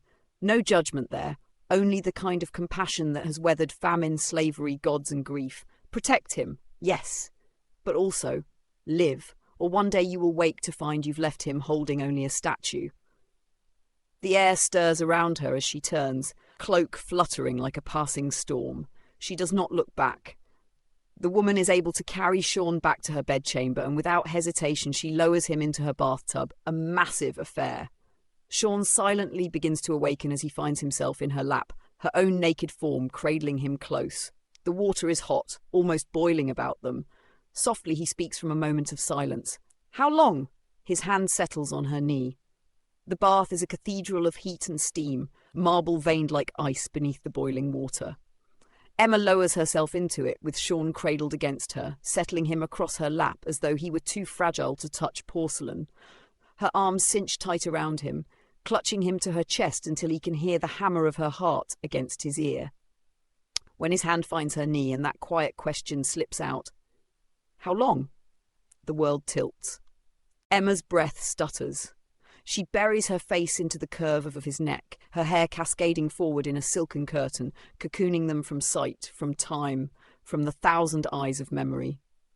6 years, she whispers, the words breaking like glass in her throat. Her grip tightens, she presses him closer still, as though to erase the empty years by sheer force of will. 6 years without you, Sean. 6 years of ash in my hands and silence in my bed. 6 years carrying your ghost like a diamond shard under my skin. Her lips trace the hollow of his throat, trembling once, then steady, branding him with her vow. "Never again," Emma breathes, low and dangerous, a queen's decree spoken from the very marrow of her bones. "Do you understand me? Never again."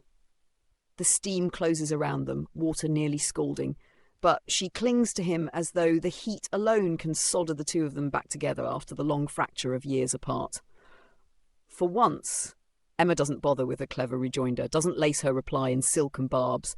The moment Sean's arms lock around her neck and those words, simple, earnest, devastating, spill against her skin, she tilts her face into his kiss. And then she claims his mouth with hers. No hesitation, no measured tempo, just the full flood of 6 years of grief dammed up inside her breaking open. Her lips press hard, desperate, and she kisses him like she could breathe him back into being all over again. Every sob, every sleepless night, every diamond-shielded crack in her heart pours into him. Her hand fists in his hair, the other palm splayed across his ribs, feeling the fragile, stubborn heartbeat that refuses to stop. She tastes salt and steam, and when she finally drags herself back for air, her forehead rests against his, their breath mingling, shallow and ragged. At the edge of her mind, the cuckoos flare, a chorus of relief, joy, and quiet understanding. Their presence steadies her, a reminder that family can be made, not just broken.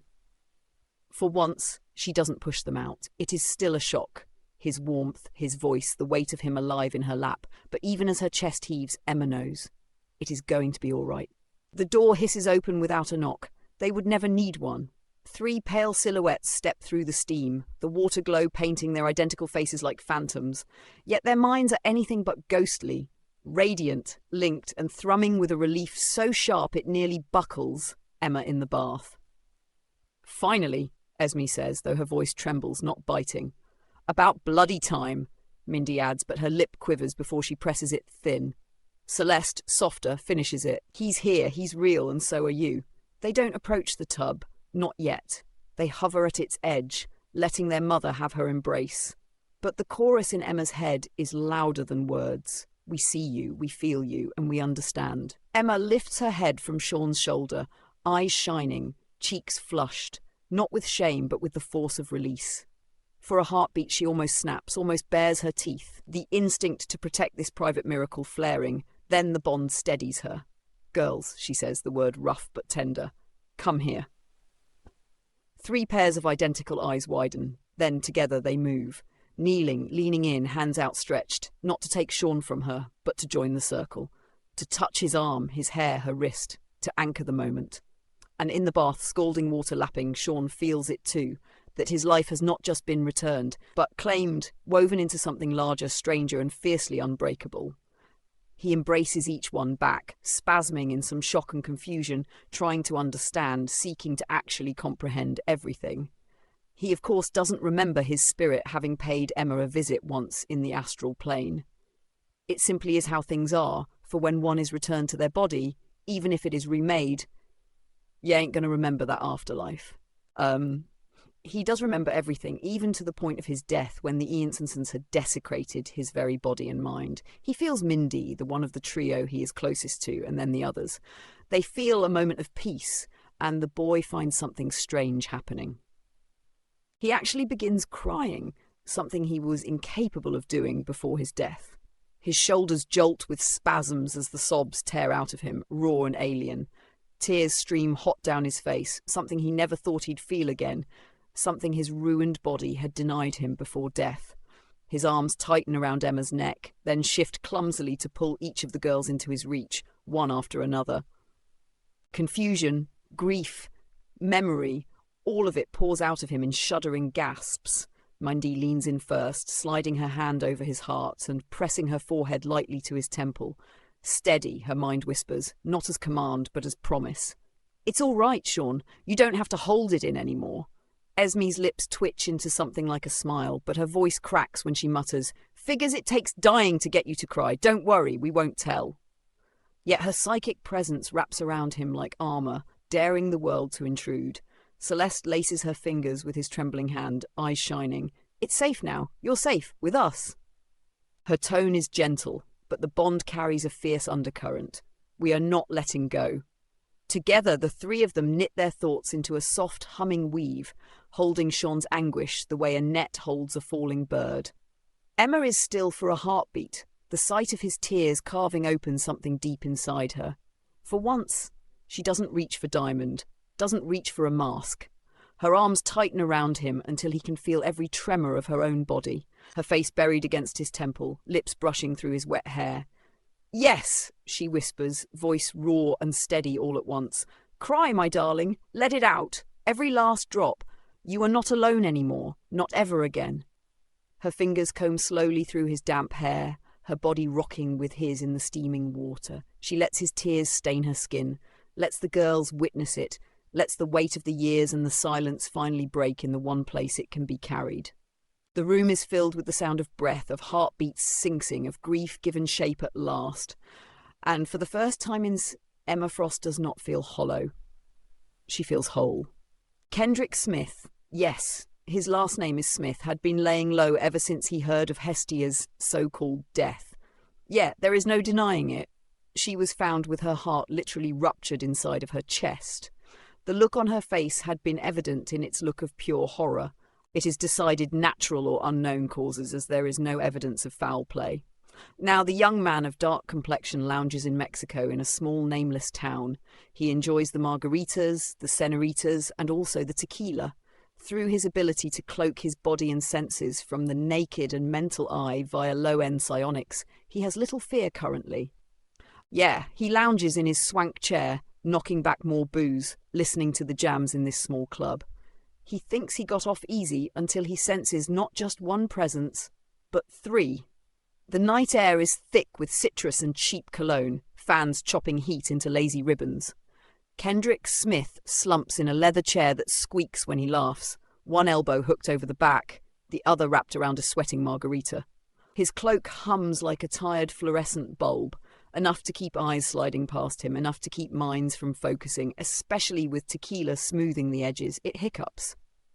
Three young women in white are suddenly part of the room the way the moon is part of the tide. The crowd keeps dancing, the track doesn't skip. But Kendrick's skin knows before his brain does, a low threat response firing under the booze. One, copper-lit hair, is behind the bar, tilting a bottle to study the refracted light. One, platinum posture like a scalpel, leans a hip against his table. The third, dark bob, school princess smile that isn't, sits opposite him and laces her fingers under her chin.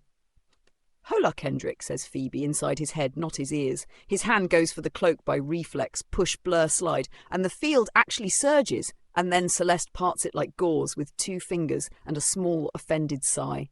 "You were the man who spiked his juice," she says, mildly watching his pupils dilate. "Hestia's money. Your hand." Mindy Irma tilts her head, and the whole room gentles for him alone. Music thins to a single held note, conversations turn to lip movements without sound. Ice hangs in glasses an instant too long. "We told him we'd make spinach of his brain if he hurt Emma," she reminds him softly. "He made a joke. We adopted him instead." The smile doesn't reach her eyes. "Family matters," Kendrick swallows. I didn't know it would." "Almost true," the three say together, bells on the same strike. He flinches at the chord. Phoebe taps the table once. "You hid behind what we are, behind our ethics, our restraint," she nods to Mindy, "and behind what she was feeling. Emma was carrying a dying boy, and you chose that moment to slither," Mindy finishes, voice like frost on glass. "That is the part that offends." Celeste's gaze doesn't waver. Hestia's heart ruptured when she finally saw herself clearly. She lets the implication hang. Clinical as a chart note. The coroner wrote unknown causes. You took that for a weather report. The cloak surges again. Panic this time. He tries to stand. The exits refuse to stay where he left them. "Sit," Phoebe says, and he does, knees folding like a bad card table. They don't torture him. They give him 3 seconds of someone else's perspective. Hospital air's metallic tang, the static white of an endless monitor tone, the terrible stillness of a hand that should squeeze back and doesn't. Then it's gone, and the echo is the punishment. "We guard her," Celeste says simply. "We guard what he made with us." Her palm flattens on the table. For a fleeting instant he sees light, pencil grey, hologram bright. Emma laughing off guard. 3 girls mid-banter, a single line in a familiar hand. "You made me part of a family." Kendrick's breath soars. "Please, I'm one of you." "Species is not absolution," Mindy says, kindness nowhere in her. "You used a gift to make a boy into a countdown." Phoebe leans in, voice lowering. "Officially, a tourist in a small town had too much to drink." She rotates his glass a 1/4 inch. "Unofficially, you die scared and quickly." "No mess," Celeste adds, already smoothing the edges of surrounding memories. The bartender's glance, the waitress's route, the man at the next table composing a text he won't remember sending. "Look at us," Mindy says. He does. 3 pairs of blue eyes, identical and not, steady as verdicts. "Sleep," they say together. His heart takes the hint. The rhythm lurches, then fails, silent and non-violent as a fuse removed. Kendrick eases back into the chair, eyes stark for a moment, then empty.